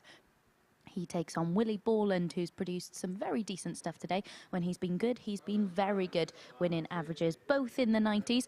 Looking to use this week as a bit of a springboard, and there are already plenty of positives for him to take from his debut week. Performances that he struggled to produce earlier in the year when we've seen him on the Challenge Tour and, of course, at Q-School. But he seems to be settling into these new surroundings very well indeed. What can he produce here then? One final game. So here's Murph and Mace to guide you through it.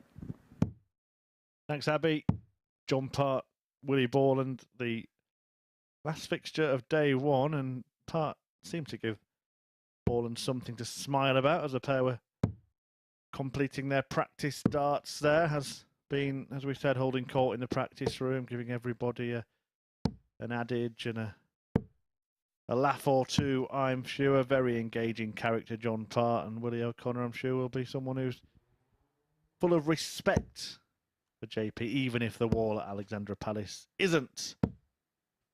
But yeah, Willie Borland, O'Connor on the mind now. He hit a 9 dart, didn't he, over in Germany? That's why he was there. Yeah, his very first one. So congratulations to him. Great moment.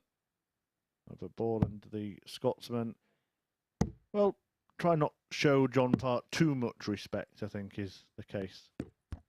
Yeah, one of the First games. William to throw first. Real good guys, JP. Of course, Willie wouldn't even have been born when John hit his 130 or won his first world title. That was against Bobby George, wasn't it?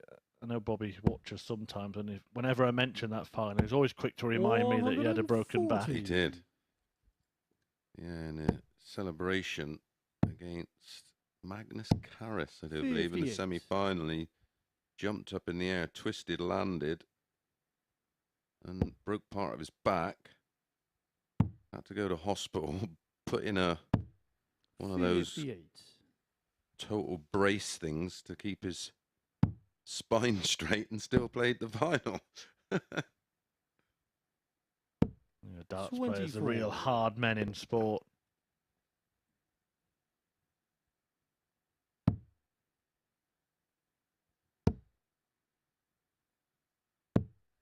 $46. John Part, though, produced a much improved display, didn't he, against Steve West? I know West wasn't at the races for the first 83. couple of legs in that one, but we said off air after Mace that he actually played well enough to beat Steve West, despite the fact that West was poor. Yeah, he was, after 3 legs, that he'd done the damage there, and he was averaging well over a ton at that point. Did just drop off towards the end. But defied the odds in that one. 134. You'll have to defy the odds in this one. Willie was a 2-11 shot. John 7-2 again. That's identical odds to the odds he was priced up at against 42. Steve West. Miroir 68.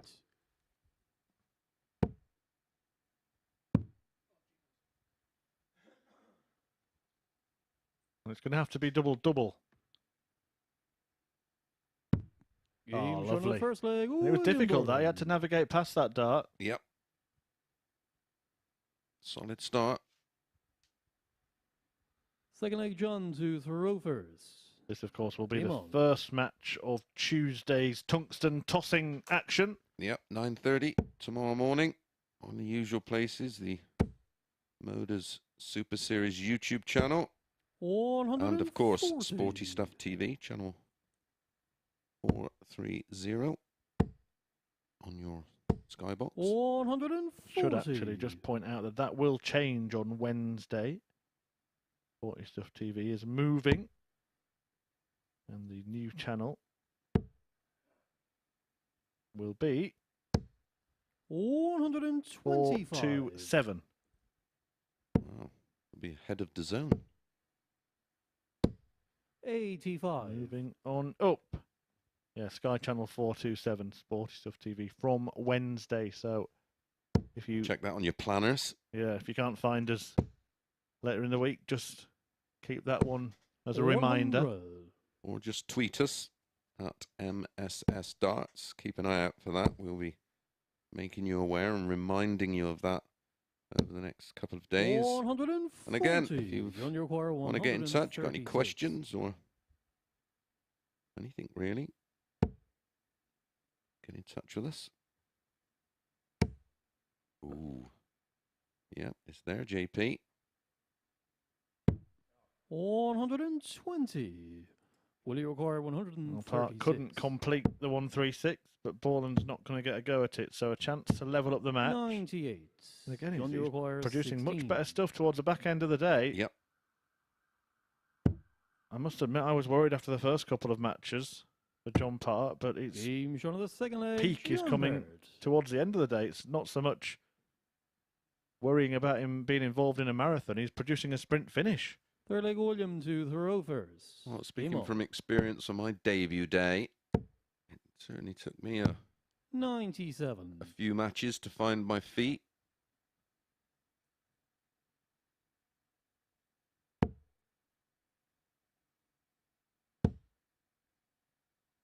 Just about getting 59. comfortable. You know, this group is going to look pretty interesting, whatever happens in this match. Basically, if Park wins, he puts 60. himself in the picture, doesn't he? Yeah, if Park wins, 3 on 6, 3 on 4. The whole table and the whole 6 players separated by just 2 points, 1 win. And if he can repeat that result in the first match of tomorrow, then he's 58. part of that party. Yep. At the top of the table suddenly. 140. I'm pretty sure these two would have never met before, so not so much for John. He will be fairly 84. well unconcerned. Did he commentate on the 9 darter? Willie O'Connor's 140. give up, Willie O'Connor, get out of my head. Willie Borland's 9 darter. I'm not sure. We'll have to have a listen. I know he didn't commentate on Willie O'Connor's because that was the first he'd ever hit and Party was here. William requires 64.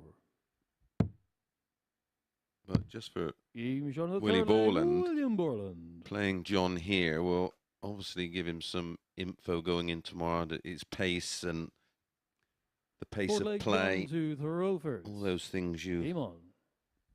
have to experience just to get used to it. Been 3 holds of throw so far. Part the man who needs to nick a break from somewhere. 140.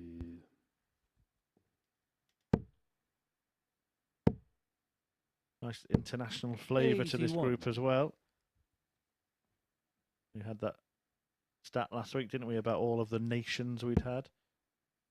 Might revive those graphics at some point. I'm sure they're available on social media at MSS Darts. Our admins are usually really hot on that kind of 85. stuff.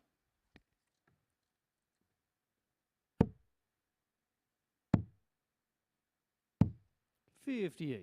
But, yeah. Well, this week we'll see us breach the 240 different players to be involved in the last couple of years. 100. Then we're closing in as Park closes in on this leg with a maximum on 50 different winners. I think we're on 47 and we had to You'll wait because we had require another repeat winner, 96. of course, in Matt Yes. Clark last week. We'll keep an eye on when that occurs. 84. Well, no need to panic. Mr. Mannering, 132. John, you require don't 12. tell him your name, Pike. I think it was Pike that he commentated with on that 9 darter, to be honest. Now that you mention it. Nicely Team used, shot of the well fourth utilised, leg, opened up the jumper. bed by stepping across, bounced off the barrel. Well, John's 2 winning legs in this match, Murph. Both won in 14 darts. Fifth leg William to throw first. Willie's 2 winning on. legs. Leg 1, 18. Leg 3, 14. So that's 3 14s and an 18. 93. Good standard. I think he's just had another little fight with our smoke machine vent there, John Park, the day he's going to end how it started.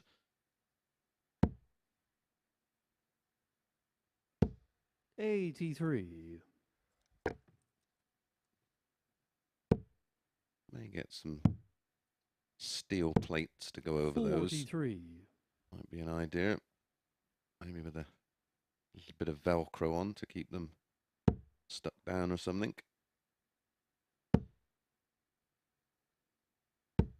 I suppose you have the advantage of being here so much that you know exactly where Yeah. every little crease in the carpet is. Absolutely. 43. Longest I've ever been on a stage up there.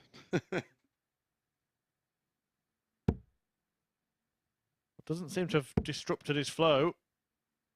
I think it did a little earlier. 140. But no, he's going along very nicely now. Those players in and around the 90 average. 140.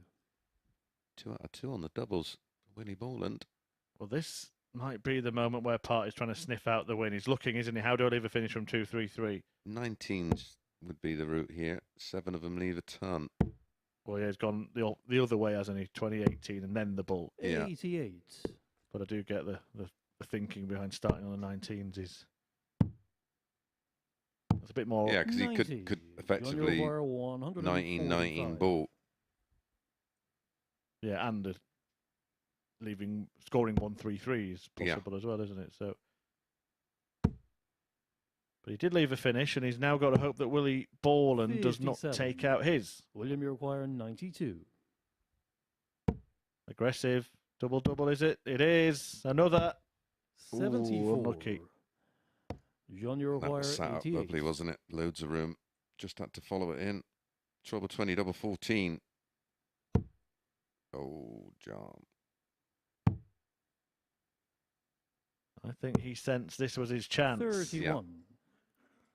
William, you require the chance 18. gone?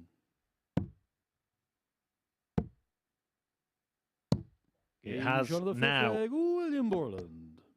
That's a 5th consecutive hold of throw. And it's that. 6-leg John the beginning to throw or first. the end. Game on.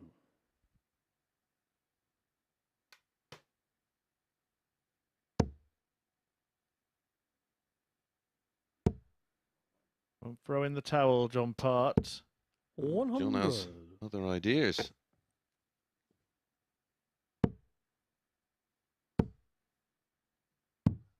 $59.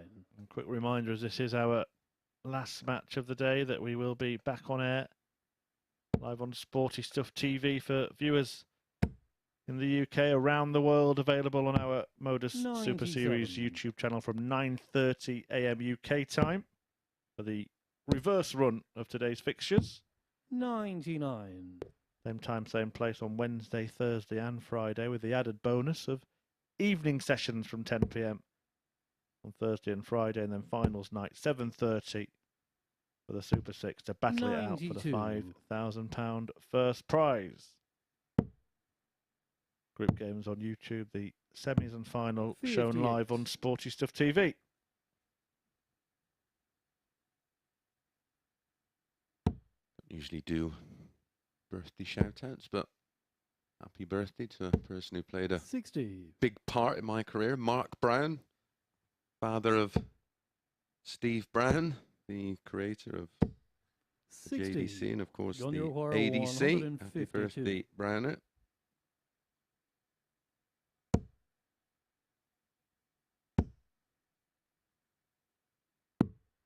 I thought you were going 48. to say father of John Brown, then just keep going and going. Well, John Part hoping to keep going for at least a leg longer here. 121. 104 John required O'Hara, to do so. If he 104. doesn't get it, then it's the same equation for his opponent.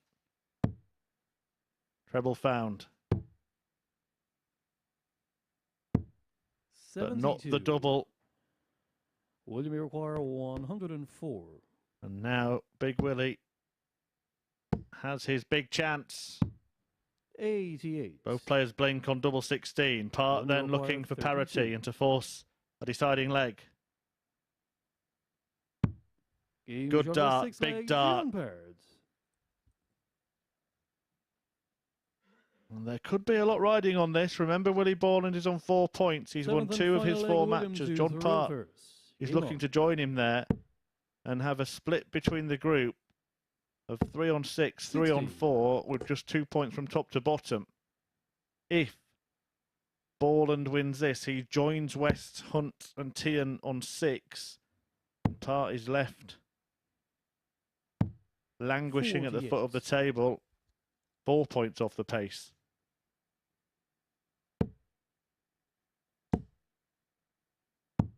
$139.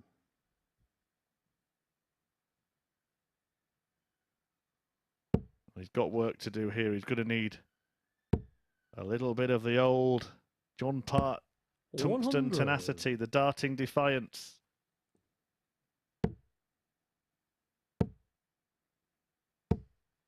$98.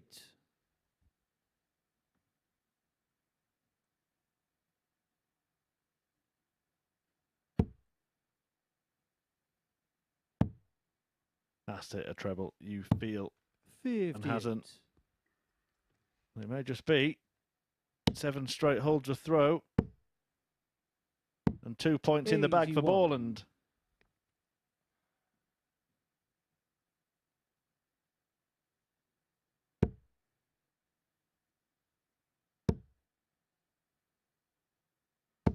$100. William require 123. So 2 visits to clean this up. Trying to get past that. Could just get a bit tricky if it deflects and hits a low 41. single, which is exactly what's happened. Last little glimmer of light. The 3-time world champ.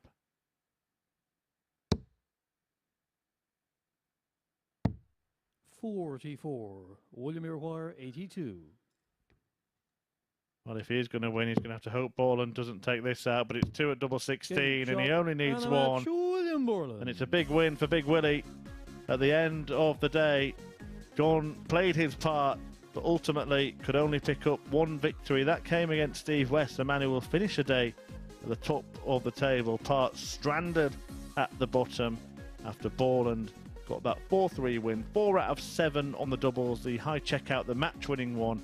Nice bullseye double 16 combination to seal the victory and take his tally for the day to 6 points. 4 players on that going into the second day of action. Over to you, Abby.